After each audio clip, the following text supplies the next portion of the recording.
ಯಾರಾದ್ರೂ ಮುಖ್ಯಮಂತ್ರಿ ಆಕಾಂಕ್ಷೆ ಆಗಿದ್ದಂಥವ್ರು ಈ ಸಿಎಂ ರೇಸ್ ನಲ್ಲಿ ಇದ್ರೆ ಎರಡನೇ ಸರಿ ಮುಖ್ಯಮಂತ್ರಿ ಆದ್ಮೇಲೆ ತಮ್ಮ ಅಸ್ತಿತ್ವ ಉಳಿಸ್ಕೊಳ್ಳೋಕ್ಕೋಸ್ಕರ ನೀವು ಡಿ ಕೆ ಶಿವಕುಮಾರ್ ಅವ್ರಿಗೆ ಮುಖ್ಯಮಂತ್ರಿ ಪಟ್ಟ ಹೋದ್ರೆ ಏನಾದಿತ್ತು ಅಂತ. ಇಡೀ ಪ್ರಜಾಪ್ರಭುತ್ವವನ್ನು ಕೊಲೆ ಮಾಡ್ತಿದ್ದೀರಾ. ಮುಖ್ಯಮಂತ್ರಿ ನಾಟಕದ ಎಲ್ಲ ಮಜಲುಗಳನ್ನು ಜ್ಞಾಪಿಸ್ಕೊಂಡಾಗ ಪ್ರಸ್ತುತ ರಾಜಕಾರಣಕ್ಕೆ ಹೆಂಗ್ ಹೋಲಿಕೆ ಮಾಡ್ಕೊತೀವಿ? ಮತದಾರರನ್ನ ಭ್ರಷ್ಟರನ್ನಾಗಿ ಮಾಡಿಬಿಟ್ರೆ ನಾವು ಭ್ರಷ್ಟಾಚಾರ ಮಾಡೋದಕ್ಕೆ ತುಂಬಾ ಸುಲಭ ಅನ್ನೋ ದಾರಿಗೆ ಹೋಗ್ಬೇಡಿ. ಕಾಂಗ್ರೆಸ್ ಸರ್ಕಾರ ಗ್ಯಾರಂಟಿ ಯೋಜನೆಗಳು ಸರಿ ಇದೆ ಅಂತ ಹೇಳ್ತೀವಿ. ಎಡುವುದಲ್ಲೇ ಎಡುವುದವನಿಗೆ ಬೇಕಪ್ಪ ಅಂತ. ಭಾರತೀಯ ಜನತಾ ಪಕ್ಷ, ಜನತಾದಳ, ಸೆಕ್ಯುಲರ್, ಕಾಂಗ್ರೆಸ್ ಎಲ್ಲರೂ ಪಟಿಂಗರು ವಿಚಾರಗಳಲ್ಲಿ ಬೇರೆ ಪಕ್ಷದ ಜೊತೆ ಕೈ ಜೋಡಿಸೋ ಸಂದರ್ಭ ಬಂದ್ರೆ ಜೋಡಿಸಲ್ವ? ಈ ಜಾತಿಯ ಧಾರ್ಮಿಕ ವಿಚಾರಗಳನ್ನ ರಾಜಕಾರಣಕ್ಕೆ ತಂದು ಮಾಡ್ತಿದ್ದೀವಲ್ಲ, ಅದು ದೊಡ್ಡ ದುರಂತ. ಅರವಿಂದ್ ಕೇಜ್ರಿವಾಲ್ ಅವರ ಯಾವ ಗುಣ ನಿಮ್ಮನ್ನ ಪ್ರೇರೇಪಿಸ್ತು? ಅಣ್ಣಾ ಹಜಾರೆ ಅವತ್ತಿನ ದಿವಸ ಹೋರಾಟಕ್ಕೆ ಕೂತ್ಕೊಂಡು ಕೇಜ್ರಿವಾಲ್ ನಂತವ್ರನ್ನ ಬೆಳೆಸ್ತಾ ಇದ್ದಿದ್ರೆ. ಈಗ ರಾಜಕಾರಣದಲ್ಲಿ ಇರೋ ಬಣಗಳ ತರ ಆತರ ಚಿತ್ರರಂಗದಲ್ಲೂ ಇದೆ ಅಂತ ಅನ್ಸುತ್ತಾ? ಕಠಿಣವಾಗಿ ಮಾತಾಡ್ತೀನಿ, ನಡವಳಿಕೆ ಬದಲಾಯಿಸ್ಕೊಳ್ಳಿ. ರಾಜ್ಕುಮಾರ್ ನೋಡ್ಕೊಳ್ಳಿ. ಇಂತಹ ರಾಜಕೀಯ ಪಕ್ಷಗಳ ನಡುವೆ ಆಮ್ ಆದ್ಮಿ ಪಕ್ಷಕ್ಕೆ ನಾನೇಕೆ ಇದರಲ್ಲಿ ಇರ್ತೀವಿ? ನಮ್ಮನಲ್ಲಿ ಈಗ ನಾನೇ ಲೀಡ್ರು ಅಷ್ಟೇ, ಮುಗಿದು. ನಮಸ್ಕಾರ. ಚಿಂತನ ಪ್ರಭಾ ಅರ್ಪಿಸುವ ವಿಶೇಷ ಕಾರ್ಯಕ್ರಮಕ್ಕೆ ತಮ್ಮೆಲ್ಲರಿಗೂ ಪ್ರೀತಿಯ ಮತ್ತು ಆದರದ ಸ್ವಾಗತ. ನಾನು ನಿಮ್ಮ ರಾಘವ ಸೂರ್ಯ.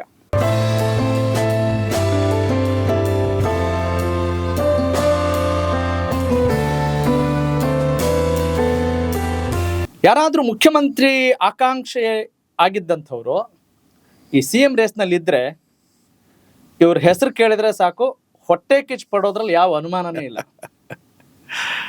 ಕಾರಣ ಅಷ್ಟೇ, ಯಾಕಂತ ಹೇಳಿದ್ರೆ ಇವರು ಯಾವಾಗ್ಲೂ ಮುಖ್ಯಮಂತ್ರಿಗಳು, forever CM. Honnasandra Narasimhaiah Chandrashekhar. ಗೊತ್ತಾಯ್ತಾ? ಗೊತ್ತಾಗ್ಲಿಲ್ವಾ? That's okay. ಹಂಗಂದ್ರೆ ನಂಗೂ ಗೊತ್ತಾಗಿರ್ಲಿಲ್ಲ, ಆದ್ರೆ ನಿಮಗೆ ಈಗ ಗೊತ್ತಾಗಿದೆ ಯಾರು ಅಂತ ಹೇಳಿ ಅಲ್ವಾ? ಇವರು ಗೌರಿಬಿದನೂರು ವಿಧಾನಸಭಾ ಕ್ಷೇತ್ರದಿಂದ ಶಾಸಕರಾಗಿ ಆಯ್ಕೆ ಆಗ್ತಾರೆ, MLC ಆಗ್ತಾರೆ, ಕನ್ನಡ ಅಭಿವೃದ್ಧಿ ಪ್ರಾಧಿಕಾರದ ಅಧ್ಯಕ್ಷರಾಗಿ 2 ಬಾರಿ ಆಯ್ಕೆ ಆಗ್ತಾರೆ. ಇವರು ಕನ್ನಡ ಪ್ರೇಮವನ್ನು ಕೂಡ ನಾವು ಅಲ್ಗಳೆಯೋ ಹಾಗಿಲ್ಲ. ಇನ್ನು ಹೆಂಡತಿಯೊಬ್ಳು ಮನೆಯೊಳಗಿದ್ರೆ ನನಗದೇ ಕೋಟಿ ರೂಪಾಯಿ ಅಂತ ನಮ್ಮೆಲ್ಲರಿಗೂ ಸಾರಿ ಹೇಳ್ತಾ ಇದ್ರು ಅಲ್ವಾ? ಅದೇನು ಹಕ್ಕಿಕತ್ ಆಮೇಲೆ ಕೇಳೋಣ. ಓಕೆ, ಸದ್ಯಕ್ಕೆ ಪ್ರಸಕ್ತ ವಿದ್ಯಮಾನಗಳ ಬಗ್ಗೆ ಸಾಕಷ್ಟು ಅರಿವನ್ನ ಮೂಡಿಸ್ತಾ ಆಮ್ ಆದ್ಮಿ ಪಕ್ಷದ ರಾಜ್ಯಾಧ್ಯಕ್ಷರಾಗಿ ಕಾರ್ಯನಿರ್ವಹಿಸ್ತಾ ಇರುವಂಥ ನಟ ಮತ್ತು ನಿಮ್ಮೆಲ್ಲರ ಪ್ರೀತಿಯ ಹೆಮ್ಮೆಯ ರಾಜಕಾರಣಿ ಕೂಡ ಡಾಕ್ಟರ್ ಮುಖ್ಯಮಂತ್ರಿ ಚಂದ್ರು ನಮ್ಮ ಜೊತೆಗಿದ್ದಾರೆ. Let's welcome him. ಸರ್ ನಮಸ್ಕಾರ. ನಮಸ್ಕಾರ. ಹೇಗಿದ್ದೀರಿ ಸರ್? First class. ನಾನು ಇರೋ ಕಡೆ ಎಲ್ಲ ಫಸ್ಟ್ ಕ್ಲಾಸ್. ಎಕ್ಸಾಮ್ನಲ್ಲಿ ಮಾತ್ರ ಫೇಲ್. ನಾನು ಪರೀಕ್ಷೆಗಳಲ್ಲಿ ಅಂದ್ರೆ ಜೀವನದಲ್ಲಿ ಫಸ್ಟ್ ಕ್ಲಾಸ್ ಆಗಿರ್ಬೇಕು ಅಂತ ತೀರ್ಮಾನ ಮಾಡಿದ್ದೀನಿ. ನೋವು, ನಲಿವು, ಇಕ್ಕಟ್ಟು, ಬಿಕ್ಕಟ್ಟು ಏನೇ ಇರಲಿ ನಗ್ತಾ ಇರಿ ಅಷ್ಟೇ. ನಗದ್ನ ನಾವು ಎಲ್ಲೂ ಇಸ್ಕೊಳಕ್ ಆಗೋಲ್ಲ.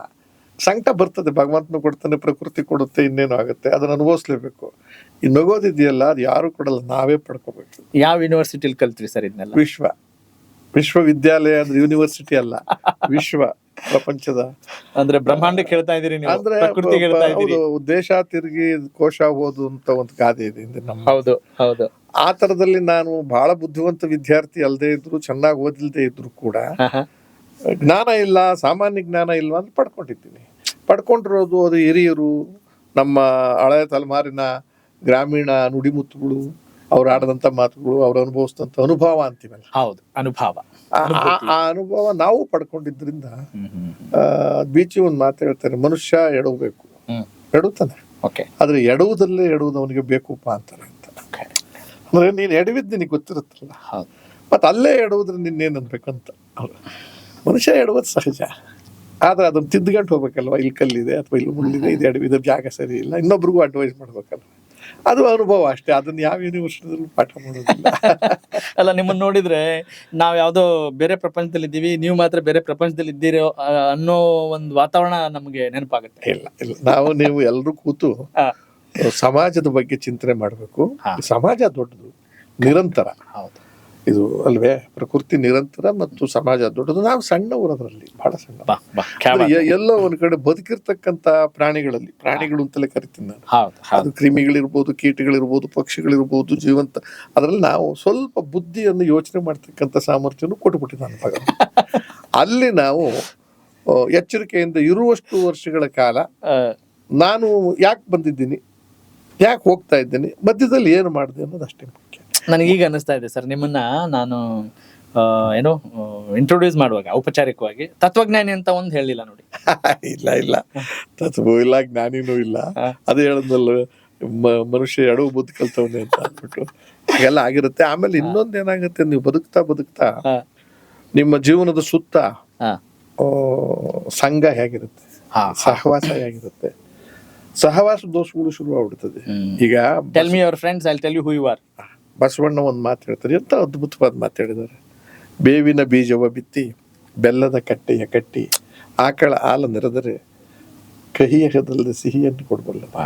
ಬೇವು ಬಿತ್ತದೇ ನೀನು ಬೇವು, ನೀನು ಅದರಲ್ಲಿ ಎಕ್ಸ್ಪೆಕ್ಟ್ ಹೆಂಗ್ ಮಾಡ್ತೀಯ? ಹಾಗೆ ನಮ್ಮ ಅನುಭವ ಪಾಠ ಕಲಿಸ್ತೀವಿ. ಅಂದ್ರೆ ಇದು ತತ್ವಜ್ಞಾನಿ ಅನ್ನೋದಕ್ಕಿಂತ ಇದು ಒಬ್ಬ ದಾರ್ಶನಿಕ ಯೋಚನೆ ಮಾಡ್ಬೇಕಾಗಿರ್ತಕ್ಕಂಥ ಅಂತ ಎಷ್ಟೋ ಇದಾವೆ. ನಿಮ್ಮ ವಚನ ಸಾಹಿತ್ಯ, ಜನಪದ ಸಾಹಿತ್ಯ ಇವಿದಾವೆಲ್ಲ ಸರ್, ಅವು ಪೂರ್ತಿ ಯಾವುದು ಕೂಡ ಕಟ್ಟುಕತೆ ಅಲ್ಲ. ವೇದ ಸುಳ್ಳಾದರೂ ಗಾದೆ ಯಾವತ್ತಾದ್ರೂ ನೋಡಿ ಸುಳ್ಳಾಗೋದಿಲ್ಲ, ಯಾರ್ದೋ ಅನುಭವದಲ್ಲಿ ಇರ್ತವೆ. ವೇದ ನಾವು ಮಾಡ್ಕೊಂಡಿದ್ದ ಅನುಕೂಲಕ್ಕೆ ತಕ್ಕಂತೆ ಅವತ್ತಿನ ಕಾಲದಲ್ಲಿ ವರ್ಗ ಸಂಘರ್ಷ ಅಂತ ನಾವು ಬಹಳ ದೊಡ್ಡ ಕತೆ ಬಿಡಿ, ಅದಕ್ಕೆ ಹೋಗೋದು ಬೇಡ. ಗಾದೆ ಇದೆಯಲ್ಲ, ನುಡಿಮುತ್ತು ಗಾದೆಗಳು ಬಹಳ ಕೆಟ್ಟದಾಗಿದೆ. ಒಂದು ಗಾದೆ, ಎಂತ ಅಜ್ಜಿ ಹೇಳಿದಾಳೆ ಅಂತ ಊಟಕ್ಕೆ ಕರೀತಾರೆ. ಊಟಕ್ಕೆ ಹೋದಾಗ ಊಟ ಮಾಡಿದಾಗ ಇವ್ನು ಬಹಳ ಶ್ರೀಮಂತ, ಪಾಠ ಮಾಡೋದಕ್ಕೆ ಆಸಕ್ತಿ ಇರಲ್ಲ ಅವ್ರ ಮನೇಲಿ. ಅವ್ರ ತಟ್ಟೆ ಕೊಟ್ಟು ನೋಡಿದಾಗ ಮೂಸ್ ನೋಡ್ಬಿಟ್ಟು ಬಹಳ ಚೆನ್ನಾಗಿದೆ ಅಂತ ವಾಪಸ್ ಕೊಟ್ಟು ಕೊಡ್ತಾನೆ. ಆ ಅಜ್ಜಿ ಹೇಳ್ತಾಳೆ, ಎಷ್ಟು ವರ್ಷ ನಿನಗೆ? ಮೂಸಿದ್ರೆ ಉಂಡಂಗಲ್ಲ, ಹೂಸಿದ್ರೆ ಏತಂಗಲ್ಲ ಅಂತ. ನೀವ್ ಅದನ್ನ ಅಷ್ಟಿಲ್ಲ ಅಂತ ತಗೋಬೇಡಿ. ಮೂಸಿದ್ರೆ ಉಂಡಂಗಲ್ಲ, ಹೂಸಿದ್ರೆ ಏತಂಗಲ್ಲ ಅಂದ್ರೆ ಎರಡು ಪ್ರಾಕ್ಟಿಕಲಿ ಕರೆಕ್ಟ್ ಅಲ್ವಾ? ಹೌದು, ಸತ್ಯ. ಮೂಸ್ ಇಸ್ ಡಿಫ್ರೆಂಟ್, ಅನುಭವಿಸೋದು. ಅಂತ ಮಾತುಗಳನ್ನು ಎಲ್ಲಿಂದ ತರಕ್ ಸಾಧ್ಯ? ಯಾವ ಯೂನಿವರ್ಸಿಟಿ ಬರೆಯಕ್ ಸಾಧ್ಯ ಇದೆ? ಅನುಭವ ಮಂಟಪ. ಹಾಗೆ ನಾನು ಹೇಳಿ ಸುಮ್ಮನೆ ಬಿಡ. ಸರ್ ಇಲ್ಲ, ನೀವ್ ಏನ್ ಹೇಳಿದ್ರು ಬೇಕು ಸರ್, ನಮ್ಗೆ ಅಷ್ಟು ಅವಶ್ಯಕತೆ ಇದೆ. ಹೌದು, ಏನೇನ್ ಮಾಡ್ಕೊಂಡಿದ್ದೀರಿ ಸರ್ ಈಗ? ಸರ್ ನಾನು ಏನಿಲ್ಲ ನೋಡಿ, ನಾನು ಓದಿರೋದು BSc, LLB, ಇನ್ನು ಸ್ಟೂಡೆಂಟು, ಅಂದ್ರೆ ಪಾಸ್ ಆಗಿಲ್ಲ, ಹಂಗಾಗಿ ಸ್ಟೂಡೆಂಟು. ಅನುಭವ ಜಾಸ್ತಿ ಆಗಲಿ ಅಂತ ಸುಮ್ಮನಿದ್ದೀನಿ. ಅದಾದ್ಮೇಲೆ ಅನಿವಾರ್ಯ ಕಾರಣದಿಂದ ಒಂದು ಕೆಲಸ ಸಿಕ್ಕಿದ್ರೆ ಸಾಕು ಕುಟುಂಬ ಅಂತ ಒಂದು ಮಧ್ಯಮ ಜನಾಂಗದವ್ರು ನಾವು.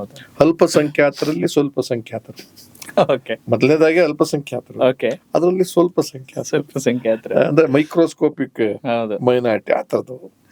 ಆದ್ರೂ ಬದುಕಬೇಕು, ದೊಡ್ಡ ವಿದ್ಯಾಭ್ಯಾಸ ಮಾಡ್ತಕ್ಕಂಥ ಪರಿಸ್ಥಿತಿಲಿ ಇರಲಿಲ್ಲ. ಏಕೋಪಾಧ್ಯಾಯ ಶಾಲೆ, ಆಮೇಲೆ ಅವತ್ತಿನ ದಿವಸ ಇಂಗ್ಲಿಷ್ ಅನ್ನೋದು ನಮಗೆ ದೂರದ ವಿಚಾರ ಆಗಿ ಕೀಳಿರಿಮೆ ಇತ್ತು. ಇಂಗ್ಲಿಷ್ ಮಾತಾಡೋನು ಕಂಡ್ರೆ ಸಂಕಟ ಇವೆಲ್ಲ. ಇಂಥ ಜೀವನದಲ್ಲಿ ಬಂದಾಗ ಒಂದು ಕೆಲಸ ಸಿಕ್ತು. ಓದಿದ್ದು ನಿಮ್ಗೆ ಆಶ್ಚರ್ಯ ಆಗುತ್ತೆ, ಎಲ್ಲ ಸರ್ಕಾರಿ ಶಾಲೆಗಳು ಮತ್ತು ಸಿದ್ಧಗಂಗಾ ಮಠ. ಹೌದು, ನಾವು ಮೊನ್ನೆ ಸಿದ್ಧಗಂಗಾ ಸ್ವಾಮಿಗಳ ಇಂಟರ್ವ್ಯೂ ಮಾಡ್ತಾ ಇದ್ದೆ, ಅವಾಗ ಹೇಳಿದೆ ನಿಮ್ಮ ಹೆಸರನ್ನು ಪ್ರಸ್ತಾಪ ಮಾಡಿ. 5 ವರ್ಷ ಅಲ್ಲೇ PUC ಇದೆಲ್ಲ ಮಾಡಿದೆ, ಇದೀಗಾಯ್ತು. ಕೊನೆಗೆ ಏನಾಯ್ತು, ಆಕಸ್ಮಿಕಗಳ ಜೊತೆಯಲ್ಲಿ ಬದುಕನ್ನ ನಾನು ಮುಂದುವರಿಸಬೇಕಾಗಿ ಬಂತು. ನನ್ನ ಜೀವನ ಕೆಲಸ ಸಿಕ್ಕಿತ್ತು, ಸಾಕಾಗಿತ್ತು ಯೂನಿವರ್ಸಿಟಿಲಿ. ಅದ್ರ ಮೇಲೆ ಇನ್ನೇನು ತೃಪ್ತಿ ಅಂತೀನಿ, ಯಾಕಂದ್ರೆ ಅಷ್ಟೊಂದು ದೊಡ್ಡ ವಿದ್ಯಾವಂತ ಅಲ್ವಲ್ಲ ನಾನು. ಹೌದು ಸರ್, ನನಗೆ ಗೊತ್ತಿತ್ತು. ಯಾರಿಗೋ ಹೋಲಿಸ್ದಾಗ ಒಬ್ಬ MA ಮಾಡಿದವನಿಗೋ, ಒಬ್ಬ PhD ಮಾಡಿದವನಿಗೋ, ಅದು ಓದೇ ಮಾಡ್ಬೇಕು ತಾನೆ, ಬರೆದು ಓದಿ ಏನೇನೋ ಮಾಡ್ಬೇಕು. ಆಮೇಲೆ ಇವತ್ತು ಗೊತ್ತಾಗಿದೆ ಅದೇನು ಬಹಳ ಮುಖ್ಯ ಅಲ್ಲ ಅಂತ. ಯಾಕೆಂತಂದ್ರೆ ನನ್ನ ಜೊತೆಲಿ ಓದಿ ಮಾಡಿ ಡಾಕ್ಟರೇಟ್ ಮಾಡಿದ್ರಲ್ಲ, ಅವರೆಲ್ಲ ಬರೆದು ಮಾಡಿದ್ರು. ನಾನು ಮಾತಾಡಿ ಡಾಕ್ಟರೇಟ್ ಕೊಟ್ಬಿಟ್ಟು ಕಲಬುರ್ಗಿ ಯೂನಿವರ್ಸಿಟಿ. ಅಂದ್ರೆ ಇವೆಲ್ಲ ಸಿಗ್ತಾ ಅನ್ಸಿದ್ರ ಅದು ಅರ್ಥದ ಮಹಿಮೆ ಅರ್ಥವಾಗ್ತಾ ಹೋಗುತ್ತೆ ಅಷ್ಟೇ. ಅಲ್ಲ, ಡಾಕ್ಟರ್ ರಾಜ್ಕುಮಾರ್ ಅವರು ಅದನ್ನ ಹೇಳ್ತಾ ಇದ್ರು. ಅವ್ರು ಬಿಡಿ, ಅವರು ಇನ್ನೊಂದು ವಿಶ್ವವಿದ್ಯಾಲಯ ಅವರೇ ಅಲ್ಲ, ಡಾಕ್ಟರೇಟ್ ಸಿಕ್ಕಂಗೆ ಅಲ್ಲಲ್ಲ, ಆ ವ್ಯಕ್ತಿನೇ ಒಂದು ವಿಶ್ವವಿದ್ಯಾಲಯ. ಅವರ ನಡವಳಿಕೆ, ಅವರ ರೀತಿ ನೀತಿಯನ್ನು ಕಾಪಾಡ್ಕೊಂಡ್ಬಿಟ್ರೆ, ನಾವು ನೋಡ್ಕೊಂಡ್ ಬಂದ್ಬಿಟ್ರೆ ಮತ್ತೆ ಸ್ವಲ್ಪ ಅನುಭವಿಸ್ಬಿಟ್ರೆ ಬೇಕಾದಷ್ಟು. ಹಾಗಾಗಿ BSc ಮಾಡಿದ್ದಾದ್ಮೇಲೆ ಕೆಲ್ಸಕ್ಕೆ ಸಿಕ್ಕಿದ್ಮೇಲೆ ರಂಗಭೂಮಿ ಆಕಸ್ಮಿಕ, TV ಆಕಸ್ಮಿಕ, ಚಲನಚಿತ್ರ ಆಕಸ್ಮಿಕ, ರಾಜಕಾರಣ ಆಕಸ್ಮಿಕ, ಅನಿರೀಕ್ಷಿತ ಅಂತೀವಲ್ಲ, ಬದುಕಿ ಆಕಸ್ಮಿಕ ಅಂತೀರಿ ಬಹುತೇಕ. ಅದು ಸತ್ಯ, ಅದು ಎಲ್ಲರೂ ಒಪ್ಪೋದಿಲ್ಲ, ಅದು ಆಕಸ್ಮಿಕ. ನಮ್ಗೆ ಗೊತ್ತು ಅಲ್ವಾ? ಹುಟ್ಟೋದು ನಮ್ಮ ಕೈನಲ್ಲಿಲ್ಲ, ಸಾಯೋದು ನಮ್ಮ ಕೈನಲ್ಲಿಲ್ಲ, ಬದುಕೋದು ನಮ್ಮ ಕೈನಲ್ಲಿದೆ. ಬದುಕೋದು ನಮ್ಮ ಕೈಲಿ. ಆ ಬದುಕನ್ನ ಹೇಗೆ ರೂಪಿಸ್ಕೊಂತೀವಿ ಅಂತ ಯೋಚನೆ ಮಾಡ್ತಾ ಇದ್ದಾಗ ಸಿಕ್ಕಿದ್ದನ್ನ ಏನ್ ಮಾಡಿದೆ, ನಾನು ಅಟ್ಟಿಸ್ಕೊಂಡು ಹೋಗ್ಲಿಲ್ಲ. ಬಹಳ ಜನ ಅಟ್ಟಿಸ್ಕೊಂಡು ಹೋಗ್ತಾರೆ, ಕಲಾವಿದನಾಗಬೇಕು ಅಂತ, ನಾಟ್ಯ ಚಪ್ಪಾಳೆ ಗಿಡ್ಸ್ಕೋಬೇಕು ಅಂತ. ಇಲ್ಲ, ಯಾರೋ ಬರ್ಲಿಲ್ಲ, ಏನೋ ಆಯ್ತು ಅಂತ ನನ್ನ ಕರ್ಕೊಂಡು ಹೋದ್ರು, ಮಾಡಿದ್ರು. ಚಪ್ಪಾಳೆ ತಟ್ಬಿಟ್ರು, ಅದು ಯಾಕೋ ತಟ್ತಾವ್ರಲ್ಲ ಅಂತ ಹಿಡ್ಕೊಂಡೆ ಅಷ್ಟೇ. ಇದ್ರಲ್ಲೇನೋ ಸೊಗಡಿದೆ, ಇದ್ರಲ್ಲೇನೋ ಸೊಗಸಿದೆ. ನನ್ನನ್ನು ಮೆಚ್ಚಿದ್ದಾರೆ, ಇಂಥ ಒಬ್ಬ ದಡ್ಡನ್ನ, ಒಂದು ಸಣ್ಣ ವಿದ್ಯಾವಂತ ಅಲ್ದೇ ಇರೋನು ಮೆಚ್ಚಿದ್ದಾರೆ ಅಂದಾಗ ಇನ್ನೆಲ್ಲೋ ಕಡೆ ನಂದೇನೋ ಶಕ್ತಿ ಇದೆ ಅಂತ ತಿಳ್ಕೊಂಡು ನಾನು ಹಿಡ್ಕೊಂಡೆ. ಅದಾದ್ಮೇಲೆ ನನಗೆ ಸಿನಿಮಾದಲ್ಲೂ ಪಾತ್ರ ಬಂದು ರಾಜ್ಕುಮಾರ್ ಜೊತೆಲೂ ಪಾತ್ರ ಮಾಡೋ ಸ್ಥಿತಿ ಬಂದಾಗ ನನಗೆ ಗೊತ್ತಿಲ್ಲದೆ ಇರ್ತಕ್ಕಂಥ ಏನೋ ಶಕ್ತಿ ಇದೆ ಅಂತ. ಆಮೇಲೆ ಎಲ್ಲರೂ ಹೇಳ್ತಾರೆ ಕಲ್ತ್ರೆ ಆಕ್ಟರ್ ಆಗ್ಬೋದು ಅಂತ. ಕಲ್ತ್ರೆ ಆಕ್ಟರ್ ಆಗೋದಿಲ್ಲ, ಇನ್ಬಿಲ್ಟ್ ಇರ್ಬೇಕಾಗತ್ತೆ. ಅವ್ರಿಗೆಲ್ಲ ಏನೇನೋ ಇರುತ್ತೆ ಗೊತ್ತಿಲ್ಲ, ಆ ಸಾಂದರ್ಭಿಕವಾಗಿ ಬಂದ್ಬಿಡ್ತವೆ. ಅದಾದ್ಮೇಲೆ ರಾಜಕಾರಣಕ್ಕೆ ಎಲ್ಲೋ ಕೂತಿದ್ದವನು ಏನೋ ಸಂದರ್ಭದಲ್ಲಿ ರಾಜಕಾರಣಿ ಅಲ್ಲದೆ 20-25 ದಿವಸಕ್ಕೆ ನಾನು ವಿಧಾನಸೌಧದಲ್ಲಿ MLA ಆಗಿ ಗುಮಾಸ್ತ ಆಗಿದ್ದೆ. 20 ದಿವಸದಿಂದ. ಇದನ್ನ ರಾಮಕೃಷ್ಣ ಹೆಗ್ಡೆ ಅವರ ರೆಸ್ಯೂಮ್ 1985. ಈಗಿನ ಮುಖ್ಯಮಂತ್ರಿಗಳು 83ರಲ್ಲಿ MLA ಆಗಿದ್ರು. ಸಿದ್ದರಾಮಯ್ಯನವರು ಇಂಡಿಪೆಂಡೆಂಟ್ ಕ್ಯಾಂಡಿಡೇಟ್ ಏನೋ ಆಗಿದ್ರು. ಆಮೇಲೆ ಕಾವಲು ಸಮಿತಿ ಅಧ್ಯಕ್ಷರಾಗಿದ್ರು. ಆವಾಗ ಆ 2 ವರ್ಷ ಆದ್ಮೇಲೆ ಅವ್ರು ಮಂತ್ರಿ ಆದ್ರು, ಚುನಾವಣೆ ಗೆದ್ದು. ನಾನು ಅವಾಗ ಅವ್ರ ಜೊತೆ MLA 2 ವರ್ಷ ಸೀನಿಯರ್ ಅವ್ರು ನಮ್ಗೆ. ಬಟ್ ನೀವು ಮುಖ್ಯಮಂತ್ರಿ ಬೇಗ ಆಗ್ಬಿಟ್ರಿ. ಮುಖ್ಯಮಂತ್ರಿ ನಾನು 1980 ಡಿಸೆಂಬರ್ನಲ್ಲಿ ಆಗೋಗ್ಬಿಟ್ರೆ. ಅದು ಕಾಯಮ್ಮು ಆಗೋಯ್ತು, ಗೊತ್ತಿಲ್ಲ. ನಾನು ಇಷ್ಟಪಟ್ಟಿದ್ದು ಅಲ್ವೇ ಅಲ್ಲ ಹೆಸರೇನು. ಈಗ ಅದು ನನ್ನ ಜೊತೆ ಒಳಗೆ ಸೇರ್ಕೊಂಡ್ಬಿಟ್ಟಿದೆ. ಏನ್ ಮಾಡೋದು, ಖುಷಿ ಅಲ್ಲ ಸರ್? ಈ ಖುಷಿ ಅನ್ನೋದಕ್ಕಿಂತ ಇದು ಹೆಂಗೆ ಸಾಧ್ಯ ಅಂತ ನನಗೆ ಆಶ್ಚರ್ಯ ಆಗುತ್ತೆ. ಯಾಕೆಂದ್ರೆ ಈಗ ಕೊನೆದು ಎಲ್ಲೋ ಒಂದು ವಿರೋಧ ಮಾಡ್ಬೇಕಾಗಿತ್ತು, ಯಾಕೆ ಯಾರು ವಿರೋಧನೂ ಮಾಡಲಿಲ್ಲ. ಮುಖ್ಯಮಂತ್ರಿ ಅನ್ನೋದೊಂದು ಹೆಸರಲ್ಲ, ಅದು ಪದವಿ. ಅದೊಂದು ಪದವಿ, ಸಂವಿಧಾನಾತ್ಮಕವಾಗಿ ಉಟ್ಕೊಂಡಿರೋ ಪದ, ಅದು ವ್ಯಕ್ತಿದಲ್ಲ. ಬಟ್ ಅದನ್ನ ನನಗೆ ಗಂಟೆ ಹಾಕಿಬಿಟ್ರು ಪತ್ರಿಕೆ ಮಾಧ್ಯಮದವ್ರು. ನೀವೆಲ್ಲ ಸೇರೋದನ್ನ ಗಂಟೆ ಹಾಕಿದ್ರ ಮಾತಾಡ್ತಾ. ಆಮೇಲೆ ಯಾರು ಕೂಡ ದ್ವೇಷನೂ ಆಗ್ಲಿಲ್ಲ, ಇವನಿಗೆ ಹೆಸರು ತಗೊಂಡಿದ್ದಾನಲ್ಲ ಅಂತ. ಗೆಜೆಟ್ ನೋಟಿಫೈ ಮಾಡ್ಬಿಟ್ರು ಸರ್ಕಾರದಲ್ಲಿ. JH ಪಟೇಲ್ರು ಇದ್ದಾಗ ಮುಖ್ಯಮಂತ್ರಿ ಚಂದ್ರ. ಅದೊಂದು ಸರ್ಕಾರದಲ್ಲಿ ಏನಾಯ್ತು ಅಂದ್ರೆ ಹೋರಾಟ ಆಯ್ತು. MC ನಾರಾಯಣವರು ತಮಾಷೆಗೆ ಅಂತ ಸದನದಲ್ಲಿ ಸಂವಿಧಾನ ಅಂತ ಅಂದ್ರೆ ಒಂದೇ ಇರೋದು, ಆ ಸಂವಿಧಾನದ ಅಡಿಯಲ್ಲಿ ರಾಜ್ಯಗಳ ವಿಂಗಡಣೆ. ರಾಜ್ಯಕ್ಕೆ ಒಬ್ಬ chief minister is the head, ಅವನೇ ನಂಬರ್ 1 ಅಂಡ್ ಫಸ್ಟ್ ಪರ್ಸನ್. ಇನ್ನೊಬ್ಬ ಚೀಫ್ ಮಿನಿಸ್ಟರ್ ಅದೇ ಸಮಯದಲ್ಲಿ ಇರೋಕೆ ಹೆಂಗ್ ಸಾಧ್ಯ? ನಮ್ಮ ಸದನದಲ್ಲಿ ಆ ತರ ತೊಂದರೆ ಆಗಿದೆಯಲ್ಲ. ಒಬ್ಬರು ಮುಖ್ಯಮಂತ್ರಿಗಳಿದ್ದಾರೆ, ರಾಮಕೃಷ್ಣ ಹೆಗ್ಡೆ ಅವರು. ಎದುರುಗಡೆ ವಿರೋಧ ಪಕ್ಷದಲ್ಲಿ BJP-ನಲ್ಲಿ ಇನ್ನೊಬ್ಬ ಮುಖ್ಯಮಂತ್ರಿ ಇದ್ದಾನೆ, ಚಂದ್ರು ಅಂತ ಅಂದ್ಬಿಟ್ಟು ಹಂಗೆ ತಮಾಷೆ. ಅದು ಗಂಭೀರವಾದ ಚರ್ಚೆ ಆಗೋಯ್ತು. ಅದು ಯಾವಾಗಿದೆ ಹೇಳ್ತಾರೆ, ರಾಮಕೃಷ್ಣ ಹೆಗ್ಡೆ ಅವ್ರು ಬೇಡಲ್ಲ, JH ಪಟೇಲ್ ಅವ್ರು ಸುಮ್ಮನೆ ಕೂತ್ಕೊಂಡು 2 hours ಡಿಸ್ಕಷನ್ಸ್ ಹಾಕೊಡುದು ಇರ್ಕೊಡುದು ಇರಕ್ ಸಾಧ್ಯ ಇಲ್ಲ. ಅಂದ್ರೆ ಎಲ್ಲರ ಕಡೆ ಸೀರಿಯಸ್ ಹೋಗ್ಬಿಟ್ಟು ಸಬ್ಜೆಕ್ಟು, ಸತ್ಯನೂ ಕೂಡ ಅದು ನಿಜ. ಆಮೇಲೆ ಪಟೇಲ್ರು ಎದ್ದು ನಿಂತ್ಕೊಂಡು ಆಯ್ತಾ ನಿಮ್ದೆಲ್ಲ ಮಾತಾಡಿದ್ದು. ಕಲ್ಮಣ್ಕರ್ ಅವರು ಮಾನ್ಯ ಇವರಿದ್ರು, ಚೇರ್ಮನ್ ಇದ್ರು. ನೋಡಿ ಸಭಾಪತಿಗಳೇ, ನಾನೊಂದೆರಡು ಮಾತಾಡ್ಬೋದಲ್ಲ. ಇಲ್ಲಿ ಚೀಫ್ ಮಿನಿಸ್ಟರ್ ಯಾರೀಗ ಸದ್ಯದಲ್ಲಿ? ಅಧಿಕೃತ ಚೀಫ್ ಮಿನಿಸ್ಟರ್ ಯಾರು? ನಾನು ಹೊಟ್ಟೆ ಉರಿ ಪಟ್ಟು ಅವನು ತಪ್ಪು ಅಂತ ಹೇಳ್ಬೇಕು ಹೊರತು ನಿಮ್ಗೆಲ್ಲ ಏನಿದೆ ಹಕ್ಕು? ಕರೆಕ್ಟ್ ಅಲ್ವಾ? ನಾನೇ ಆನಂದ ಪಡ್ತಾ ಇದ್ದೀನಿ. ನಾವೆಲ್ಲ ಮಾಜಿ ಆಗ್ತೀವಿ, ಅವನೊಬ್ಬ ಆಗೋದಿಲ್ಲ. ಅದು ಸಂತೋಷ ಪಡ್ರಿ. ನೋಡಿ ಅವರ ಒಂದು ಅವರ ವಿಷನ್ ನೋಡಿ. ಹಂಗಂತ ಅವ್ನ ಮುಖ್ಯಮಂತ್ರಿ ಏನ್ ಸೈನ್ ಹಾಕ್ಬಿಟ್ಟು ಎಲ್ಲ ಅನಾಹುತಗಳಾಗೋಗ್ಬಿಡ್ತದ ಈಗ ಪ್ರಪಂಚದಲ್ಲಿ. ಕರಿಯಕ್ಕೆ ಕೆಟ್ಟ ಅವ್ನು ಮಾಜಿ ಆಗದೇವ್ರು ಒಬ್ಬನೇ ಮುಖ್ಯಮಂತ್ರಿ. ಅವನು ನಾನು ಆಗ್ತೀನಿ ನಾಳೆ. ಅದನ್ನ ಒಪ್ಕೊಳ್ಳೋಕು ಒಂದು ಹೃದಯ ವೈಶಾಲ್ಯತೆ ಬೇಕಲ್ಲ. ಅದನ್ನ ಹೇಳ್ತಿರೋದು. ಅದು ದೊಡ್ಡತನ ಮುತ್ಸದ್ದಿ ರಾಜಕಾರಣಿಗಳಿಗಿರ್ಬೇಕಾದ್ದು ಮತ್ತು ಇತ್ತು ಅಂತದ್ದೆಲ್ಲ. ಅದಾದ್ಮೇಲೆ ಪಿನ್ ಡ್ರಾಪ್ ಸೈಲೆನ್ಸ್. ಚೀಫ್ ಮಿನಿಸ್ಟ್ರೇ ನಾನು ಎಗನೆಸ್ಟ್ ಆಗಿಲ್ಲ ಅವನಿಗೆ ಅಂದ್ಮೇಲೆ ನಿಮ್ಗೆ ಯಾವ ಅವ್ರು ಇನ್ನೂ ಒಂದು ಮಾತು ಹೇಳಿದ್ರು ಮುಂದುವರೆದು, ಚಂದ್ರು ಇನ್ಮೇಲೆ ಯಾರಾದ್ರೂ ಚಂದ್ರು ಅಂತ ಕರೆದ್ರೆ ತಿರುಗು ನೋಡ್ಬೇಡ. ಮುಖ್ಯಮಂತ್ರಿ ಚಂದ್ರು ಅಂತ ಕರೆದ್ರೆ ತಿರುಗು, ನಿನ್ನ ಹಕ್ಕದು ಬಂದಿದೆ, ಜನ ಕೊಟ್ಟವ್ರೆ, ನಿನ್ಗೆ ಹೋಗು ತಗೋ. ಹಾಗೆ 1999 ಅವ್ರು ಆಗಿದ್ರು. ಅವಾಗ ಗೆಜೆಟ್ ನೋಟಿಫೈ ಆಗೋಯ್ತು. ಈಗೆಲ್ಲ ನನ್ನ ಪೊತ್ತೆ ಅಧಿಕೃತವಾದ ಹೆಸರು ಮುಖ್ಯಮಂತ್ರಿ ಚಂದ್ರು. ಅದಕ್ಕೆ for ever CM. Fine sir. ಅಂದ್ರೆ ಈಗ ಮುಖ್ಯಮಂತ್ರಿ ನಾಟಕದ ಎಲ್ಲ ಮಜಲುಗಳನ್ನು ಜ್ಞಾಪಿಸ್ಕೊಂಡಾಗ ಪ್ರಸ್ತುತ ರಾಜಕಾರಣಕ್ಕೆ ಹೆಂಗ್ ಹೋಲಿಕೆ ಮಾಡ್ಕೋತೀರಿ? ನಾನು ಈಗ ನನಗೆ ಒಂದು ಅನುಭವ, ಇವತ್ತು ನೀವು ಕೂತು ಮಾತಾಡಿಸ್ತಾ ಇದ್ದೀರಲ್ಲ, ಇದರ ಅನುಭವ ಬೇರೆ, ಅವತ್ತಿನ MLA ಆಗಿದ್ದ ದಿವಸದ ಅನುಭವ ಬೇರೆ. ಅವತ್ತು ಮೆಚುರಿಟಿ ಕಡಿಮೆ, ಪ್ರಾಪಂಚಿಕ ಜ್ಞಾನ ಕಡಿಮೆ, ಆಮೇಲೆ ಪಾರ್ಲಿಮೆಂಟ್ರಿ ಆಕ್ಟಿವಿಟೀಸ್ ಅಂತೀವಲ್ಲ ಅದ್ರ ಬಗ್ಗೆ ನನಗೆ ಅಷ್ಟು ಅರಿವೇ ಇರಲಿ. ಏಕ್ದಮ್ ದಡಾರ್ ಅಂತ ಕರ್ಕೊಂಡು ಕುದುರೆ ಹತ್ತಿಸ್ದಂಗೆ, ಏನು ಗೊತ್ತಿಲ್ಲ, ಕುದುರೆ ಹತ್ತಿಸ್ಬಿಟ್ರೆ ಲಗಾಮ್ ಹಿಡಿಬೇಕಾ, ಕಾಲು ಹಿಡ್ಕೋಬೇಕ, ಏನು ಗೊತ್ತಿಲ್ಲ. ಆ 4 ವರ್ಷದಲ್ಲಿ ನನಗೆ ಈ ಸದನ ಅಂದ್ರೇನು, ವಿಧಾನಸಭೆ ಅಂದ್ರೇನು, ವಿಧಾನ ಪರಿಷತ್ ಅಂದ್ರೇನು, ಸಂವಿಧಾನ ಅಂದ್ರೇನು, ಪಾರ್ಲಿಮೆಂಟ್ ಅಂದ್ರೇನು ಅರಿವು ಬಂದು ಅನಿವಾರ್ಯ ಕಲೀಲೇಬೇಕಾಗ್ಬಂತು.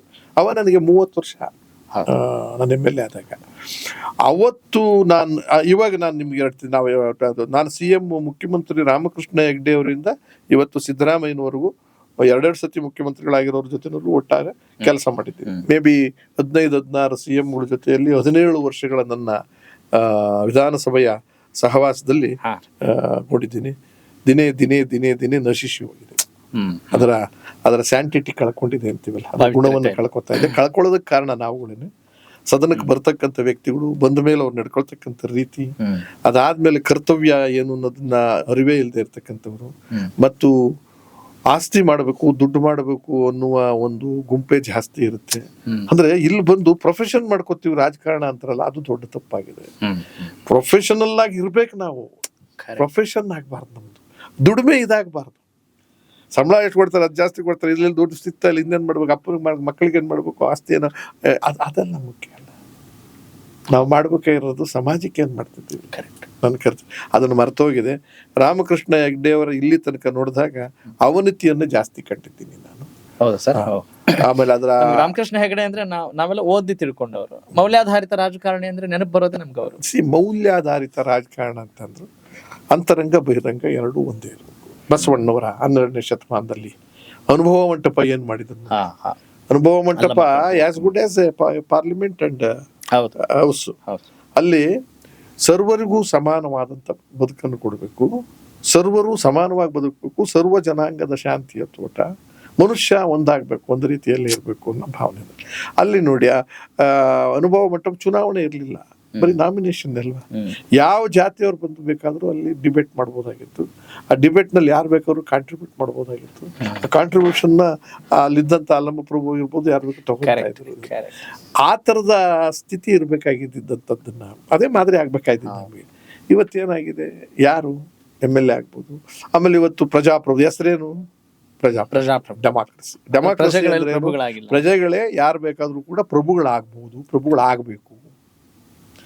ಅಂದ್ರೆ ಎನಿಬಡಿ ಕ್ಯಾನ್ ಬಿಕಮ್. ಈಗ ನಮ್ಗೆ ಹೆಂಗಾಗಿದೆ ಸರ್, ರಾಜಕಾರಣಿ ಬೇರೆ ಪ್ರಜೆ ಬೇರೆ ಅಲ್ಲ. ರಾಜಕಾರಣಿಗಳೇ ಅವ್ರದೇ ಒಂದು ಗುಂಪು. ಹೌದು. ಪ್ರಜೆಗಳು ಗುಲಾಮರಾಗೆ ಇರ್ತಕ್ಕಂಥ ಪರಿಸ್ಥಿತಿ ನಿರ್ಮಾಣ ಆಗಿದೆ. ಗುಲಾಮ್ಗಿರಿ ಅವ್ರು ಇರ್ಬೇಕಾಗಿತ್ತು. ಗುಲಾಮರು ಅನ್ನೋದನ್ನ ಬೇರೆ ಅರ್ಥದಲ್ಲಿ ತಗೊಳ್ಳೋದು ಬೇಡ, ಸೇವಕರು ಅಂತ ನಾನು ಹೇಳ್ತೀನಿ. ಕರೆಕ್ಟ್. ಸೇವಕರಾಗಬೇಕಾಗಿದ್ದವರು ಇವತ್ತು ಮಾಲೀಕರಾಗೋದ್ರು.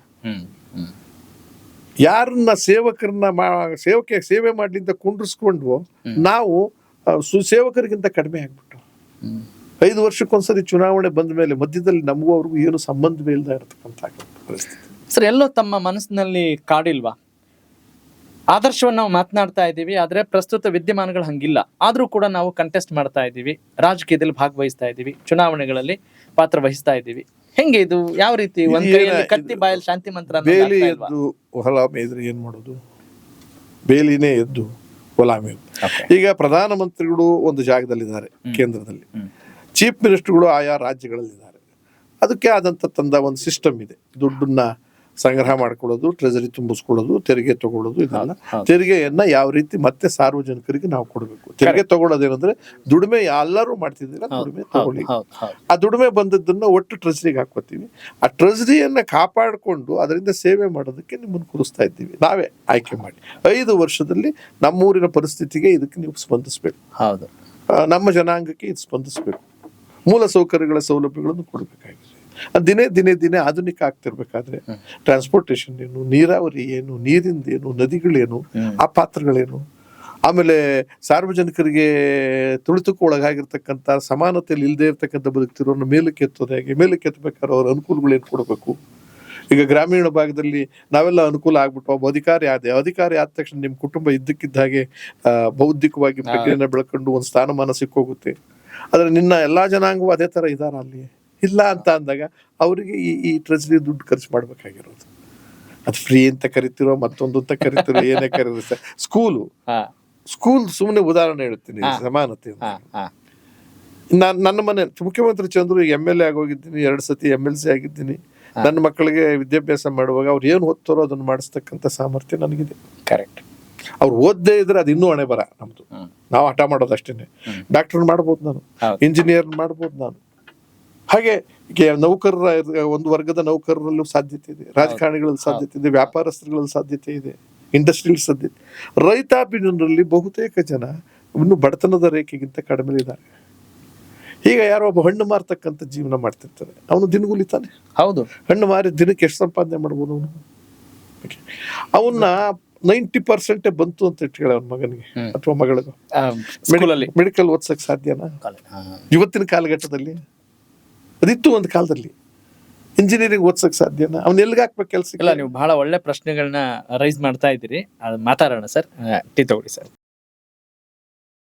ಅಂದ್ರೆ ಸರ್, ಈಗ ನೀವು ಅವಾಗ ಹೇಳ್ತಾ ಇದ್ರಿ ಕಾನೂನು ಇನ್ನು ವಿದ್ಯಾರ್ಥಿನೇ ನಾನು ಅಂತ, ಯಾಕಂದ್ರೆ ಲಾ ಪಾಸ್ ಆಗಿ. ಆದ್ರೆ ನೀವು ಜಡ್ಜ್ ಆಗಿದ್ದೀರಲ್ಲ ಆಮ್ ಆದ್ಮಿ ಪಕ್ಷದ ರಾಜ್ಯಾಧ್ಯಕ್ಷರಾಗಿ ಕರ್ನಾಟಕದಲ್ಲಿ, ಅದು ಹಿಂಗೆ? ಇಲ್ಲ ನೋಡಿ, ಒಂದು ಪಕ್ಷದಲ್ಲಿ ಇದ್ದಾಗ ಅವತ್ತಿನ ದಿವಸ ಎಮರ್ಜೆನ್ಸಿ ಟೈಮ್ನಲ್ಲಿ ಕಾಂಗ್ರೆಸ್ನ ವಿರೋಧ ಮಾಡ್ಕೊಂಡು ಬಂದಂತ ಗುಂಪಿನ ಯುವಕರಲ್ಲಿ ನಾನು ಒಬ್ಬ. ಎಮರ್ಜೆನ್ಸಿ ಅನ್ನೋದು ಸಂವಿಧಾನಕ್ಕೆ ವಿರೋಧವಾಗಿ ನಡ್ಕೊಂಡಂತ ರೀತಿಯಿಂದ ಒಂದು ಕಲ್ಪನೆ ಅವತ್ತು ಬಂತು ಅಲ್ವರ? ಶ್ರೀಮತಿ ಇಂದಿರಾ ಗಾಂಧಿ ಅವರ ಕಾಲಘಟ್ಟದಲ್ಲಿ ಅದು ಸರ್ವಾಧಿಕಾರದ ಅಂತಿಮ ಘಟ್ಟ ಕೊಟ್ಟೋಯ್ತು. ಅವ್ರೇನ್ ತೀರ್ಮಾನ ತಗೊಂಡ್ರು ಅದೇ ಮುಗೀತು, ಅದಾಯ್ತು. ತುರ್ತು ಪರಿಸ್ಥಿತಿ. ಅದು ನೆಹರು ಕಾಲ ಬೇರೆ, ಗಾಂಧಿ ಕಾಲ ಬೇರೆ. ಅದಾದ್ಮೇಲೆ ಜಯಪ್ರಕಾಶ್ ನಾರಾಯಣ ಅವರು ಅದ್ರ ವಿರುದ್ಧವಾಗಿ ದೊಡ್ಡ ಹೋರಾಟ ಆಂದೋಲನ ಆಯ್ತು. ಸರ್ಕಾರಗಳು ಬದಲಾವಣೆ ಆಯ್ತು. ನಾನ್ ಕಾಂಗ್ರೆಸ್ ಸರ್ಕಾರಗಳು ಬರಕ್ ಶುರು ಆದವು. ಎಲ್ಲಿ ಅಲ್ಲಿ ಚೌಧರಿ ಚರಣ್ ಸಿಂಗ್ ಇರ್ಬೋದು, ಸೆಂಟ್ರಲ್ ಅವ್ರು ಯಾರ್ಯಾರೋ ಬಂದ್ರು, ಆಮೇಲೆ ಚಂದ್ರಶೇಖರ್ ಬಂದ್ರು, ಇನ್ನು ಯಾರೋ ಮುರಾರ್ಜಿ ಎಲ್ಲರೂ ಬಂದ್ರಲ್ಲ. ಅಂದ್ರೆ ಎಗನೆಸ್ಟ್ ಕಾಂಗ್ರೆಸ್ ಒಂದು ಸರ್ಕಾರ. ಹಾಗೆ ಇಲ್ಲೂ ಕೂಡ ಅವತ್ತಿನ ಕಾಲದಲ್ಲಿ ಜನತಾ ದಳ ಅಂತ ಬಂತು. ಆವಾಗ ನಾವು ಜನತಾ ಪಾರ್ಟಿಗೆ ಪ್ರಗತಿಪರ ಚಿಂತಕರು ಮತ್ತು ಸಾರ್ವಜನಿಕರ ಹಿತವನ್ನು ಕಾಪಾಡ್ತಕ್ಕಂಥ ಜನ. ಇದು ಸಂವಿಧಾನಕ್ಕೆ ಗೌರವ ಕೊಡ್ತಕ್ಕಂಥವ್ರು ಮೊದಲನೇದಾಗಿ ಪ್ರಜಾಪ್ರಭುತ್ವವನ್ನು ಉಳಿಸೋ ಸಾಮರ್ಥ್ಯ ಇವರಿಗಿದೆ ಅಂತ ತಿಳ್ಕೊಂಡು ಅವ್ರು ಜೊತೆಸೋದು. ಅಲ್ಲಿ ನಮಗೆ ಸಿಕ್ಕದಂತ ಒಬ್ಬ ವ್ಯಕ್ತಿ ಈ ರಾಜ್ಯದಲ್ಲಿ ರಾಮಕೃಷ್ಣ ಹೆಗಡೆ. ಆವತ್ತಿನ ಕಾಲಘಟ್ಟಕ್ಕೆ ಇವತ್ತು ನಾನು ಹೇಳಲೇಬೇಕಾಗತ್ತೆ. ಅವ್ರ ಜೊತೆಲಿ ಇದ್ದಂತ ಧೀಮಂತ ನಾಯಕರು ಯಾರು? ದೇವೇಗೌಡರು, ಹೌದು, ಜೆ.ಎಚ್. ಪಟೇಲ್, ಹೌದು, ಎಸ್.ಆರ್. ಬೊಮ್ಮಾಯಿ ಅವರು, ಬಿ ರಾಚಯ್ಯನವರು, ಆಮೇಲೆ ಇದು ನಮ್ಮ ನಜೀರ್ ಧರ್ಮಸೇನ ಅವರ ಅಪ್ಪ, ಗವರ್ನರ್ ಆಗಿದ್ರಲ್ಲ ಮೈಸೂರು ಕಡೆ. ಆ ಒಂದು ಗ್ಯಾಂಗ್ ಇತ್ತಲ್ಲ, ಪ್ರಾಮಾಣಿಕಕ್ಕೆ ಹೆಸರು ಮಾಡಿದಂಥವ್ರು. ಆಮೇಲೆ ಮೌಲ್ಯಾಧಾರಿತ ರಾಜಕಾರಣ ಗೌರವ ಕೊಡ್ತಿತ್ತು ಅಂತ. ಯಾವತ್ತೋ ಒಂದು ಕಾಲದಲ್ಲಿ ನೆಹರು ಅವ್ರ ಕಾಲದಲ್ಲಿ ರೈಲ್ ಆಕ್ಸಿಡೆಂಟ್ ಆದಾಗ ಲಾಲ್ ಬಹದ್ದೂರ್ ಶಾಸ್ತ್ರಿ ಅವರು ತನಗೂ ಅದಕ್ಕೂ ಸಂಬಂಧ ಇಲ್ಲದೆ ಇದ್ರು, ರೈಲ್ವೆ ಮಿನಿಸ್ಟರ್ ಆಗಿ ನಾನು ಎಲ್ಲೇ ದೂರದಲ್ಲಿದ್ರು ರೈಲ್ ಆಕ್ಸಿಡೆಂಟ್ ಆಗಿದ್ದು ಯಾರಿಂದಲೂ ಆದ್ರೂ ಕೂಡ ನಾನು ಮನೆಗೆ ನನಗೆ ನೈತಿಕ ಹೊಣೆ ಹೊತ್ತು ನಾನು ರಾಜೀನಾಮೆ ಕೊಡ್ತೀನಿ ಅಂದ್ರು. ಸೇಮ್ ರಾಮಕೃಷ್ಣ ಹೆಗಡೆ ಅವತ್ತಿನ ಕಾಲಘಟ್ಟಕ್ಕೆ ರೇವ್ ಜಿತ್ತೋದು ಯಾವುದೋ ಒಂದು ಕಾಲಕ್ಕೆ ಆಯ್ತು, ಹೌದು ಹೋದ್ರು. ಅದಾದ್ಮೇಲೆ ಮ್ಯಾಂಡೇಟ್ ಬೇಕು ನನಗೆ ಅಂತ ಅಂದ್ಬಿಟ್ಟು ಮತ್ತೆ ಚುನಾವಣೆ ಮಾಡ್ತಾರೆ. ಯಾಕೆಂದ್ರೆ MP ಎಲೆಕ್ಷನ್ ಬಂತು ಮಧ್ಯ. MP ಎಲೆಕ್ಷನ್ ನಲ್ಲಿ ಇಲ್ಲಿ ಪೂರ್ತಿ ಎಗನೆಸ್ಟ್ ಇದು ಜನತಾದಳ ಗೆದ್ದು ಬಿಡ್ತು. ಅಂತ ಟೈಮ್ನಲ್ಲಿ ಹಂಗಾರೆ ನನ್ನ ಸರ್ಕಾರನು ಇದು ವಿರೋಧ ಮಾಡ್ದಂಗೆ ನೀವು ನಮ್ಮೂರ ಎಲ್ಲಾ MP ಗಳನ್ನ ಸೋಲ್ಸಿದ್ದಾದ್ಮೇಲೆ ನೀವು ನನಗೆ ಮ್ಯಾಂಡೇಟ್ ಪ್ರೀತಿ ಇದ್ರೆ ಕೊಡಿ ಓಟು ಅಂತ ತಿರ್ಗೋದು. ಆ ಟೈಮ್ನಲ್ಲಿ ನಾವು ಬಂದವರು ಎಲ್ಲೋ ಇದ್ದಂತ. ಅವಾಗೇನಾದ್ರೂ ನೀವು ತಿನ್ನೋ ಅನ್ನ, ಕುಡಿಯೋ ನೀರು, ಗಾಳಿ, ಸೇವಿಸೋ ಗಾಳಿ ಎಲ್ಲ ಬೇರೆ ಇತ್ತ ಅನ್ನೋ ಅನಿಸ್ತಾ ಇದೆ ನಮ್ಗೆ ಇವತ್ತಿನ ರಾಜಕಾರಣ ನೋಡ್ಬಿಟ್ರೆ. ಅಂದ್ರೆ ನಾವು ಕೂಡ ಅದೇ ಮೆಂಟಾಲಿಟಿಲೇ ಇದ್ದು, ತಪ್ಪು ಮಾಡಬಾರ್ದು, ಸದನಕ್ಕೆ ಹೋದಾಗ ತಯಾರಿಯಾಗಿ ಹೋಗ್ಬೇಕು, ಅಧ್ಯಯನ ಮಾಡಬೇಕು. ಆಮೇಲೆ ಏನಾದ್ರು ಮಾತಾಡೋದು ಯಾರ ಜೊತೆ ಮಾತಾಡ್ತಾ ಇದ್ವಿ ನಾವು? ನಾನು ಹ್ಯಾವ್ ಟು ಮುಖ್ಯಮಂತ್ರಿಗಳಿಗೆ ಆನ್ಸರ್ ಮಾಡಬೇಕು, ದೇವೇಗೌಡರಿಗೆ ಆನ್ಸರ್ ಮಾಡಬೇಕು, ಆಮೇಲೆ ಎಲ್ಲರೂ ಪಟಿಂಗರು ವಿಚಾರಗಳಲ್ಲಿ ಪಂಟ್ರು ಸಣ್ಣ ಪುಟ್ಟ ಕಿರಿಕಿಳವೆಲ್ಲ ಇದ್ದೇ ಇರ್ತದೆ ರಾಜಕಾರಣದಲ್ಲಿ. ಆದ್ರೆ ವ್ಯಕ್ತಿಗತವಾದ ದ್ವೇಷವನ್ನು ಇಟ್ಕೋತಿರ್ಲಿಲ್ಲ ಅವತ್ತು. ಅಲ್ಲಿಗೆ ಇಶ್ಯೂ ಬೇಸ್ಡ್ ದ್ವೇಷಗಳನ್ನ ಇಟ್ಕೋತಿದ್ರು. ಭಿನ್ನ ಮತ ಇತ್ತು, ಅಲ್ಲ ಭಿನ್ನ ಅಭಿಪ್ರಾಯ ಇತ್ತು, ಭಿನ್ನ ಮತ ಇರಲಿಲ್ಲ. ಕರೆಕ್ಟ್. ಅವತ್ತು ಬೆಳೆದು ಬಂದವರೇ ಸರ್ ಇವತ್ತಿನ ದಿವಸ ದೊಡ್ಡ ದಿಗ್ಗಜರಾಗಿರೋದು MP ಪ್ರಕಾಶ್. ಅಲ್ಲ, ಈಗ್ಲೂ ನಾವು ಹೇಳ್ಬೋದಲ್ಲ ಸರ್, ವಾಚಾಮ ಗೋಚರವಾಗಿ ಬೈಕೊಳ್ತಾರೆ, ಮತ್ತೆ ಒಂದೇ ಪಕ್ಷದಲ್ಲಿ ಇರ್ತಾರೆ. ಈಗ್ಲೂ ಅನ್ಕೋಬಹುದಲ್ಲ ನಾವು ಇವರಿಗೆ ಭೇದ ಇಲ್ಲ ಅಂತ. ಅದು ಇನ್ನೊಂದು, ಒಂದೇ ಗುಂಪಿನಲ್ಲಿ ಇದ್ಕೊಂಡು ಅಂತರಂಗ ಬಹಿರಂಗ ಬೇರೆ ತರ ಅವರವರೇ ಬುಡ ಕಡಿಯೋ ಪ್ರಯತ್ನ ಮಾಡ್ತಿದಾರಲ್ಲ, ಅದು ಇವತ್ತಿನ ಸರ್ಕಾರದಲ್ಲೇ ನೋಡ್ಬೋದು ನಾವು. ನೇರವಾಗಿ ಹೇಳ್ತಾ ಇದ್ದೀನಿ. ಈಗ DCM ಇವ್ರ ಮೇಲೂ ಅಪಾರವಾದ ಗೌರವ ಇದೆ ನನಗೆ. ಆದ್ರೆ DK ಶಿವಕುಮಾರ್ CM ಆಗಕ್ಕೆ ಇವ್ರ ಕಾಲ ಎಳಿತಾರೆ, ಇವ್ರ ಕಾಲ ಉಳಿಸ್ಕೊಳ್ಳಕ್ಕೆ ಇವ್ರ ಕಾಲ ಎಳಿತಾರೆ ಅಂದಾಗ ಬೇರೆ ಅವ್ರದ್ದು ಹೊರಗಡೆಯವ್ರನ್ನ ಇವ್ರು ಫೇಸ್ ಮಾಡೋದಕ್ಕಿಂತ ಅವ್ರದ್ದೇ ಫೇಸ್ ಮಾಡ್ಕೊಳ್ಳೋದೇ. ಅಂದ್ರೆ ಹೋಗ್ತಾ ಹೋಗ್ತಾ ತಮ್ಮ ಅಸ್ತಿತ್ವ ಉಳಿಸ್ಕೊಳ್ಳೋಕ್ಕೋಸ್ಕರ ಇಡೀ ಪ್ರಜಾಪ್ರಭುತ್ವವನ್ನು ಕೊಲೆ ಮಾಡ್ತಿದ್ದೀರಾ, ಇಡೀ ಸಂವಿಧಾನಕ್ಕೆ ಧಕ್ಕೆ ಕೊಡ್ತಾ ಇದ್ದೀರಲ್ಲ. ಅಂಡ್ ನಿಮ್ಮನ್ನು ನಂಬಿರ್ತಕ್ಕಂಥ ಮತದಾರರಿಗೆ ನೀವು ಕೊಡ್ತಿರ್ತಕ್ಕಂಥದ್ದು ಏನು? ನಮಗೆ ಬಹಳಷ್ಟು ವರ್ಷಗಳಿಂದ ನೀವು ಕರ್ನಾಟಕ ರಾಜ್ಯದಲ್ಲಿ ಆಮ್ ಆದ್ಮಿ ಪಕ್ಷ ಚುನಾವಣೆಯಲ್ಲಿ ಭಾಗವಹಿಸ್ತಾನೆ ಇದೆ, ಎಕ್ಸೆಪ್ಟ್ ಡೆಲ್ಲಿ ಅಂಡ್ ಪಂಜಾಬ್. ಕರ್ನಾಟಕದಲ್ಲಿ ಯಾಕೆ ನಿಮ್ಮ ಭಾಷಣಗಳು ವರ್ಕ್ ಆಗ್ತಾ ಇಲ್ವಾ? ಕೆಲಸಗಳು ವರ್ಕ್ ಆಗ್ತಾ ಇಲ್ವಾ? ಜನರನ್ನ ಯಾಕೆ ರೀಚ್ ಆಗ್ತಾ ಇಲ್ಲ? ಹೇಗೆ ಅಂದ್ರೆ ಚುನಾವಣೆ ಇವತ್ತು ಎಷ್ಟು ಮಟ್ಟಿಗೆ ಕಲುಷಿತವಾಗಿ ಹೋಗ್ಬಿಟ್ಟಿದೆ ಅಂದ್ರೆ, ಆತ್ಮ ಸಾಕ್ಷಿಗೆ ಕರೆಕ್ಟಾಗಿ ಮತ ಹಾಕ್ತಕ್ಕಂಥ ವಾತಾವರಣ ಸಂಪೂರ್ಣವಾಗಿಲ್ಲ. ಮತದಾನದ ವಿಚಾರ ಶ್ರೇಷ್ಠವಾದ ದಾನ ಮತದಾನ. ಅದು ಅವತ್ತಿನ ಕಾಲದಲ್ಲಿ ಮತ ಹಾಕಬೇಕಾದ್ರೆ ವ್ಯಕ್ತಿಯ ನಡವಳಿಕೆಯನ್ನು ನೋಡಿಕೊಂಡು, ಅವನ ಕರ್ತವ್ಯವನ್ನು ನೋಡಿಕೊಂಡು, ಅವನ ಹಿಂದಿನ ಅಧಿಕಾರವನ್ನು ನೋಡಿಕೊಂಡು, ಇವನು ಸರಿ ಇಲ್ಲ ಇನ್ನೊಬ್ಬನ ಬದಲಾಯಿಸೋಣ, ದ್ವೇಷ ರಾಜಕಾರಣ ಇರ್ತಿರ್ಲಿಲ್ಲ. ಎಲ್ಲೋ ಒಂದು ಈ ಡಿಸೆಂಟ್ರಲೈಸೇಷನ್ ಆಫ್ ಪವರ್ಸ್ ಅಂತ ಮಾಡಿದ್ರು ನೋಡಿ, ಅಧಿಕಾರ ವಿಕೇಂದ್ರೀಕರಣ. ಪರ್ಪಸ್ ಇಸ್ ಗುಡ್ ನನ್ನ ಲೆಕ್ಕದಲ್ಲಿ. ಆದರೆ ಅದು ಎಲ್ಲಿಗೆ ಬಂತು ಅಂದರೆ ಹಳ್ಳಿನಲ್ಲೂ ಗುಂಪುಗಾರಿಕೆ ಮಾಡ್ತಕ್ಕಂಥ ರೀತಿ ಆಗೋಯ್ತು. ಈಗ ತಾಲೂಕ್ ಪಂಚಾಯತಿ, ಜಿಲ್ಲಾ ಪಂಚಾಯತಿ ಎಲ್ಲದ ಚುನಾವಣೆ ಬಂದಾಗ ನನ್ನ ಮನೆ ಬಾವುಟ ಬೇರೆ, ನಿನ್ನ ಮನೆ ಬಾವುಟ ಬೇರೆ, ನೀನು ಬೇರೆ ನಾನು ಬೇರೆ, ನಿನ್ನ ಸಿದ್ಧಾಂತ ಬೇರೆ ನನ್ನ ಸಿದ್ಧಾಂತ. ಅಂದರೆ ಆಮೇಲೆ ಚುನಾವಣೆಯಲ್ಲಿ ಯಾರಿಗೆ ಮತ ಹಾಕ್ತಾರೆ ಅನ್ನೋದು ಗೊತ್ತಾಗೋಕ್ಕೂ ಶುರುವಾಗ್ಬಿಡ್ತು. ಅದು ಯಾವತ್ತೂ ಗೊತ್ತಾಗದೇ ಇದ್ರು ಒಳ್ಳೇದು. ಗೌಪ್ಯತೆ. ಯಾಕೆ ಗೌಪ್ಯತೆ ಅಂದ್ರೆ ನಾನು ಯಾರಿಗೆ ಹಾಕ್ಬೇಕು, ಇಷ್ಟ ಇಲ್ಲದೆ ಇದ್ರು ನನ್ನ ದಣಿಗೆ ಓಟ್ ಹಾಕ್ಬೇಕು ಅನ್ನೋದು ಇವತ್ತು ಪರಿಸ್ಥಿತಿ ಬಂದಿದೆ. ಅವತ್ತಿರ್ಲಿಲ್ಲ. ಯಾರು ಓಟ್ ಹಾಕ್ತಾರೋ ಗೊತ್ತಿಲ್ಲಪ್ಪ ಬೂತಲ್ಲಿ. ಈಗ ಇಡೀ ತಾಲೂಕಿನಲ್ಲಿ ಸ್ವಾತಂತ್ರ್ಯ ಇಲ್ಲ ಅಂತೀರಾ ಸರ್? ಈಗ ನಿಮ್ಮ ಚಿಹ್ನೆ ಬಂದಾದ್ಮೇಲೆ ಬಹಳಷ್ಟು ಕಡೆ ಆ ಚಿಹ್ನೆದಲ್ಲಿ ಯಾರು ಓಟ್ ಹಾಕಿದ್ದಾರೆ ಅಂತ ಗೊತ್ತಾಗುತ್ತಲ್ಲ, ಬೂತ್ನಲ್ಲೂ ಗೊತ್ತಾಗ್ಬಿಡುತ್ತಲ್ಲ ಬೇಕು ಅಂದಾಗ. ಅದು 100% ಗೊತ್ತಾಗ್ಬೋದು. ಹಂಗೆ ಗುಂಪು ಮಾಡಿ ಇಡೀ ರಾಜ್ಯದಲ್ಲಿ ಪ್ರತಿ ಹಳ್ಳಿನಲ್ಲೂ ಪ್ರತಿ ಮನೆಯಲ್ಲೂ ರಾಜಕಾರಣವನ್ನು ತೋರ್ಕಿದ್ರು. ಅಂದ್ರೆ ಬ್ರ್ಯಾಂಡ್ ಮಾಡಿದ್ರು, ನನ್ನವನ್ ನೀನು. ಪ್ರಜಾಪ್ರಭುತ್ವದ ಅಸ್ತಿತ್ವ ಕಳ್ಕೊಂತು. ಈಗ ಕಾಫಿ ಪ್ಲಾಂಟರ್ಸ್ ಇದ್ದಾರೆ. ನಾನು ಒಳ್ಳೆಯವನಾದ ನಂದೇನು ತೊಂದರೆ ಇಲ್ಲ, ನಾನು ಒಳ್ಳೆಯವನಲ್ಲ, ನನ್ನ ಇಷ್ಟ ಬಂದಂಗೆ ಮಾಡಬೇಕು ಅಂತ ತೀರ್ಮಾನ. ನನ್ನ ಹತ್ರ 1,000 ಜನ ಕೆಲಸಗಾರರಿದ್ದಾರೆ, ಇದ್ದಾರೋ ಇಲ್ವೋ ಇರಲಿ. ಅವರೆಲ್ಲ ಬದುಕಿಗೋಸ್ಕರ ಯಾರ ಮಾತು ಕೇಳಬೇಕು? ದಣಿ ಮಾತೆ ಕೇಳಬೇಕು. ಸೊ ದಣಿಗೆ ಅವನು ಹೇಳ್ತಾನೆ, ಒಬ್ಬ ಕೊಲೆಗಡಕ ಜೈಲಿಗೆ ಹೋಗಿ ಬಂದಿರೋನು, ಅವನಿಗೆ ಬೇಕಾದವನು, ಅವನ್ನೇನೋ ಕಾಪಾಡ್ತಿರ್ತಾನೆ, ಅವ್ನು ದುಡ್ಡು ನೋಡ್ಕೊತಿರ್ತಾನೆ, ಅವ್ನು ಓಟ್ ಹಾಕಿ ಚೇರ್ಮನ್ ಮಾಡು ಅಂತೀವಿ ಅಥವಾ MLA ಮಾಡು ಅಂತೀವಿ. ಮಾಡದೇ ಇದ್ರೆ ಅವನು ಬೆಳಗ್ಗೆ ಊಟ ಇಲ್ಲ, ನಾಡ ದೂರಲ್ಲಿ ಜಾಗವೇ ಇಲ್ಲ, ಬದುಕೇ ಇಲ್ಲ, ಜೀವ ಇರುತ್ತೋ ಇಲ್ವೋ ಅನ್ನೋ ಸ್ಥಿತಿನೂ ಇರುತ್ತಲ್ಲ. ಹೀಗೆಲ್ಲ ಇರೋವಾಗ ನೀವು ನಮ್ಮ ಆಮ್ ಆದ್ಮಿ ಪಾರ್ಟಿ ವಿಚಾರ ಹೇಳ್ತಿದ್ರಲ್ಲ, ಇವತ್ತಿನ ದಿವಸ ಬಾವುಟ ಹಾರಿಸ್ಬೇಕಾದ್ರೆ ಹಳ್ಳಿನಲ್ಲೂ ಎಷ್ಟು ಸುಲಭ ಇದೆಯಾ, ಆಮೇಲೆ ಎಷ್ಟು ಖರ್ಚಾಗುತ್ತೆ ಇವತ್ತಿನ ಮಾಡ್ತಿರೋ ದಂಧೆನಲ್ಲಿ. ಮತದಾನ ಸರ್ ಯಾಕೆ ಪ್ರಯತ್ನ ಮಾಡ್ತೀರಿ? ಎಲ್ಲಕ್ಕೂ ಕಾಲ ಅಂತ ಒಂದಿರುತ್ತೆ, ಕಾಲ ಚಕ್ರ. ಈಗ ಇಷ್ಟೆಲ್ಲ ಆದ್ಮೇಲೂ ಕೂಡ ಚುನಾವಣೆ ನಡೀತು. ಇಂದಿರಾ ಗಾಂಧಿ ಆ ಥರ ಎಮರ್ಜೆನ್ಸಿ ಮಾಡಿದ್ಮೇಲೂ ಚುನಾವಣೆ ನಡೆದಾಗ ಸುಮ್ಮನೆ ಇದ್ಬಿಟ್ಟಿದ್ರೆ ಜಯಪ್ರಕಾಶ್ ನಾರಾಯಣ ಪರ್ಯಾಯ ಬರ್ತಿತ್ತ? ಅಣ್ಣಾ ಹಜಾರೆ ಅವತ್ತಿನ ದಿವಸ ಹೋರಾಟ ಕೂತ್ಕೊಂಡು ಕೇಜ್ರಿವಾಲ್ನಂತವ್ರನ್ನ ಬೆಳೆಸ್ತಾ ಇದ್ದಿದ್ರೆ ಪರ್ಯಾಯ ಬರ್ತಿತ್ತ? ವೆಸ್ಟ್ ಬೆಂಗಾಲ್ನಲ್ಲಿ ಬರ್ತಿತ್ತ? ಕಮ್ಯುನಿಸ್ಟ್ ರಾಜ್ಯ ಆಳಕ್ಕಾಗ್ತಿತ್ತ? ಅಂದ್ರೆ ಎಲ್ಲೋ ಒಂದ್ ಕಡೆ ಅದಕ್ಕೊಂದು ದಂಗೆ ಅಂತ ಹೇಳ್ತಾರೆ, ಬದಲಾವಣೆ ಪರ್ಯಾಯ. ಇವತ್ತು ತುದಿಗೆ ಹೋಗ್ತಾ ಇದೆ ಕರ್ನಾಟಕ ರಾಜ್ಯದಲ್ಲಿ ಯಾವುದು? ಕಾಂಗ್ರೆಸ್ ಮತ್ತು BJP ಮತ್ತು ಅಡ್ಗೋಡೆ ಮೇಲೆ ದೀಪ ಇಟ್ಟಂಗೆ ಕೂತಿರ್ತಕ್ಕಂಥ JDS. ಅಂದ್ರೆ JDS ಹೆಂಗೆ ಅಂದ್ರೆ ಮ್ಯಾಂಡೇಟ್ ಬೇಕಿಲ್ಲ ಅವ್ರಿಗೆ, ಪ್ರಜಾಪ್ರಭುತ್ವದ ಸಿಸ್ಟಮೇ ಬೇಕಿಲ್ಲ. ನಾನು 20 ಗೆದ್ದು ಅವ್ರು 20 ಸೋತ್ರು ಸಾಕು, ಅವ್ರಿಗೆ ಶಾರ್ಟೇಜ್ ಬರುತ್ತೆ, ನಾನು ಹೇಳ್ದಂಗೆ ಕೇಳ್ತಾರೆ, ನನ್ನೇ ಮುಖ್ಯಮಂತ್ರಿ ಮಾಡ್ತಾರೆ, ನನ್ನೇ DCM ಮಾಡ್ತಾರೆ ಅನ್ನೋ ಕಾಲದಲ್ಲಿ. ಅವ್ರು 100ಕ್ಕೆ ಯಾವತ್ತು ಗೆದ್ದಿದ್ದಾರೆ ಹೇಳಿ ನೋಡೋಣ? JDS ತೆಗಳ್ತಾ ಇಲ್ಲ. ನಾನು ಅವ್ರ ಸಾಮರ್ಥ್ಯವನ್ನು ಹೆಂಗ್ ಬೆಳೆಸ್ಕೊಂಡಿದ್ದಾರೆ ಅಂದ್ರೆ ಅಧಿಕಾರ ಬರಲೇಬೇಕು ಅವ್ರಿಗೆ. ಎಷ್ಟು ಬೇಕು ಅದಕ್ಕೆ? ಕಾಂಗ್ರೆಸ್ಗೆ 10-15 ಕಡಿಮೆ ಆಗಬೇಕು, ಅಥವಾ BJPಗೆ 15 ಕಡಿಮೆ ಆದ್ರೆ ಅವ್ರ ಕೈ ಚಾಚಬೇಕಾಗಿರೋರು ಯಾರಿಗ? ಅವರು ಅವಾಗ ಏನ್ ಹೇಳ್ತಾರೆ? ನಮ್ಮ ಮನೆಯವ್ರನ್ನ ಒಬ್ಬರನ್ನ ಯಾರನ್ನೇನಾದ್ರು ಮಾಡಪ್ಪ. ಇವತ್ತಾಗಿರೋದೇನು? ಕುಮಾರಸ್ವಾಮಿ ಅವ್ರ ಬಗ್ಗೆ ಅಪಾರವಾದ ಗೌರವ ಇದೆ. ಎಷ್ಟು ಜನ ಗೆದ್ದಿದ್ದಾರೆ JDSನಲ್ಲಿ, ಸಮ್ಮಿಶ್ರ ಸರ್ಕಾರದಲ್ಲಿ? ಆ ಪಾರ್ಟಿಲಿ ಎಷ್ಟು ಜನ ಗೆದ್ದಿದ್ದಾರೆ ಸ್ವಾಮಿ? ಕೈ ಜೋಡಿಸಿರೋದಕ್ಕೆ 2 ಗೆದ್ದಿರೋರು ಯಾರಾದ್ರೂ ಮಂತ್ರಿ ಆಗಕ್ಕೆ ಸಾಧ್ಯ ಆಗುತ್ತೆ? ಅದರ ಪ್ರಜಾಪ್ರಭುತ್ವದಲ್ಲಿ ಕರೆಕ್ಟ್ 275 ಮಂತ್ರಿಗಳಾಗುವಂತ ಜಾಗದಲ್ಲಿ ಇವರಿಗೆ ಇಂಪಾರ್ಟೆಂಟ್ ಪೋರ್ಟ್ಫೋಲಿಯೋ ಕೊಡ್ಲೇಬೇಕು ಅಂತ ಅಂದಿದ್ದು ಅದು ಕಾಲದಿಂದ ರಾಜಕಾರಣ. ಅವ್ರನ್ನ ಬೈತಿಲ್ಲ, ವ್ಯವಸ್ಥೆ ಇರೋದು ಹೀಗೆ. ಅದೇ ತರ ಬೇರೆಯವರು ಆಗಿದ್ದಾರೆ ಇವತ್ತಿನ ದಿವಸ. ಭಾರತೀಯ ಜನತಾ ಪಕ್ಷ, ಜನತಾದಳ, ಸೆಕ್ಯುಲರ್, ಕಾಂಗ್ರೆಸ್ ಈ ಎಲ್ಲಾ ಪಕ್ಷಗಳಿಗಿಂತ ಆಮ್ ಆದ್ಮಿ ಪಕ್ಷ ಹೇಗೆ ವಿಭಿನ್ನ? ಹೇಳ್ತೀನಿ.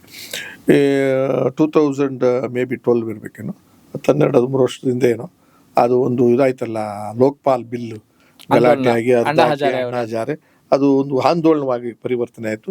ಆಮೇಲೆ ಎಲ್ಲೋ ಒಂದು ಕಡೆ ಪ್ರಧಾನಮಂತ್ರಿಗಳು ಅವತ್ತಿನ ಕಾಲಘಟ್ಟದಲ್ಲಿ ಇದು ಎಲ್ಲೋ ಒಂದು ಕಡೆ ವಿಪರೀತವಾಗಿ ಬೆಳೆದು ಸೆಡ್ಡೊಡೆದು ನಿಲ್ತಕ್ಕಂಥ ಸಾಮರ್ಥ್ಯ ಇದೆ ಈ ಪಕ್ಷಕ್ಕೆ, ಅಣ್ಣಾ ಹಜಾರೆ ಗುಂಪಿಗೆ ಮತ್ತು ಕೇಜ್ರಿವಾಲ್ಗೆ, ಬುದ್ಧಿವಂತರು.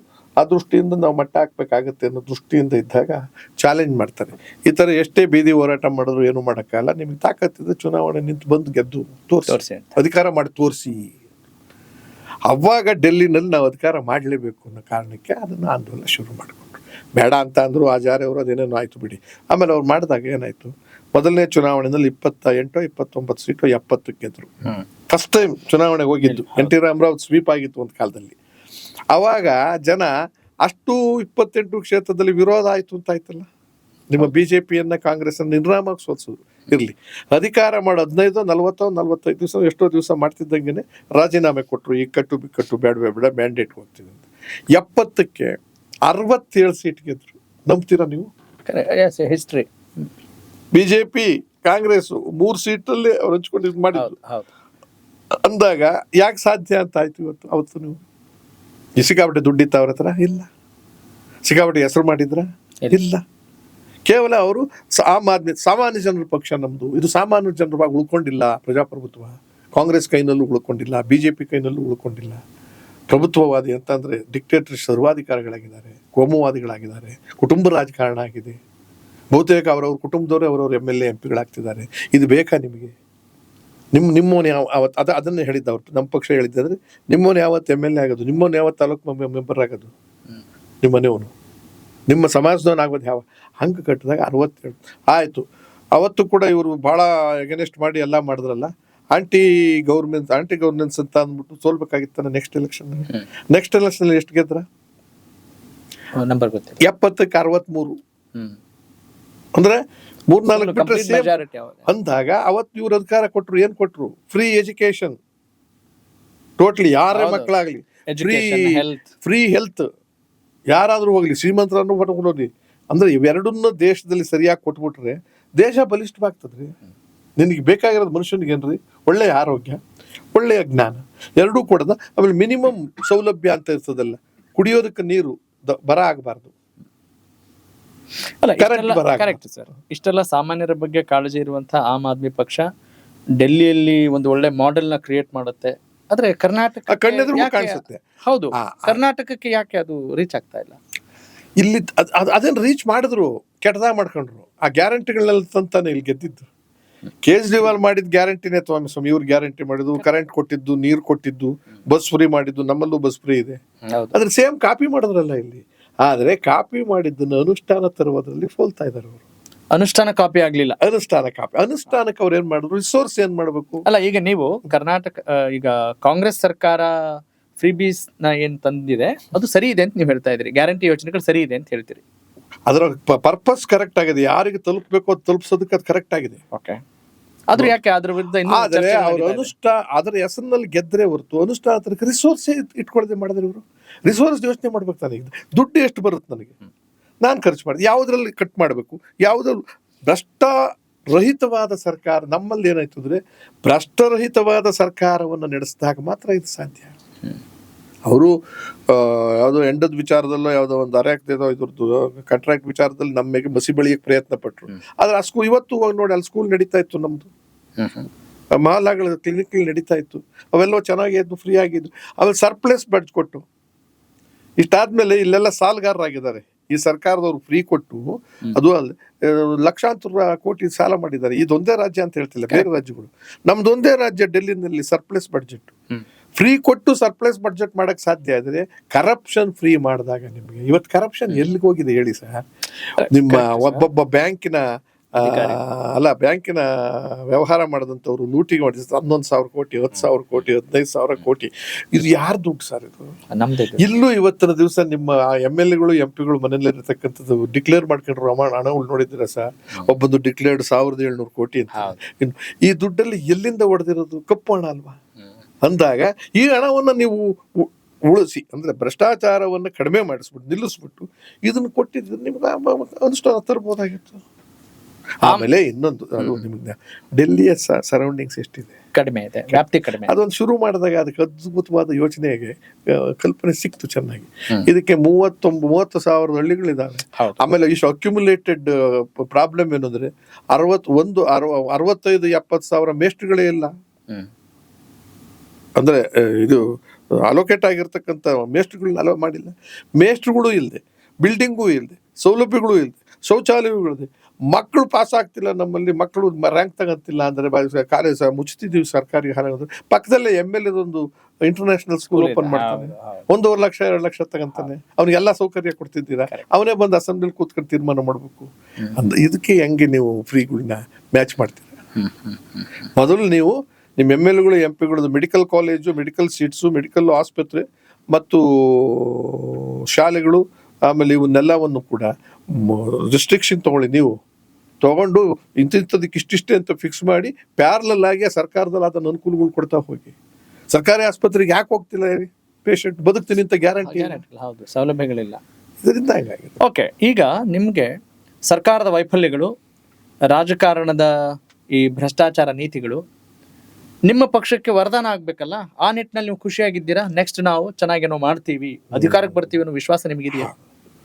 ಇಲ್ಲಿ ಒಂದು ಹೇಳ್ತೀನಿ, corruption to the core chief minister ಸುತ್ತಮುತ್ತ ಮತ್ತು ಬೇರೆ ಮಂತ್ರಿಗಳು ಮತ್ತು ಇವರೇ ಸೇರ್ಕೊಂಡೇ ಮಾಡಿಬಿಟ್ಟಿರೋದ್ರಿಂದ ಇವಾಗ ಓಕೆ, ಅಂದ್ರೆ ಪಾರ್ಟಿಗೆ ದುಡ್ಡು, ಫಂಕ್ಷನ್ ಮಾಡಕ್ ದುಡ್ಡು, ವೈಭವೀಕರಿಸಕ್ ದುಡ್ಡು, ಹೈಕಮಾಂಡ್ ಮೆಚ್ಚೋದಕ್ಕೆ ದುಡ್ಡು, ಇವ್ರು ಏನಕ್ಕೆ ಎಲ್ಲದಕ್ಕೂ ಕೂಡ ದುಡ್ಡನ್ನು ಇಲ್ಲಿಂದಲೇ ಸಪ್ಲೈ ಮಾಡ್ಬೇಕು. ಅದೆಲ್ಲವೂ ಕೂಡ ನಮ್ಮ ಟ್ರೆಜರಿ ದುಡ್ಡೇ ಬೇರೆ ಬೇರೆ ಅರ್ಥದಲ್ಲಿ.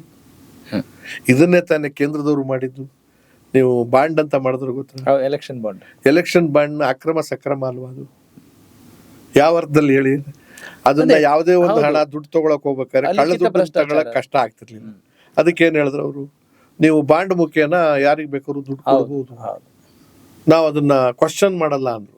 ಅದ್ರ ಅರ್ಥ ಅಕ್ರಮ ಸಕ್ರಮ.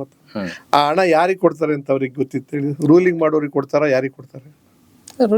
ಈಗ ನಮ್ದು 6 ಜನ ಪತ್ರ ನೀವು ರೂಲಿಂಗ್ ಮಾಡ್ತಿದ್ದೀರಿ, ಅಲ್ಲಿ ಕೊಟ್ಟಿದ್ದು ಎಷ್ಟು? 16,000 ಕೋಟಿಯನ್ನ ಕೊಟ್ಟಿದ್ದು ಯಾರಿಗೆ? ಬಿಜೆಪಿ. ಎಂಜಲ್ ತರ ಸರ್ವಿದ್ದು ಮುಖಕ್ಕೆ ಬೇರೆಯವ್ರಿಗೆಲ್ಲ. ಆದ್ರೆ ಎಂತ ಇದು ಮಾಡಿದ್ರು ಅಂದ್ರೆ ಅದನ್ನ ಅಕ್ರಮ ಸಕ್ರಮ ಅಂತ ಮಾಡಿ ಕೋರ್ಟ್ನಲ್ಲಿ ಒಂದು ನಿಲ್ಲಕ್ಕಾಗದೆ ಇರೋ ತರ ಮಾಡಿಟ್ಕೊಂಡ್ರೆ. ನೀವ್ ಈ ರೀತಿಯ ಚಿಂತನೆ ಇಟ್ಕೊಂಡು ಹೋಗ್ತಿದ್ದಾಗ ಇವ್ರ ಎದುರುಗಡೆ ನಾವು ಗೆಲ್ಬೇಕಾದ್ರೆ ಒಂದು ಚುನಾವಣೆ ಮಾಡ್ಬೇಕಾದ್ರೆ ಇವತ್ತಿನ ದಿವಸ DCM ಅವರು ಚುನಾವಣೆಗೆ ನಿಲ್ತಾರೆ. ಇವತ್ತು ನಮ್ಮವರು ಅವ್ರ ಎದುರುಗಡೆ ನಾನು ನಿಲ್ಸಿದ್ರೆ ಎಲ್ಲಿಂದ ತರ್ಲಿ ನನ್ನ ದುಡ್ಡು? ಅವ್ರು ಸಿದ್ಧ ಇದ್ದಾರೆ, 100 ಕೋಟಿಗೆ ಸಿದ್ಧ ಇದ್ದಾರೆ. ಅಂದ್ರೆ ಅವ್ರೊಬ್ಬರ ಹೆಸರು ಹೇಳ್ತಿಲ್ಲ ನಾನು, ಜನಾರ್ದನ್ ರೆಡ್ಡಿ, ಸಿದ್ದರಾಮಯ್ಯನವರು ನಿಂತ್ರೆ ಅವ್ರು ಸುತ್ತ ಇರ್ತಕ್ಕಂಥ ದುಡ್ಡು ಮಾಡ್ಕೊಂಡ್ರು ಎಷ್ಟು ಬೇಕಾದ್ರು ಕೊಡ್ತಾರೆ ಅವ್ರಿಗೆ. ಅವ್ರು ಮಾಡಿದ್ದಾರೆ ಅಂತ ನಾನು ಹೇಳಲ್ಲ. ಅಂದ್ರೆ ಈ ತರದವರು 80% ಜನ MLAಗಳು ಇವತ್ತು ದುಡ್ಡು ಅವ್ರ ಎದುರುಗಡೆ ನಿನ್ನೊಬ್ಬ ಪ್ರಾಮಾಣಿಕ ವ್ಯಕ್ತಿ ನಿಲ್ಲಿಸ್ಬೇಕು. ನಾನು ನಮ್ಮ ಊರಿನ ಗಾರೆ ಕೆಲಸ ಮಾಡೋನ್ನ ಅವನು ಕೈಯಲ್ಲಿ ಕಾಸು ಕೇಳ್ತಾನೆ, ಇದನ್ನೆಲ್ಲ ಹೇಳ್ತಾನೆ ಅವನು, ಸರ್ವರಿಗೂ ಸಮಪಾಲು ಮಾಡ್ತೀನಿ ನಾನು, ಇದು ಮಾಡ್ತೀನಿ ಅಂತ. ಸರ್, ನಾನು ಕೇಳಿದ ಪ್ರಶ್ನೆಗೆ ನೀವು ಮಾರ್ಮಿಕವಾಗಿ ಅಥವಾ ಇಂಡೈರೆಕ್ಟ್ ಆಗಿ ಏನ್ ಹೇಳ್ತಾ ಇದ್ದೀರಿ ಅಂದ್ರೆ, ಈ ಸ್ಪರ್ಧೆಗೆ ನಾವಲ್ಲ ಅಂತ ನೀವು ಹೇಳ್ತಾ ಇದ್ದೀರಿ. ಸ್ಪರ್ಧೆಗೆ ಅರ್ಹತೆ ಇರ್ಬೇಕಾದಿಲ್ವಲ್ಲ, ಹಣ ಮೇಜರ್ ಹಣ. ಬಟ್ ಹಣ ಯಾವುದು? ಶ್ರಮಜೀವದ ಹಣನ? ಕಳದುಡ್ಡು ಯಾರು ಮಾಡಿರೋದು? ಯಾರು ಇವತ್ತು ರಾಜಕಾರಣಿಗಳು, ಮಂತ್ರಿಗಳು, ಮತ್ತೊಂದು ಅಧಿಕಾರಿಗಳು, IAS IPS ಮತ್ತು ಗಣಿ ಮಾಡ್ತಕ್ಕಂಥವ್ರು, ಗುತ್ತಿಗೆಗಾರ್ತರು ಅಂತ ದುಡ್ಡಿದೆ, ನಿಲ್ತಾರೆ ಚುನಾವಣೆ. ಇಷ್ಟೆಲ್ಲ ಸವಾಲುಗಳಿರುವಾಗ ಮುಖ್ಯಮಂತ್ರಿ ಚಂದ್ರು ಅವರು ಯಾವ ದೂರದೃಷ್ಟಿಯಿಂದ ಆಮ್ ಆದ್ಮಿ ಪಕ್ಷದ ರಾಜ್ಯಾಧ್ಯಕ್ಷರಾಗಿ ಕೂತಿದ್ದಾರೆ? ಈಗ ಆಯ್ಕೆ ಬಂತು ನಮಗೆ, 3 ಪಾರ್ಟಿನೂ ನೋಡಿದ್ದೀನಿ ನಾನು. ಕಾಂಗ್ರೆಸ್ ನೋಡಿದೆ, BJP ನೋಡಿದೆ ಮೊದಲು, ಜನತಾದಳ ಮರ್ಜ್ ಆಯ್ತು, ಇವಾಗ ಅದಿಲ್ಲ. JDS ಇನ್ನೂ ಇದೆ ಅಂತಲೇ ಇಟ್ಕೊಳ್ಳೋಣ. 3 ತಿಂದಿರೋದು ಸಗಣಿಯನ್ನೇ. ಸಗಣಿ ಅಂದ್ರೆ ಅರ್ಥ ನಾನು ಬೇರೆ ಅರ್ಥ ಅನಿಷ್ಟವನ್ನ. ಆಯ್ಕೆ ಚಾಯ್ಸ್ ನಮಗಿಲ್ಲ. ಈಗ 3ರಲ್ಲಿ ಬೆಟರ್ ಹುಡುಕ್ಬೇಕೇ ಹೊರ್ತು ಆಗ ಅದಕ್ಕೆ ಆಲ್ಟರ್ನೇಟಿವ್ ಪರ್ಯಾಯ ಜನಕ್ಕೆ ಅರಿವನ್ನು ಮೂಡಿಸೋದ್ರಿಂದ ಕೇಜ್ರಿವಾಲ್ ತರದಲ್ಲಿ ಅಲ್ಲಿ ನಡೆದಂಗೆ, ಪಂಜಾಬ್ನಲ್ಲಿ ನಡೆದ ಹಾಗೆ ಎಕ್ಸ್ಟೆನ್ಷನ್, ಗುಜರಾತ್ನಲ್ಲಿ ಸ್ವಲ್ಪ ಭಾಗ ಇಂಪ್ರೂವ್ ಆಗ್ದಂಗೆ ಯಾವತ್ತೋ ಒಂದ್ ದಿವಸ ಇದು ಬರ್ಬೋದು ಕಾಲ, ಇದ್ರ ಮೇಲೆ ದಂಗೆ ಹೇಳ್ಬೋದು, ಜನ ಎಗೇನೆಸ್ಟ್ ಆಗ್ಬೋದು ಅನ್ನೋ ಒಂದು ಆಸೆ. ಇದು ಆಶಾ ಭಾವನೆಯಿಂದ ನಡೆಸ್ತೇವೆ. ಒಂದು ಪಾಸಿಟಿವ್ ಹೋಪ್ಸ್ ಇಂದ. Positive hope. ಆಮೇಲೆ ಇವತ್ತು ದುಡ್ಡೇ ಇಲ್ಲ ಅಂತಂದ್ರೂ ಕೂಡ ಎಲ್ಲೋ ಒಂದೊಂದ್ ಕಡೆ ಕೆಲ್ತಾರೆ. ಈಗ ಸುಮ್ಮನೆ ಉದಾಹರಣೆ ಹೇಳ್ತೀನಿ, ಅದೇನು ಖರ್ಚು ಮಾಡಿದಾರೋ ಏನೋ ಗೊತ್ತಿಲ್ಲಪ್ಪ. DK ಶಿವಕುಮಾರ್ ಅವ್ರ ಮೇಲೆ ಮಂಜುನಾಥ್ ಅವ್ರು ಗೆದ್ರು. ಅದನ್ನ ಹೆಂಗೆ ವಿಶ್ಲೇಷಣೆ ಮಾಡ್ತೀರಾ? ಅಲ್ಲ, ಪ್ರಜೆಗಳು ಮತ ಹಾಕಿದ್ದಾರೆ. ಯಾಕೆ ಹಾಕಿದ್ರು? ಅಷ್ಟೊಂದು ದುಡ್ಡಿದ್ರು ಕೂಡ ಅವ್ರಿಗೆ. ಅಂದ್ರೆ ನೀವು ಇನ್ನೊಂದು ಹೇಳ್ಬೋದು, ಇವ್ರ ಕುಟುಂಬದವ್ರಿಗೆ ದುಡ್ಡಿತ್ತು, ಕುಮಾರಸ್ವಾಮಿ ಅವ್ರು ಖರ್ಚು ಮಾಡಿರ್ಬೋದೇನೋ, ಅಥವಾ ಆತರ ಅಲ್ಲ. ಮಂಜುನಾಥನ್ ವೈಯಕ್ತಿಕವಾಗಿ ತಗೊಂಡಾಗ ಒಬ್ಬ ವ್ಯಕ್ತಿಗತವಾಗಿ ಓಟ್ ಹಾಕ್ಬಿಟ್ರು. ಆ ಬದಲಾವಣೆಯನ್ನು ನಾವು ಕಾಣಬಹುದೇನೋ ಮುಂದಿನ ದಿನಗಳಲ್ಲಿ. ಒಬ್ಬ ವ್ಯಕ್ತಿ ಇಂಥವನ್ನು ಸೋಲಿಸಬಾರ್ದು, ಇಂಥವನಿಗೆ ನಾನು ಮಠ ಹಾಕ್ಬೇಕು ಅಂತ ಚಿಂತನೆ ಮಾಡ್ಬೋದು. ಅಂದ್ರೆ ಆಮ್ ಆದ್ಮಿ ಪಕ್ಷದಲ್ಲಿ ಸದ್ಗುಣ, ವ್ಯಕ್ತಿತ್ವ ಅಥವಾ ಚಿಂತನಾಶೀಲರು ಕಡಿಮೆ ಇದ್ದಾರಾ? ಆಮ್ ಆದ್ಮಿ ಪಾರ್ಟಿಗೆ ಇನ್ನೂ ಶಕ್ತಿನೇ ಬಂದಿಲ್ಲ ಸರ್. ಇಲ್ಲಿ ನೀವು ನಮಗೆ ಶಕ್ತಿ ಬರೋದು ಯಾವಾಗ? ಈಗ ಯಾರ ಮುಂದೆ ನಾವು ಫೈಟ್ ಮಾಡ್ತಿದ್ದೀವಿ ಹೇಳಿ ಸರ್? ಮಲ್ಲ ಯುದ್ಧಕ್ಕೆ ಪೈಲ್ವಾನರುಗಳು 35-40 ವರ್ಷಗಳಿಂದ ತಯಾರಾಗಿ ಬೆಣ್ಣೆ ತಿಂದು ತುಪ್ಪ ತಿಂದು ಸಾಮ್ ಹೊಡೆದು ಮಾಡಿರೋ ಮುಂದೆ ನಾನೊಬ್ಬ ಒಂಥರ ಸ್ಪೆಷಲ್ ಚೈಲ್ಡ್ ಅಂತೀವಲ್ಲ, ಆ ತರದವ್ರು ಯುದ್ಧಕ್ಕೆ ಹೋಗಿದ್ದೀವಿ. ನಮ್ಗೆ ಆಸೆ ಇದೆ. ಆದ್ರೂ ನಿಮ್ ಧೈರ್ಯ ಮೆಚ್ಚಬೇಕು ಆ ವಿಚಾರದಲ್ಲಿ. ಯಾಕಂದ್ರೆ ಅಂತ ಒಂದು ಪಕ್ಷವನ್ನ ಇಲ್ಲಿ ನಾವು ಬೆಳೆಸಬೇಕು ಅನ್ನೋ ಒಂದು ಚಿಂತನೆ ಇದೆ. ಎಸ್ ಸರ್, ಅರವಿಂದ್ ಕೇಜ್ರಿವಾಲ್ ಅವರ ಯಾವ ವರ್ಚಸ್ಸು ಅಥವಾ ಯಾವ ಗುಣ ನಿಮ್ಮನ್ನ ಪ್ರೇರೇಪಿಸ್ತು? ಅವರಲ್ಲಿ ಇಷ್ಟವಾಗಿದ್ದೇನು ನಿಮಗೆ? ಪ್ರಾಮಾಣಿಕತನ, ಹಾರ್ಡ್ ವರ್ಕ್, ಆಮೇಲೆ ಅಲ್ಟಿಮೇಟಮ್, ಫೈನಲ್ ತನಕನೂ ಕೂಡ ಹೋರಾಟ ಮಾಡ್ತಾರೆ. ಜೈಲಿಗೆ ಹೋದ್ರೂ ಚಿಂತೆ ಇಲ್ಲ, ಜೈಲಿನಿಂದಲೇ ಅಧಿಕಾರ ಮಾಡ್ತೀನಿ ಅಂದ್ರು. ಆಮೇಲೆ ಹಾಕಿ ಎಷ್ಟು ವರ್ಷ ಆಗ್ತಿರೋ, ಎಷ್ಟು ಜನ ಹಾಕ್ತಿದ್ರು ಪಕ್ಷ, ನಾನು ಸಾರ್ವಜನಿಕರ ಜೊತೆಲಿ ಇರ್ತೀನಿ, ಸಾಮಾನ್ಯ ಜನರ ಜೊತೆಲಿ ಇರ್ತೀನಿ ಅನ್ನೋ ಭಾವನೆ. ಅದೆಲ್ಲ ಸುಳ್ಳು ಕಥೆಗಳನ್ನು ಕಟ್ಟಿರೋದು ನಾನು ಇಲ್ಲಿ ಹೇಳಕ್ ಹೋದ್ರೆ ಅದು ನಂಬೋದಿಲ್ಲ ಜನ. ಅದು ಯಾವತ್ತೋ ಒಂದಿವ್ಸ ಕೋರ್ಟಿಂದ ಆಚೆ ಬರುತ್ತೆ. ಒಂದು ಸಾಕ್ಷಿ ಸಿಕ್ಕದೆ ಆಚೆ ಬಂದಿರೋದು ಈಗ ಎಲ್ರು. ಹೌದಾ? ಆ ಥರದಲ್ಲಿ ಆಗಿರೋದು. ಆಮೇಲೆ ಅವ್ರ ಮನೆ ವಿಚಾರಕ್ಕೆ ಬಂತು. ದೊಡ್ಡ ದುರಂತ ಹೆಂಗಿದ್ದಾರೆ. ಅಧಿಕಾರ ಮಾಡ್ತಿದ್ದಾಗ ಇವರು ಶೀಲಾ ದೀಕ್ಷಿತ್ ಅವರು ಅಧಿಕಾರ ಮಾಡ್ತಿದ್ದಾಗ ಕಾಂಗ್ರೆಸ್ನವರು ಯಾವ್ದು ಆರಾಮಾಗಿತ್ತಲ್ಲ. ಈ ಲೆಫ್ಟಿನೆಂಟ್ ಗವರ್ನರ್ ಪವರ್ಸ್ನ ಕಿತ್ಕೊಂಡ್ರೆ ಸುಗ್ರೀವಾಜ್ಞೆ ತಂದು. ನಾನು ಚೀಫ್ ಮಿನಿಸ್ಟರ್, ನನ್ನ ಆಡಳಿತ ಅದ್ಭುತವಾಗಿ ನಡೀತಿದೆ ಅನ್ನೋ ಹೊಟ್ಟೆವರಿಗೋಸ್ಕರ ಲೆಫ್ಟಿನೆಂಟ್ ಗವರ್ನರ್ ತಂದು ಅದು ಕೇಂದ್ರಾಡಳಿತ ಪ್ರದೇಶ ಅಂತ ಕಿತ್ಕೊಂಡ್ರು. ಒಬ್ಬ ಸೆಕ್ರೆಟರಿ ಟ್ರಾನ್ಸ್ಫರ್ ಮಾಡಬೇಕಾದ್ರೂ ಕೂಡ ಗವರ್ನರ್ ಒಪ್ಕೋಬೇಕು. ಒಂದು ದುಡ್ಡು ಸ್ಯಾಂಕ್ಷನ್ ಆಗ್ಬೇಕಾದ್ರೂ ಗವರ್ನರ್. ಚೀಫ್ ಮಿನಿಸ್ಟರ್ ಏನ್ ಮಾಡ್ತಾನ ಅವನ ಯೋಜನೆಗಳನ್ನೆಲ್ಲ. ಅಂಥದ್ದನ್ನು ಮೀರಿ ಆ ಮನುಷ್ಯ ಏನಾಗುತ್ತೋ ಆಗಲಿ ಅಂತ ನಿಂತ್ಕೊಂಡ್ರು. ಕಾರ್ಪೊರೇಷನ್ ಗೆದ್ರು ತಿರ್ಗ. ಹಾಗಾದ್ರೆ ಅವರ ಆಸ್ತಿ ಗಳಿಕೆಯಲ್ಲಿ, ಅವರ ಸಂಪಾದನೆಯಲ್ಲಿ ಅವ್ಯಾಹತವಾಗಿ ಏರಿಕೆ ಆಗಿರೋದು ಸುಳ್ಳ? ಇಲ್ಲ, ಏರಿಕೆ ಅಂಥದ್ದು ನಿಮ್ಗೆ ಇವ್ರಿಗೆ ಕಂಪೇರ್ ಮಾಡಿದಾಗಿಲ್ಲ, ಅದಾಗಿಲ್ಲ, ಆ ಥರದ್ದೇನಾಗಿಲ್ಲ. ಅವರು ಒಬ್ರು KAS IAS ಕೇಡರ್ನ ಅಧಿಕಾರಿ, ಗಂಡ ಹೆಂಡತಿ ಇಬ್ರು ಇದ್ರು. ಬಂದಂತ ಸಂಬಂಧ ನನಗೆ ತಿಳಿದ ಮಟ್ಟಿಗಿಲ್ಲಪ್ಪ, ನೀವೇನಾದ್ರು ಹೇಳ್ಬೋದು. ಆ ಥರದ್ದು ಏರಿಕೆ ಏನಾಗಿಲ್ಲ. ಅಂದ್ರೆ ಅವ್ರು ಏನ್ ಮಾತು ಕೊಟ್ಟಿದ್ದಾರೆ ಅದನ್ನ ನಡ್ಕೊಂಡೇ ಬರ್ತಾ ಇದ್ದಾರೆ. 100%. ಆಮೇಲೆ ಅವ್ರು ಭ್ರಷ್ಟಾಚಾರ ವಿರೋಧಿಯಾಗೇ ಇದ್ದಾರೆ. ಮನೆ ಅಂತ ಭ್ರಷ್ಟಾಚಾರ ವಿರೋಧಿ ಮತ್ತು ಭ್ರಷ್ಟಾಚಾರ ಮಾಡಿಲ್ಲ ಅಂತಲೇ ನನ್ನ ಲೆಕ್ಕದಲ್ಲಿ ಅವರ ಮನೆ ಕಟ್ಸ್ಕೊಂಡ್ರು ಅಂತಾದ್ರು. ಒಬ್ಬ ಚೀಫ್ ಮಿನಿಸ್ಟ್ರಿಗೆ ಒಂದು ಮ್ಯಾಂಡೇಟ್ ಸರ್ಕಾರ ಸಂವಿಧಾನದಲ್ಲಿ ಇರ್ತದೆ, ಒಂದು ಸೌಕರ್ಯ ಇರಬೇಕಾಗತ್ತೆ. ಅದನ್ನ ಸರ್ಕಾರದ ದುಡ್ಡಲ್ಲಿ ಕಟ್ಟಿದ್ದಾರೆ. ಅವ್ರೇನ್ ತಗೊಂಡು ಹೋಗ್ತಿದ್ದಾರೆ. ಅವರು ಬಿಟ್ಟು ಹೋದ್ಮೇಲೆ ಯಾರಿಗೆ ಹೋಗುತ್ತೆ? ಇವಾಗ ಪ್ರೈಮ್ ಮಿನಿಸ್ಟರ್ 7,000 ಕೋಟಿನೋ 700 ಕೋಟಿನೋ ಖರ್ಚು ಮಾಡಿ 700 ಕೋಟಿ ಖರ್ಚು ಮಾಡಿ ಒಂದು ಸೆಕ್ಯೂರಿಟಿ ಇರ್ತಕ್ಕಂಥ ಮನೆ ಕಟ್ಸ್ಕೊಂಡ್ರು. ಅದನ್ನ ಏನಂತೀರ ನೀವು? ಹಂಗಾರೆ ಅಲ್ಲ, ನಾವು ಬೇರೆಯವ್ರನ್ನ ಕಂಪೇರ್ ಮಾಡ್ತಲ್ಲ. ಯಾಕಂದ್ರೆ ಈಗ ಇಲ್ಲಿ ಆಮ್ ಆದ್ಮಿ ಪಕ್ಷ ಅಂದ್ರೆ ಬೇರೆದೇ ಕಲ್ಪನೆ. ಅವತ್ತು ಇದ್ದಂತ ಮನೆ ಬಹಳ ಚಿಕ್ಕದಿತ್ತು, ಅವ್ರದ್ದು ಹಳೆ ಮನೆ ಇತ್ತು, ಬಿದ್ದೋಗೋ ಸ್ಥಿತಿಲಿತ್ತು. ರಿನೋವೇಷನ್ ಮಾಡುವಾಗ ಸರ್ಕಾರದಲ್ಲಿ ರೂಲ್ಸ್ ಏನಿರ್ತೋ ಅದು ಮಾಡ್ಕೊಂಡಿರ್ತಾರೆ. ಅದು ಗವರ್ನರ್ ಕಂಟ್ರೋಲ್ ನಲ್ಲೇ ಮಾಡಬಹುದು. ಆಮೇಲೆ ಅದನ್ನ ವೈಭವೀಕರಿಸ್ಕೊಂಡು ಅಂತ ಯಾಕೆ ಹೇಳ್ಕೊತಿದ್ರೆ, ಅವನಿಗೆ ಒಂದು ಪ್ರೈವೇಟ್ಸಿ ಬೇಕಾಗುತ್ತೆ ಕೂತ್ಕೊಂಡು ಮಾತಾಡೋದಕ್ಕೆ. ಆಮೇಲೆ ಸೆಕ್ಯೂರಿಟಿ, ಲೈಫ್ ಸೆಕ್ಯೂರಿಟಿನೂ ಬೇಕಾಗುತ್ತೆ. ಆಮೇಲೆ ಬಹಳ ಒಳ್ಳೆ ಹೆಸರು ಮಾಡಿದಾಗ ಶತ್ರುಗಳು ಜಾಸ್ತಿ ಆಗ್ತಾರೆ. ಇದನ್ನ ಆಗ ನಾನು ಹೇಳಿದ್ದು, ಅಂದ್ರೆ ಕನಿಷ್ಠ ಸೌಲಭ್ಯಗಳೆಲ್ಲ ಇದಾರೆ ಅವರು ಅಂತ ನೀವು ಹೇಳ್ತಾ ಇದ್ದೀರಿ. ಎಲ್ಲೋ ಅನ್ಸುತ್ತೆ ಸರ್, ಅರವಿಂದ್ ಕೇಜ್ರಿವಾಲ್ ಎದುರಿಸ್ತಾ ಇರುವಂತಹ ಸವಾಲುಗಳು, ಆರೋಪಗಳು, ಆಪಾದನೆಗಳು ನಮ್ಮ ರಾಜ್ಯದಲ್ಲಿ ಆಮ್ ಆದ್ಮಿ ಪಕ್ಷಕ್ಕೆ ಒಂದು ವೀಕ್ನೆಸ್, ಸ್ಟ್ರೆಂತ್ 100% ಸ್ಟ್ರೆಂತ್. ಹೌದಾ? ಒಬ್ಬ ವ್ಯಕ್ತಿಯ ಅವನತಿ ಮತ್ತೊಂದು ನೀವು ಮಸಿ ಬೆಳೆಯೋದು ಇವೆಲ್ಲ ಎಷ್ಟು ದಿವಸ ನಡೀತದೆ? ಎಷ್ಟು ದಿವಸ ಇರ್ತದೆ? ಕೋರ್ಟಲ್ಲಿ ಎಲ್ಲೋ ಒಂದ್ ಕಡೆ ಕ್ಲೀನ್ ಚಿಟ್ ಬಂತು, ಇನ್ನೊಂದ್ ಕಡೆ ಎಲ್ಲೋ ಕ್ಲೀನ್ ಚಿಟ್ ಬಂತು. ಆಗ ರಾಷ್ಟ್ರಾದ್ಯಂತ ಒಬ್ಬ ನಾಯಕ ಬರ್ತಾರೆ, ಈ ತರದ್ದು ನನಗೆ ಮಾಡಿದ್ರು ಅನ್ಯಾಯ, ಈ ತರದವ್ರು ಮಾಡ್ತಿರೋದು ಇಂಥವ್ರು ಎಕ್ಸ್ಪ್ರೆಸ್ ಆಗ್ತದೆ. ಆಗ ಬದಲಾವಣೆ ಸಾಧ್ಯ. ಆಮೇಲೆ ಇಲ್ಲೂ ಕೂಡ ಈ ಪಾರ್ಟಿಗಳ ಬಗ್ಗೆ ಜನಕ್ಕೆ ಬೇಸರವನ್ನು ಬಂದಿದ್ದಾಗ ಅಂಥದ್ದೊಂದು ಆಶ್ರಯ ಸಿಕ್ಕಿದಾಗ ಎದ್ದಾಡ್ತಾರೆ ಅಂತ ನನಗೆ ನಂಬಿಕೆ. ಸರ್, ಈಗ ನಿಮ್ಮ ಅಥವಾ ಆಮ್ ಆದ್ಮಿ ಪಕ್ಷ ಹೆಂಗ್ ನಡೀತಾ ಇದೆ ಅಂದ್ರೆ ಅದಕ್ಕೆ ಹಣದ ಅವಶ್ಯಕತೆ ಇಲ್ವಾ? ಕಾರ್ಯಕರ್ತರ ಅವಶ್ಯಕತೆ ಇಲ್ವಾ? ದೊಡ್ಡದಿದೆ ನೀವು ಹೇಳೋದನ್ನ ನಾನು ಬಿಡಿಸಿ ಹೇಳಕ್ಕಾಗಲ್ಲ. ಹಣನ ಅವ್ರು ನಮ್ಮಂತವ್ರು ಯಾರ್ಯಾರಿಗೆ ಅನುಕೂಲ ಇದೆಯೋ ಅವ್ರು ತಿಂಗಳಲ್ಲಿ ಇಷ್ಟಿಷ್ಟು ಅಂತ ಶೇರ್ ಮಾಡ್ಕೊಂಡು ಡೊನೇಷನ್ ಕೊಟ್ಕೊಂಡು ಅದಕ್ಕೊಂದು ನಿಯಮ ನೀತಿ ಇದೆ, ಹೀಗೆ ಮಾಡ್ಬೇಕು ಅಂತ ಹಾಗೆ ಮಾಡ್ಕೊಂಡು ಬರ್ತಿದ್ವಿ. ಪೃಥ್ವಿ ರೆಡ್ಡಿ ಅವರು ನಮ್ಮಲ್ಲಿ 10-12 ವರ್ಷದಿಂದಲೂ ಕೂಡ ಅವರು ಒಂದ್ ಸ್ವಲ್ಪ ಅನುಕೂಲಸ್ಥರು ಕೂಡ. ಅಂದ್ರೆ ಮೂಲತಃ ಹಾ. ಅವ್ರ ತಾತನ ಕಾಲದ. ಹಾಗಾಗಿ ಅವರ ಸ್ವಂತ ಹಣವನ್ನು ಸ್ವಲ್ಪ ಖರ್ಚು ಮಾಡೋ ಸಾಮರ್ಥ್ಯನೂ ಇದೆ ಇಂಥದ್ರಲ್ಲಿ. ಪಾಠ ನಡೆಸ್ತಾ ಇದ್ದಾರೆ. ಈಗ ನನಗೆ 72 ವರ್ಷ ಮುಗಿದಿರೋದ್ರಿಂದ, ಚುನಾವಣಾ ರಾಜಕಾರಣದಿಂದ ದೂರ ಸರಿಯುತ್ತಾ ಇರೋದ್ರಿಂದ ಹೆಚ್ಚಿನ ಒತ್ತಡವನ್ನು ಹೊರಕ್ಕಾಗೋದಿಲ್ಲ ಅಂದ್ಬಿಟ್ಟು ನಾನು ಅಧ್ಯಕ್ಷನಾಗಬೇಕಾದ್ರೆ ಇರ್ತೀನಿ, ಅದನ್ನು ಬಿಟ್ಕೊಡ್ತೀನಿ. ನಾನು ಇನ್ನೊಬ್ಬರು ಸರಿಯಾದ ಸಮರ್ಥರನ್ನು ಕೂರಿಸ್ಕೊಳ್ಳಿ, ನಾನು ಸಂಪೂರ್ಣವಾಗಿ ಸಂಘಟನೆ ಕಡೆ ಗಮನ ಕೊಡ್ತೀನಿ. ಆರ್ಗನೈಸೇಷನ್ನು ಮತ್ತು ಅಡ್ಮಿನಿಸ್ಟ್ರೇಷನ್, ಆಡಳಿತಾತ್ಮಕವಾದ್ದು ಮತ್ತು ಸಂಘಟನೆ ವಿಚಾರದಲ್ಲಿ ನನಗೆ ಹೆಚ್ಚು ತಿರುಗಕ್ಕಾಗಲ್ಲ ಅಂತ ಸೀತಾರಾಮ್ ಅಂತ 10 ವರ್ಷದಿಂದ ಕೇಜ್ರಿವಾಲ್ ಜೊತೆ ಕೆಲಸ ಮಾಡ್ತಿದ್ದವ್ರನ್ನೇ ಸೀತಾರಾಮ್ ಅವರು ಕೊಡಗೂರು ಕಾಣಿಸುತ್ತೆ, ಅವರು ದೊಡ್ಡ ಇಂಜಿನಿಯರ್ ಆಗಿದ್ದರು, ಅವ್ರನ್ನ ಕೂರಿಸಿದ್ದೀವಿ. ನೀವು ಹೇಳ್ದಾಗೆ ನಮ್ಗೆ ಇವಾಗ ಯಾವುದೋ ಒಂದು ಸೆಡ್ ಹೊಡೆದು ಯಾವುದೋ ಒಂದು ದೊಡ್ಡ ಸಮಾವೇಶ ಮಾಡಬೇಕು 25 ಲಕ್ಷ ಖರ್ಚು ಮಾಡಿದ್ರು ಇಲ್ಲವೇ ಇಲ್ಲ, ದುಡ್ಡಿಲ್ಲ ಅಂತ ಕೊಡೋರು. ಆಮೇಲೆ ದುಡ್ಡು ಕೊಡೋರು ಕೂಡ ಅಲ್ಲ, ಅದ್ರ ಅವಶ್ಯಕತೆ ಇದೆ ಅಂತ ಅನ್ಸುತ್ತಾ? ಬಟ್ ಇವಾಗ ಚಪ್ಪರ ಹೆಂಗಾಗ್ತೀರಾ ಸರ್?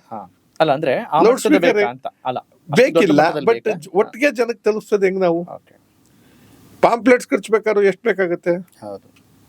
6 ಕೋಟಿ ಪಾಂಪ್ಲೆಟ್ಸ್ ಹಂಚ್ಕೊಂಡು ಕೂತ್ಕೊಳ್ಳೋಕ್ಕಾಗತ್ತಾ ನಾವು? ಆಮೇಲೆ ಊರು ತಿರ್ಗಕ್ಕಾದ್ರೂ ಬೇಕಲ್ವಾ? ಆಮೇಲೆ ಎಲ್ಲೋ ಒಂದ್ ಕಡೆ ಮೀಟಿಂಗ್ಗಳು ಮಾಡ್ಬೇಕಾದ್ರೆ ಊಟ ತಿಂಡಿಗಳು ಮತ್ತು ಖರ್ಚು ಮಾಡ್ಬೇಕು. ಆಮೇಲೆ ನಮಗೆ ಬರೋರೆಲ್ಲ ಯಾರು? ಒಬ್ಬ XML ಯಾರು ಬರಲ್ಲ, ಒಬ್ಬ XMP ಯಾರು ಬರೋದಿಲ್ಲ, ಒಬ್ಬ ಅನುಕೂಲಸ್ಥ ಯಾರು ಬರೋದು. ಯಾಕಂದ್ರೆ ಇದ್ರಲ್ಲಿ ಏನ್ ಗಿಟ್ಟುತ್ತೆ ಅವ್ರಿಗೆ? ಅವ್ರ ಲಾಭ ಅಲ್ಲ. ಈಗ ಇಮಿಡಿಯೇಟ್ ಬಂದ್ರೆ ನಾನು MLA ಆಗ್ತೀನ, ಅಲ್ಲಿ MP ಆಗ್ತೀನ, ನಾನು ಮಂತ್ರಿ ಆಗ್ತೀನ, ಆಮೇಲೆ ನಾನು ಹೋದ್ರೆ ನನಗೆ ಪ್ರೆಸಿಡೆಂಟ್ ಮಾಡ್ತಾರೆ. ಈ ತರದ್ದು ವಾತಾವರಣ ಇದೆ. ಈಗ ನಮಗೆ ಬರೋರೆಲ್ಲರೂ ನೊಂದು ಬೆಂದಿರ್ತಕ್ಕಂಥ ಸಾಮಾನ್ಯ ಜನರೇ. ಬಹುತೇಕ ಇದು ನಮ್ಮನ್ನು ಪೂರ್ತಿ ಪ್ರೀತಿಸೋರು ಸಾಮಾನ್ಯ ಜನರು, ವೋಟರ್ಸು. ವೋಟರ್ಸ್ಗೆ ಶಕ್ತಿಯನ್ನ ಧೈರ್ಯವನ್ನ ಕೊಡ್ತಕ್ಕಂಥ ಸಾಮರ್ಥ್ಯ ನಮ್ಗಿನ್ನೂ ಇಲ್ಲ. ನಾನಿದ್ದೀನಪ್ಪ ಅವ್ರ ಎದುರುಗಡೆ, ನಿನ್ಗೇನು ಯೋಚನೆ ಮಾಡ್ಬೇಡ. ಕೋರ್ಟು ಕಚೇರಿಗೂ ಕೂಡ ಈಗ ಯಾವ್ದೋ ಒಂದು ತಾಲೂಕಿನಲ್ಲಿ ಗಲಾಟೆ ಆಗುತ್ತೆ ಅಂದ್ರೆ ಆಮ್ ಆದ್ಮಿ ಪಾರ್ಟಿ ಒಂದು 25 ಜನ ತಂಡ ನಾವು ಸೇರ್ಕೊಂಡು ಸೆಡ್ಡದ್ದು ನಿಂತ್ಕೊಳ್ತಕ್ಕಂಥ ರೀತಿಯಲ್ಲಿ MLA ಮೇಲೆ ಬಂದಾಗ ಇದಕ್ಕೆ ಬರುತ್ತೆ. ಸರ್, ಈಗ ಮುಂದಿನ ಪರೀಕ್ಷೆಗೆ ಅಥವಾ ಮುಂಬರುವ ಚುನಾವಣೆಗೆ ಯಾವ ರೀತಿ ಸಿದ್ಧತೆ ಮಾಡ್ಕೊಂಡಿದ್ದೀರಿ ನೀವು? ಸರ್, ಇನ್ನು ಇಲ್ಲಿ ನೋಡಿ ಎಂತ ದುರಂತ ಆಗಿದೆ ಅಂದ್ರೆ, ಎಷ್ಟು ದುರಂತ ಅಂದ್ರೆ ಡೆಮಾಕ್ರಸಿ ಮಾಕ್ರಿ ಆಗೋಗಿದೆ. ತಾಲೂಕ್ ಪಂಚಾಯತಿ, ಜಿಲ್ಲಾ ಪಂಚಾಯತಿ, ಆಮೇಲೆ ಗ್ರಾಮ ಪಂಚಾಯತಿ ಚುನಾವಣೆಗಳು ನಡೆದೇ ಇಲ್ಲ. ಹೌದು, 8 ವರ್ಷ ಆಗ್ತಾ ಬಂದವು ಕೆಲವು ಕಡೆ. ಆಮೇಲೆ ಮಹಾನಗರ ಪಾಲಿಕೆಗಂತೂ 5-6 ವರ್ಷ ಆಗೋದು. ಬೆಂಗಳೂರದೇ 5 ವರ್ಷ ಆಗೋಯ್ತು. ಅಂದ್ರೆ ಈಗಿರ್ತಕ್ಕಂಥ ಸರ್ಕಾರಕ್ಕೆ ಅವ್ರು ಯಾರಿಗೂ ಅಧಿಕಾರ ಕೊಟ್ಟು ಅವ್ರು ದುಡ್ಡು ತಿಂದ್ಬಿಡ್ತಾರೆ, ಅದೆಲ್ಲವನ್ನು ನಾವೇ ಲಪ್ಟಾಯಿಸ್ಬೇಕು ಅನ್ನೋ ದೃಷ್ಟಿಯಿಂದ ಅಧಿಕಾರಿಗಳ ಕೈಲಿಟ್ಕೊಂಡು ಅಡ್ಮಿನಿಸ್ಟ್ರೇಟರ್ಗಳನ್ನ ಹಾಕೊಂಡು ಅಧಿಕಾರ ನಡೆಸ್ತಾ ಇದ್ದಾರೆ. ಅಂದ್ರೆ ಇದು ಪೂರ್ತಿ ಚೀಫ್ ಮಿನಿಸ್ಟರ್ ಮತ್ತು under the control of ministers. ಈ ಚುನಾವಣೆ ಮಾಡ್ಬಿಟ್ಟು ಡಿಸೆಂಟ್ರಲೈಸೇಷನ್ ಪವರ್ಸ್ ಎಲ್ಲ ಆಗೋದು, ಡಿಸೆಂಟ್ರಲೈಸೇಷನ್ ಕರಪ್ಷನ್ ವಿಕೇಂದ್ರೀಕರಣದ ಇದು ಭ್ರಷ್ಟಾಚಾರ. ಅದು ಸತ್ಯನೂ ಕೂಡ. ಆದ್ರೆ ಹಾಗಂತ ಅಂದ್ಬಿಟ್ಟು ನೀವು ಡೆಮಾಕ್ರಸಿನ ಕೊಂದು ಬಿಡ್ತೀರಾ? ಚುನಾವಣೆ ಕೋರ್ಟ್ಗಳು ಹೇಳ್ತಾ ಇದ್ರು ಮಾಡ್ತಿಲ್ಲ ಅಂತ. ಯಾಕೆ ಡೆಮಾಕ್ರಸಿ ಅಂತ ಹೆಸರಿಟ್ಟಿದ್ದು? ಬದಲಾಯಿಸ್ಕೊಳ್ಳಿ, ನೀವು ಮಾಡ್ಕೋಬೇಕು. ಹೀಗಿದೆ ಚುನಾವಣೆ. ಅಲ್ಲ, ನಿಮ್ಗೆ ಯಾಕೆ ಹೇಳಿದೆ ಈ ಚುನಾವಣೆ? ಇಷ್ಟೂ ಚುನಾವಣೆಯನ್ನು ಫೇಸ್ ಮಾಡ್ಬೇಕಾಗಿದೆ ಈಗ ನಾವು. ಒಂದ್ ಕಡೆ ಗ್ರಾಮ ಪಂಚಾಯತಿ, ಒಂದ್ ಕಡೆ ತಾಲೂಕ್ ಪಂಚಾಯತಿ, ಒಂದ್ ಕಡೆ ಜಿಲ್ಲಾ ಪಂಚಾಯತಿ, ಒಂದ್ ಕಾರ್ಪೊರೇಷನ್. ಇದಾದ್ಮೇಲೆ MLA ಬರುತ್ತೆ 2028, 2029 ನಲ್ಲಿ ಪಾರ್ಲಿಮೆಂಟ್ ಬರುತ್ತೆ. ಇದಕ್ಕೆ ಹೇಗೆ ಸಿದ್ಧ ಆದ್ರೆ ಭಗವಂತನೇ ಕೇಳಬೇಕು. ನಾವು ಪ್ರಯತ್ನ, ಮಾನವ ಶಕ್ತಿ ಯಾಕೆ ಮಾಡ್ತೀವಿ ಅಷ್ಟೇ. ನಮ್ಮ ಹತ್ರ ಹಣ ಆವತ್ತಿನ ಕಾಲಘಟ್ಟ ಕಾಯೋದು ಹೆಂಗೆ ಅಂದ್ರೆ, ಒಂದು ವೇವ್ ಬರುತ್ತೆ, ಅಲೆ ಅಂತ ಬರುತ್ತೆ ಯಾವುದೋ ಒಂದು ಸಂದರ್ಭ. ಯಾವತ್ತು ನಿಮಗೆ ಹಿಂದೆ ಜಯಪ್ರಕಾಶ್ ನಾರಾಯಣದ ವಿಚಾರದ ಬಂದಾಗ, ಅಣ್ಣಾ ಹಜಾರೆ ವಿಚಾರ ಬಂದಾಗ, ತಮಿಳ್ನಾಡಲ್ಲಿ ಒಂದು ವೇವ್ ಬಂತು, ಆಂಧ್ರ ಪ್ರದೇಶದ NT ರಾಮರಾವ್, ತೆಲುಗುನಲ್ಲಿ ಒಂದು ವೇವ್ ಬಂತು, ಆಮೇಲೆ ಅಸ್ಸಾಂ ಗಣ ಪರಿಷತ್ನಲ್ಲಿ ಒಂದು ವೇವ್ ಬಂತು. ಬರೀ MLA ಅದು ಎಲ್ಲೆಲ್ಲೇ ಓದ್ತಿದ್ದು ಹುಡುಗರೇ ಸೇರ್ಕೊಂಡು ಒಂದು ಸರ್ಕಾರ ಮಾಡಿದ್ರು, ಗೊತ್ತಿರ್ಬೋದು ನಿಮ್ಗೆ.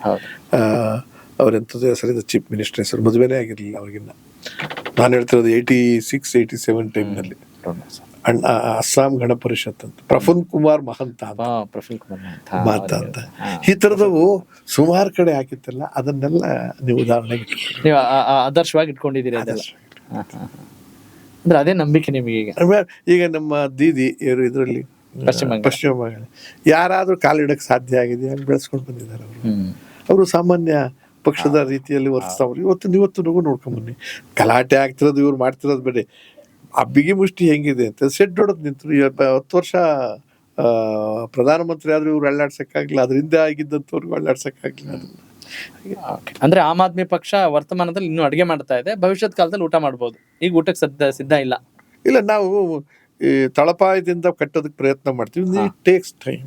ಹಾ ಹಾ ಬಟ್ ಆಮೇಲೆ ಯಾವುದೋ ಒಂದು ಹಂತದಲ್ಲಿ ಬರೀ ನಮ್ಮ ಶಕ್ತಿನೇ ಸಾಲೋದಿಲ್ಲ, ಹ್ಮ್ ಈ ಸಾರ್ವಜನಿಕವಾದ ಒಂದು ವಾತಾವರಣ ನಿರ್ಮಾಣ ಆಗ್ಬೇಕಾಗುತ್ತೆ, ಮತದಾರರೇ ಒಂದು ಕಟ್ಟಬೇಕಾಗತ್ತೆ. ಈಗ ಭ್ರಷ್ಟಾಚಾರ ವಿರೋಧಿ ನೀತಿ ಒಂದು, ಭ್ರಷ್ಟಾಚಾರವನ್ನ ನಿರ್ಮೂಲನೆ ಮಾಡಬೇಕು ಅನ್ನೋದು ಆಮ್ ಆದ್ಮಿ ಪಕ್ಷ ಅದರ ಸಿಂಬಲ್ಲೇ ಹೇಳುತ್ತೆ, ಮೂಲ ಪೊರಕೆ ಗುಡಿಸ್ಬೇಕು, ಚೆನ್ನಾಗಿ ಸ್ವಚ್ಛ ಮಾಡ್ಬೇಕು ಕಸ ಅಂತಿದೆ. ಓಡಿಸ್ಬೇಕು ಅಂತ. ಇದ್ರ ಅದಾದ ನಂತರ ನೀವು ಯಾವ ರೀತಿ ಮನೆ ಕಟ್ಟಬೇಕು ಅಂತಿದ್ರೆ, ಐ ಮೀನ್ ಏನ್ ಯೋಜನೆಗಳು ಯುವಕರಿಗಾಗಿರ್ಬೋದು, ಮಹಿಳೆಯರಿಗಾಗಿರ್ಬೋದು, ಇಲ್ಲ, ಏನ್ ಇಲ್ಲಿ ಕಲ್ಪನೆ ಇದೆ ಪ್ರಮುಖವಾಗಿ? ಇವತ್ತು ಫ್ರೀ ಹೆಲ್ತ್ ಅಂಡ್ ಎಜುಕೇಶನ್ ನೀವು ಹೇಳಿದೀರಿ, ಒಂದು ದೇಶದ ಕಲ್ಪನೆ, ಹಾ. ಇಂಟರ್ನ್ಯಾಷನಲ್ ಅಂತಾರಾಷ್ಟ್ರೀಯ ರಾಜಕಾರಣದಲ್ಲೂ ಕೂಡ ನಮ್ಮ ಬಿಗಿ ನಿಲುವಿರ್ಬೇಕಾಗಿ ಬರುತ್ತೆ. ಒಂದು ಅದು ಯಾವ್ದನ್ನ ಇರ್ಲಿ, ಇವತ್ತು ನಾನು ಬಿಡಿಸಿ ಹೇಳಕ್ ಓಕೆ, ಆಮೇಲೆ ಗಡಿ ಪ್ರದೇಶದಲ್ಲಿ ಬಿಗಿ ನಿಲುವಿರ್ಬೇಕಾಗ್ತದೆ. ಎಲ್ಲಾ ರಾಷ್ಟ್ರಗಳು ಕಲುಷಿತವಾಗಿದ್ದಾವೆ, ಅಂದ್ರೆ ಎಲ್ಲಾ ರಾಷ್ಟ್ರ ನೀತಿಯು ಓಕೆ ಓಕೆ, ಕಲುಷಿತವಾದ. ಆಮೇಲೆ ದ್ವೇಷ ರಾಜಕಾರಣ ಜಾಸ್ತಿ ಆಗಿರೋದು, ಅದು ಒಂದು ಆಲ್ ಇಂಡಿಯಾ ಬೇಸಿಸ್. ನಾವು ದೇಶ ಒಂದು, ನಮಗೆ ವಿಭಿನ್ನತೆಯಲ್ಲಿ ಏಕತೆಯನ್ನು ಕಂಡಿರತಕ್ಕಂಥ ದೇಶ. ಅದಾದ್ಮೇಲೆ ರಾಜ್ಯಗಳು ಸ್ವಾಯತ್ತತೆ ಇರ್ತಕ್ಕಂಥದ್ದು, ಅಂದ್ರೆ ತಮ್ಮದೇ ಆದಂತ ಶಕ್ತಿ. ಒಂದೊಂದು ರಾಜ್ಯದಲ್ಲಿ ಒಂದೊಂದು ರೀತಿಯ ಸಮಸ್ಯೆಗಳು ಜಾಸ್ತಿ ಆಗ್ತಾ ಇದಾವೆ ಅಲ್ವಾ. Corruption is general in all over the country. ಅದಲ್ಲದೆ ಎಜುಕೇಶನ್ ಸಿಸ್ಟಮ್ ಒಂದ್ ಕಡೆ ಒಂದು ಬೇರೆ ರೀತಿ ಇರ್ತದೆ, ಸ್ಟ್ಯಾಂಡರ್ಡ್ ನಮ್ದು ಬೇರೆ ಇದೆ, ಆರೋಗ್ಯದ ಸ್ಥಿತಿ ಬೇರೆ ಕಡೆ ಇದೆ, ಬೇರೆ ನಮ್ಮ ಕಡೆ ಹೊಂದಿದೆ. ಇನ್ನು ಜೊತೆಗೆ ಈ ಜಾತಿಯ ಧಾರ್ಮಿಕ ವಿಚಾರಗಳನ್ನ ರಾಜಕಾರಣಕ್ಕೆ ತಂದು ಮಾಡ್ತಿದ್ದೀವಲ್ಲ, ಅದು ದೊಡ್ಡ ದುರಂತವಾಗ್ತಿದೆ. ಹಾಗಂತ ನಾನು ದ್ವೇಷಿ ಅಲ್ಲ, ತುಂಬಾ ಪ್ರೀತಿಸ್ತೀನಿ. ಈ ದೇಶ ಧಾರ್ಮಿಕವಾಗಿ ದೊಡ್ಡ ಉತ್ತುಂಗ ಸ್ಥಿತಿಯಲ್ಲಿ ಇರ್ತಕ್ಕಂಥದ್ದು. ಆದ್ರೆ ಅದರೊಳಗಡೆ ನಾವು ಸೇರ್ಕೊಂಡು ಅದನ್ನ ಹಾಳು ಮಾಡ್ತಾ ಇದ್ದೀವಿ. ನಾವು ರಾಜಕಾರಣಿಗಳು ಸೇರ್ಕೊಂಡು ಧರ್ಮ ರಾಜಕೀಯದಲ್ಲಿ ಇರ್ಬೇಕೇ ಹೊರತು ರಾಜಕಾರಣ ಧರ್ಮ ಆಗಬಾರ್ದು. ಅದು ಆಗ್ಕೋತಿದೆ. ಇವೆಲ್ಲವನ್ನು ಸೇರಿಸಿ ಆಮೇಲೆ ಮಹಿಳೆಯರಿಗೆ ಇನ್ನೂ ಸ್ವಾಯತ್ತತೆ ಸಿಕ್ಕಿದೆಯಾ? ಮಹಿಳೆಯರಿಗೆ, ಯುವಕರಿಗೆ, ನಾಡಿನ ಭವಿಷ್ಯಕ್ಕೆ ಅವ್ರಿಗೆ ಬೇಸಿಕ್ ಬೇಕಾಗಿರೋದೇನು ಯುವಕರಿಗೆ ಅಂದ್ರೆ ಆರೋಗ್ಯ ಮತ್ತು ಶಿಕ್ಷಣ. ಅವೆರಡೂ ಕೊಟ್ಮೇಲೆ ಆಮೇಲೆ ರೈತರಿಗೆ ನೀವು ಸಬ್ಸಿಡಿ ಕೊಡೋದಾಗ್ಲಿ, ಗೊಬ್ಬರ ಫ್ರೀ ಕೊಡೋದಾಗ್ಲಿ, ಬೆಂಬಲ ಬೆಲೆ ಕೊಡೋದಾಗ್ಲಿ, ಇದು ತಾತ್ಕಾಲಿಕ ಸರ್. ಏನ್ ಮಾಡ್ಬೇಕು ಸರ್ ಆಕ್ಚುಲಿ ನಿಮ್ಮ? ನನಗೆ ಅವ್ರಿಗೆ ಮಾಡ್ಬೇಕಾಗಿರೋ ಕೆಲಸ ನೀವಿಷ್ಟು, ಅಲ್ಲಿ ಬದುಕ್ತಕ್ಕಂಥ ನಿಮ್ಮ ಆಧುನಿಕ ಸೌಕರ್ಯಗಳನ್ನು ಅಲ್ಲಿ ತಲುಪಿಸ್ಬೇಕಾಗತ್ತೆ. ಅವನು ಹುಡುಕ್ತಾ ಇರೋದೇನು, ಬೆಂಗಳೂರು ಹುಡುಕೋದು ಯಾತಕ್ಕೆ, ಮೈಸೂರು ಹುಡುಕೋದು ಯಾತಕ್ಕೆ, ಅವನು ಇಲ್ಲಿ ದುಡ್ಡು ಸಿಗುತ್ತೆ ಅದೇನೋ ಒಂದು ಅದನ್ನ ಅಲ್ಲಿ ಉದ್ಯೋಗ ನಿರ್ಮಿತ ಕೇಂದ್ರಗಳನ್ನ ನಾವು ಜಾಸ್ತಿ ಮಾಡಬೇಕು. ಇದ್ರ ಜೊತೆಯಲ್ಲಿ ಬಹಳ ಮುಖ್ಯವಾಗಿ ಮಾಡ್ಬೇಕಾಗಿರೋದು, ರೈತನಾಗಿಯೂ ಶ್ರೀಮಂತನಾಗ್ಬೋದು ಅನ್ನೋ ಅನುಕೂಲಗಳನ್ನ, ಕರೆಂಟು ಮತ್ತು ಒಳ್ಳೆ ನೀರು 24 ಗಂಟೆ ನೀವು ಕೊಟ್ರೆ 50% ಬಗ್ಗೆ ಸರ್. ಅರ್ಥ ಆಗಿಲ್ಲ ನಾನು ಹೇಳಿದ್ದು. 24 ಗಂಟೆ ಕರೆಂಟ್ ಸರ್ ಅವನಿಗೆ, ಹೌದು, ಉಚಿತವಾಗಿ. ಹೌದು. ಆಮೇಲೆ 24 ಗಂಟೆ ನೀರಿನ ಸೌಕರ್ಯ ಸಮೃದ್ಧಿಯಾಗಿ ಕೊಟ್ಬಿಟ್ರೆ ಅವನ ಜಮೀನು ಬರಡ್ ಹಾಕ್ಬಿಡ್ತಾನೆ, ಅವ್ನು ಮೈಗ್ರೇಷನ್ ಯಾಕೆ ಆಗ್ತಾನೆ, ವಲಸೆ ಯಾಕೆ ಹೋಗ್ತಾನೆ. ಆಮೇಲೆ ಅಲ್ಲಿ ಬೇಕಾದಂತ ಇಂಡಸ್ಟ್ರಿಗಳನ್ನ ಬಂದು ಬೆಂಗಳೂರಿನಲ್ಲೋ ಇನ್ನೊಂದು ಯಾವುದೋ ಊರಿನಲ್ಲೋ ತೆರೆಯೋ ಬದಲು ತೆರೀರಿ. ಚಾಮರಾಜನಗರದಲ್ಲಿ ಒಂದು ಇಂಡಸ್ಟ್ರಿ ಹಾಕಿ ಬೇರೆ ಕಡೆ ಕಳಿಸಿ, ಶ್ರೀಮಂತರು ಯಾರು ಬರ್ತಾರೋ ಅವ್ರಿಗೆ ಅಲ್ಲಿನ ಉದ್ಯೋಗ ಅಲ್ಲಿವರೆಗೆ ಸಿಗೋ ತರ ಮಾಡಿ. ಉದ್ಯೋಗನೂ ಸಿಗಬೇಕು. ರೈತರ ಆಮ್ ಆದ್ಮಿ ಪಕ್ಷಕ್ಕಿರುವಂತ ಕಲ್ಪನೆಗಳು, ಸಿದ್ಧಾಂತಗಳು, ದೂರದೃಷ್ಟಿ ಬೇರೆ ಪಕ್ಷಗಳಿಗೆ ಇಲ್ಲ ಅಂತ ಹೇಳ್ತೀರಾ ಸರ್? ಇಲ್ಲ ಅಂತ ಹೇಳಲ್ಲ, ಅದರ ಹೆಸರಿನಲ್ಲಿ ದುರುಪಯೋಗ ಮಾಡ್ಕೊಡ್ತಾರೆ. ಅದರ ಹೆಸರಿನಲ್ಲಿ ಆ ಯೋಜನೆಗಳು ಮಾಡಿರೋದಲ್ಲ. ಈಗ ಬೇರೆ ತರದಲ್ಲಿ ಗೊಬ್ಬರ ನಾವ್ ಯಾತು ಕೊಡ್ತಾ ಇದೀವಿ, ರೈತರಿಗೆ ಅನುಕೂಲಕ್ಕೋಸ್ಕರ ಅಲ್ವಾ, ಭೂಮಿ ಹಾಳಾಗುತ್ತೆ ಅನ್ನೋದ್ರ ಬಗ್ಗೆ ಯೋಚನೆ ಇಲ್ಲ ಅವ್ರಿಗೆ. ಆ ಕರೆಂಟ್ ರಾತ್ರಿ ಹೊತ್ತು ಕೊಡ್ತಾ ಇದ್ದೀವಲ್ಲ, ಬಹಳ ತೊಂದರೆ ಇದೆ ನಿಮ್ಗೆ. ರಾತ್ರಿ ಹೊತ್ತು ಅವ್ನ ಸಂಸಾರ ಮಾಡ್ಬೇಕಾ, ಅವ್ನ ಜೀವನ ಮಾಡ್ಬೇಕಾ, ಬದುಕಬೇಕಾ, ಎದ್ದೋಗಿ ಹೊಲದಲ್ಲಿ ಬಿದ್ದಿರ್ಬೇಕಾ, ಅವ್ನ ಕಚ್ಕೊಂಡು ಸಾಯಿಸ್ಬೇಕಾ, ಅಥವಾ ಇನ್ನೇನೋ ಆಗ್ಬೇಕು ಅವನು ಇದ್ದದ್ದು. ಆಮೇಲೆ ಸಿಂಗಲ್ ಫೇಸ್ ಕರೆಂಟ್ ಕೊಡ್ತಾರೆ. ಆಮೇಲೆ ನೀರಿನ ಅನುಕೂಲಗಳು ಎಲ್ಲಾ ಕಡೆ ಇಲ್ವೇ ಇಲ್ಲ. ಕೋಲಾರ ಜಿಲ್ಲೆಯಲ್ಲಿ ನೀರಿನ ಅನುಕೂಲ ಏನ್ ಮಾಡಿದ್ದಾರೆ ಅಂದ್ರೆ, ಇಡೀ ದೇಶದ ಕಲ್ಪನೆಯಲ್ಲಿ, ಇಡೀ ರಾಜ್ಯದ ಕಲ್ಪನೆ, ಇಲ್ಲಿ ನೀರಿಗೆ ತೊಂದರೆ ಇದೆ, ಅಲ್ಲಿ ಅವ್ರಿಗೆ ತೊಂದರೆ ಇದೆ, ಅಲ್ಲಿ ಯಾವ್ಯಾವ್ದೋ ಒಂದೊಂದಕ್ಕೆ ತೊಂದರೆ ಇದೆ. ಘಟ್ಟದ ಭಾಗದ ಬೇರೆ ಸಮಸ್ಯೆ ಇದೆ, ಕುಸಿತವೆ, ಇದು ಲ್ಯಾಂಡ್ ಸ್ಲೈಡಿಂಗು, ಮಣ್ಣು ಮಸಿಯಾಗಿ ಜನ ಹಾಳಾಗ ಸಾಯ್ತಾ ಇರೋದು ನೋಡಿದ್ದೀರಾ. ಆಮೇಲೆ ಕೆರೆ ಕುಟ್ಟೆಗಳು ಹೊಡೆದೋಗ್ತಾ ಇದ್ದಾವೆ, ಡಿಸಿಲ್ಟಿಂಗ್, ಕೆರೆ ಹೂಳೆತ್ತೋರೆ ಇಲ್ವೇ ನಮ್ಮ ಕೈ. ಆಮೇಲೆ ಒತ್ತುವರಿ, ಆಮೇಲೆ ಇನ್ನೊಂದು ಈ ಕರಪ್ಷನ್ ಅಂತ ಅಂದ್ರೆ ದುಡ್ಡಿನ ಕರಪ್ಷನ್ನೇ ಅಲ್ಲ, ಭೂಮಿ ಕರಪ್ಷನ್. ಸಾವಿರಾರು ಎಕರೆ ಗೋಮಾಳು, ಸಾವಿರಾರು ಎಕರೆ ಲ್ಯಾಂಡ್ ಮಾಫಿಯಾ. ಇವತ್ತು ಏನ್ ಮಾಡ್ತಿದ್ದೀವಿ ಅದು ಬೆಂಗಳೂರಿನಲ್ಲಿ ನೀವು ಯಾವಾಗ ಬಂದ್ರೂ ಗೊತ್ತಿಲ್ಲ. ಅವತ್ತು ಒಂದು ಸೈಟ್ಗೆ ಎಷ್ಟು ಬೆಲೆ ಇತ್ತು, ಇವತ್ತು ಅದೇ ಸೈಟ್ಗೆ ಎಷ್ಟು ಬೆಲೆ ಇದೆ, ಅದೇ ಜಾಗದಲ್ಲಿ ಯೋಚನೆ ಮಾಡಿ. ತುಂಬಾ ಇವತ್ತು ನಾನೊಂದು ಮನೆ ಮಾಡಿದ್ದೀನಿ, ಅದ್ಯಾವುದೋ ಒಂದು ಲೆಕ್ಕದಲ್ಲಿ. ಆ ಜಾಗ ಅವತ್ತಿನ ಕಾಲಕ್ಕೆ 1 ಲಕ್ಷ ರೂಪಾಯಿ ಚಿಲ್ಲರೆ ಕೊಟ್ಟು ತಗೊಂಡಿದ್ದು. ಈಗ ನಾನೇನು ಮಾಡಿದೆ, ಕರಪ್ಷನ್ನೇ ಮಾಡ್ಬೇಕಲ್ಲ, ಅದನ್ನ ಮಾರಿದ್ರೆ ಈಗ ಇಷ್ಟು ಕೋಟಿಗೆ ಅಂತ ಹೋಗುತ್ತೆ. ಆ ಸ್ಥಿತಿ ಒಂದು ಸಿಸ್ಟಮ್ ಮಾಡ್ಕೊತಿದ್ದೀವಿ. ಅಲ್ಲಿ ರೈತ 1 ಎಕರೆ 2 ಎಕರೆ 3 ಎಕರೆ ಇರೋನಿಗೆ ಬೆಳೆ ಬೆಳೆಯೋಕ್ಕೂ ಆಗಲ್ಲ, ಬೆಳೆದ ಬೆಳೆಗೆ ಬೆಲೆನೂ ಸಿಕ್ಕೋದಿಲ್ಲ. ಆಮೇಲೆ ನೀವು ದೊಡ್ಡ ದೊಡ್ಡ ಕಂಪನಿಗಳಿಗೆ ಎಲ್ಲ ಅನುಕೂಲಗಳನ್ನ ಶಿಫ್ಟ್ ಮಾಡ್ತಾ ಇದ್ದೀರಾ. ಆಮೇಲೆ ಪಬ್ಲಿಕ್ ಅಂಡರ್ ಸೆಕ್ಟರ್ ಲಾಸ್ ಆಯ್ತು ಅನ್ನೋ ಕಾರಣಕ್ಕೆ ನಮ್ಮ ಸರ್ಕಾರದ ಪ್ರಾಪರ್ಟಿನೆಲ್ಲ ಪ್ರೈವೇಟಿಗೆ ಮಾರ್ತಾ ಇದ್ದೀರಾ. HAL ಪಾರ್ಕ್ ಮಾರ್ತಿದ್ದೀರಾ, PL ಪ್ರಾಫಿಟ್ ಮಾಡ್ತಿದ್ದೀರಾ, ಸೋಪ್ ಫ್ಯಾಕ್ಟ್ರಿ ಮಾರ್ತಿದ್ದೀರಾ, ಇನ್ಯಾವುದೋ ಮೈಸೂರು ಅದು ಮಾಡ್ತಿದ್ದೀರಿ. ಅಂದ್ರೆ ಪ್ರೈವೇಟ್ ಸೆಕ್ಟರ್ಗಳು ಲಾಸ್ ಆದ ತಕ್ಷಣ ಏನ್ ಮಾಡ್ತೀರಾ ಹೇಳಿ? ಅನುಕೂಲ. ಸಕ್ಕರೆ ಫ್ಯಾಕ್ಟ್ರಿ ನೀವು ಓಪನ್ ಮಾಡ್ತೀರಾ, ಸರ್ಕಾರದವರು ಫುಲ್ ತಿಂದಾಕ್ಬಿಡ್ತೀರಾ, ಲಾಸ್ ಆಯ್ತು. ಇನ್ನೊಬ್ಬ ಸಕ್ಕರೆ ಫ್ಯಾಕ್ಟ್ರಿ ಪಕ್ಕದ MLA ಫ್ರೆಂಡ್ಗೆ MLAಗೆ ನೀನು ತಗೋಗೋ ನಂಗೆ ಕೊಡ್ತೀನಿ ಅಂತೇಳಿ ಕೊಡ್ತೀರಾ. ಅವ್ನು ತಗೊಂಡು ಅದಕ್ಕೆ ದುಡ್ಡು ಕೊಡ್ತೀರಾ. ಅವನಿಗೆ ಬರೀ ದುಡ್ಡು ಕೊಡೋದಿಲ್ಲ, 4 ವರ್ಷ 5 ವರ್ಷ ದುಡ್ಡು ಕಟ್ಬೇಡ ನೀನು, ಫ್ರೀನ ಆ ಥರದ್ದೇನೋ ಟ್ಯಾಕ್ಸ್ ಫ್ರೀ ಕರೆಕ್ಟ್ ಕೊಡ್ತೀರಾ. ಹೆಂಗ್ ಉದ್ಧಾರ ಆಗಕ್ಕೆ ಸಾಧ್ಯ ಆಗುತ್ತೆ? ಇಲ್ಲ ಚಂದ್ರು ಸರ್, ಈಗ ಕರೆಕ್ಟು. ಈಗ ನೀವು ಎಲ್ಲವನ್ನು ಹೇಳ್ತಾ ಇದ್ರಿ, ನಿಮ್ಮದೇ ಆದಂಥ ಸಮಾಜಮುಖಿ ನಿಲುವುಗಳಿದ್ದಾವೆ ನಿಮ್ಮ ಪಕ್ಷದಲ್ಲಿ, ಮತ್ತು ವಿಭಿನ್ನ ನಿಲುವುಗಳಿದ್ದಾವೆ. ಹೀಗಿದ್ರೂ ಕೂಡ ನೀವು ಬೇರೆ ಪಕ್ಷದ ಜೊತೆ ಕೈ ಜೋಡಿಸೋ ಸಂದರ್ಭ ಬಂದ್ರೆ ಜೋಡಿಸಲ್ವಾ? ಆ ಸಂದರ್ಭಕ್ಕೆ ಮೊನ್ನೆ ಮಾಡಿದ್ದು INDA ಇಲ್ಲ ಅಂತ ಹೇಳಿಲ್ಲ. ಅವತ್ತು ಇಡೀ ದೇಶದಲ್ಲಿ ದೊಡ್ಡ ಸಮಸ್ಯೆ ಬಿಜೆಪಿ. ಆ BJP ಮಟ್ಟ ಆಗ್ತಾ ಇದ್ರೆ ನಾವು ಸಂಪೂರ್ಣವಾಗಿ ವಿನಾಶ ಆಗೋಗ್ತೀವಿ, ಇನ್ಯಾರು ಸರ್ವಾಧಿಕಾರ ಬಂದ್ಬಿಡ್ತದೆ. ಆ ದೃಷ್ಟಿಯಿಂದ ತಡೆಯಕ್ಕೋಸ್ಕರವೇ ಮಾಡಿ. ಯಾವ ಕಾರಣಕ್ಕೆ ಆಂಟಿ ಬಿಜೆಪಿ ಅಂತ ಮೂವ್ಮೆಂಟ್ ನಿಮ್ಮ ಕಡೆಯಿಂದ? ಯಾವ ಕಾರಣಕ್ಕೆ ನೀವು ಬಿಜೆಪಿನ ವಿರೋಧಿಸ್ತಿದ್ರಿ? BJP simple sir. ಈಗ BJP ಕರಪ್ಷನ್ ಫ್ರೀ ಅಂದ್ರು. ಪ್ರಧಾನಮಂತ್ರಿಗಳೇನದು ಭ್ರಷ್ಟರನ್ನ ಯಾವುದೇ ಕಾರಣಕ್ಕೂ ಇಡೋದಿಲ್ಲ, ಕುಟುಂಬ ರಾಜಕಾರಣ ಮಾಡಂಗಿಲ್ಲ, ಕೋಮುವಾದ ಮಾಡಂಗಿಲ್ಲ. ಈ ಮೂರೂ ಕೂಡ ಕಣ್ಣೆದುರಿಗೆ ಕಾಣಂಗೆ. ಇಲ್ಲೇನೆ ಒಬ್ಬ ಚೀಫ್ ಮಿನಿಸ್ಟ್ರು ಇದ್ರಲ್ಲಿ ಚೆಕ್ ತಗೊಂಡ್ರು, ಕರಪ್ಷನ್ ಅಲ್ಲಿ ಚೆಕ್ ತಗೊಂಡ್ರು, ನಿಮ್ಮ ಪಾರ್ಟಿಯವರು ಸ್ಯಾಕ್ ಮಾಡಿದ್ರ? ನಿಮ್ಮ ಪಾರ್ಟಿಲಿ ಇದ್ರಲ್ಲ ಅವರಷ್ಟು ಜನರು ಯಾರನ್ನ ರೈಡ್ ಮಾಡಿದ್ರು? ಭಾರತೀಯ ಜನತಾ ಪಕ್ಷಕ್ಕೆ ಹೇಳ್ತಿದ್ರಿ ಅಂದ್ರೆ ಭಾರತೀಯ ಜನತಾ ಪಾರ್ಟಿ ನಾನು ಹೇಳ್ತಿರೋದು. ಅಂತ ಪಾರ್ಟಿಯನ್ನ ಪ್ರಧಾನಮಂತ್ರಿ ಹೇಳುವುದೊಂದು, ನಡ್ಕೊಳ್ತಿರೋದೊಂದು ಅಂದಾಗ ಯಾರ್ಯಾರನ್ನ ಅರೆಸ್ಟ್ ಮಾಡಿದ್ದೀರಾ ಇಲ್ಲಿ ಕರಪ್ಟ್ ಆದವ್ರನ್ನ? ವಿರೋಧ ಪಕ್ಷದವ್ರನ್ನ ಮಾತ್ರ ಮಾಡ್ತಿದ್ದೀರಲ್ಲ. ಆ ದುರಂತ ಎಲ್ಲಿಗೋಗಿ ನಿಲ್ಲುತ್ತವಾಗ ಎಂಟೈರ್ ಕರ್ನಾಟಕದಲ್ಲಿ ಎಲ್ಲಾ ರಾಜ್ಯಗಳನ್ನೂ ಗವರ್ನರ್ನ ಇಟ್ಕೊಂಡು, ದುಡ್ಡಿಂದ ಇಟ್ಕೊಂಡು, CBI ಇಟ್ಕೊಂಡು, RAN ಇಟ್ಕೊಂಡು, ED ಇಟ್ಕೊಂಡು ಬಲಿ ಹಾಕಿ ಅಧಿಕಾರಕ್ಕೆ ತಗೊಳಕ್ ಹೋಗ್ತಿದ್ರಲ್ಲ, ಅದನ್ನ ತಪ್ಪಿಸ್ಬೇಕು ಅನ್ನೋದು. ಓಕೆ, ಅಂದ್ರೆ ನಿಮ್ಮ ಉದ್ದೇಶ ಅಲ್ಲಿ ಪ್ರಬಲವಾಗಿದೆ. ಅದು ಆ ಕಾರಣಕ್ಕೋಸ್ಕರ ಕೈ ಜೋಡಿಸ್ತು, ಅಷ್ಟಕ್ಕೆ ಸೀಮಿತ. ಈಗ ನಾವು ಆಚೆ ಬಂದಿದ್ದೀವಿ, ನಮಗೆ ಇಬ್ರು ಶತ್ರುಗಳೇ ಈಗ ಕಾಂಗ್ರೆಸ್. ಓಕೆ, ಅಂದ್ರೆ ಈಗ ಇಂಥ ಸಂದರ್ಭದಲ್ಲಿ ಲೋಕಾಯುಕ್ತ ಸಂಸ್ಥೆ ಆಗಿರ್ಬೋದು, ಸ್ವತಂತ್ರ ಸಂಸ್ಥೆಗಳಿಗೆ ಹೆಚ್ಚಿನ ಅಧಿಕಾರ ಬೇಕು. ಸ್ವಾತಂತ್ರ್ಯದ ಇದೇ ಅಧಿಕಾರ ಇದೆ, ಕೊಡ್ತಿಲ್ಲ ನೀವು.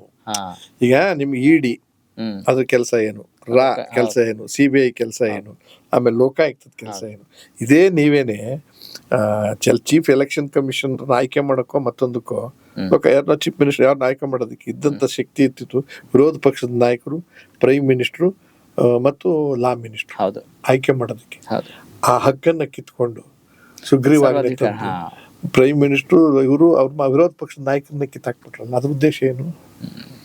ಗವರ್ನರ್ಗಳಿಗೆ ಇಲ್ಲಿ ಫ್ರೀಡಮ್ ಕೊಟ್ರ, ಕೇರಳದವ್ರಿಗೆ, ತಮಿಳ್ನಾಡವ್ರಿಗೆ ಫ್ರೀಡಮ್ ಕೊಟ್ರ, ದೀದಿಯವರ ಕ್ಷೇತ್ರದಲ್ಲಿ, ಪಂಜಾಬ್ನಲ್ಲಿ ಮಾತ್ರ, ಡೆಲ್ಲಿಲಂತೂ ಸರ್ವನಾಶ ಮಾಡ್ಬಿಟ್ರ ನಮ್ಮನ್ನ. ಅದೇ ಕೆಲಸ ಈಗ ಯಾಕೆ ಮಾಡ್ತಾ ಇಲ್ಲ? ನಿಮ್ಮವ್ರನ್ನ ಚೀಫ್ ಮಿನಿಸ್ಟರ್ ಇಟ್ಕೊಂಡಿದ್ದೀರಲ್ಲ, ಅದೇ ಚೀಫ್ ಮಿನಿಸ್ಟರ್ ಇವತ್ತಿನ ದಿವಸ ಸ್ಕೂಲ್ಗಳು ಹಾಳಾಗೋಗ್ತಾ ಇದಾವೆ, ಫ್ರೀ ಇದನ್ನ ಕೊಡಕ್ ಸಾಧ್ಯ ಆಗ್ತಿಲ್ಲ, ಬಡದಾಟ ಮಾಡ್ತಾ ಇದ್ದೀರಾ. ಆ ಗವರ್ನರ್ಗೆ ಆ ಅಮ್ಮ ಏನ್ ಹೇಳಿದ್ರು ಮಾಡಿ ಇಂಥ ಸೈನ್ ಹಾಕೋದಕ್ಕೆ ಪರ್ಮಿಷನ್ ಕೊಟ್ಟಿದ್ದೀರಾ. ಈ ತರದ ನಿಲುವುಗಳನ್ನ ತಪ್ಪಿಸ್ಬೇಕು ಅನ್ನೋದಷ್ಟೇ.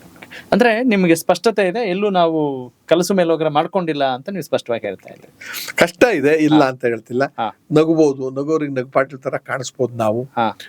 ಪೃಥ್ವಿ ರೆಡ್ಡಿ ಅವರು ಕೆಟ್ಟಿರ್ತಕ್ಕಂಥದ್ದು, ಸೀತಾರಾಮ್ ಇರ್ತಕ್ಕಂಥದ್ದು, ನಾನು ಇರ್ತಕ್ಕಂಥ ಪರಿಸ್ಥಿತಿಯಲ್ಲಿ ಕಾಲ ಹಿಂದೆನೂ ಹಿಂಗೆ. BJP ಎಷ್ಟಿತ್ತು ಇಲ್ಲಿ ಒಂದು ಕಾಲದಲ್ಲಿ? ಇರ್ಲೇ ಇಲ್ಲ, 2 ಸೀಟ್ ಇತ್ತು, 4 ಆಯ್ತು, ಆಮೇಲೆ 20 ಹಿಂಗಾಯ್ತಲ್ವಾ. ಹಾಗೆ ಯಾವತ್ತೋ ಒಂದು ದಿವಸ ವಾಜಪೇಯಿ ಅಂತವ್ರು ಬಂದಾಗ ಇದ್ದಕ್ಕಿದ್ದಂಗೆ ಬದಲಾವಣೆ ಆಯ್ತಲ್ಲ. ಇವತ್ತು ವಾಜಪೇಯಿ ಅವ್ರನ್ನ BJP ನೆನೆಸ್ಕೋಬೇಕಾಗಿದೆ.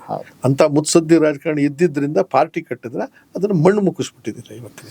ಆ ಕೃತಜ್ಞತೆ ಇಲ್ಲ ಅಂತಿದ್ದೀರಾ? ಅಂದ್ರೆ ಆ ಥರದ್ದು ಆಗೋಗಿದೆ. ಮನಮೋಹನ್ ಸಿಂಗ್ ಸುಮ್ಮನೆ ಬಾಯೋದಿಂಗ ಬೈತಿರೋದು, ಏನ್ ತಪ್ಪು ಮಾಡಿದ್ದ ಪಾಪ ಮನುಷ್ಯ. ಲಾಲ್ ಬಹದ್ದೂರ್ ಶಾಸ್ತ್ರಿ, ನೆಹರು ಅವರ ತೀರ್ಮಾನಗಳನ್ನ ಹೇಳ್ತಾ ಇದ್ದೀರಾ. ಇವತ್ತೆಲ್ಲಾನು ನಾವೆಲ್ಲ ಊಟ ಮಾಡ್ತಿರೋದು ಅವತ್ತಿನ ಕಾಲದಲ್ಲಿ ಮಾಡಿರೋದು ಸ್ವಲ್ಪನೋ, ತಾನೆ ಏನೂ ಮಾಡಿಲ್ಲ ಅಂತ ಹೇಳ್ತಿರಲ್ಲ. ಹಂಗಾಗಲ್ಲ, ಎಲ್ಲಾ ಕಾಲದಲ್ಲೂ ಆಗಿದೆ. ಅನಾಹುತಗಳು ಹೆಚ್ಚಾಗಿದೆ ಅಂದ್ರೆ ಇತ್ತೀಚಿನ ದಿನಗಳಲ್ಲಿ. BJP ಇದು ಕೇಂದ್ರದಲ್ಲಿ ದೀರ್ಘಕಾಲ ಅಧಿಕಾರಕ್ಕೆ ಬಂದಾಗಿಂದ ಮಣ್ಣು ಮುಕ್ಕೋಗಿದೆ ಅಷ್ಟೇ.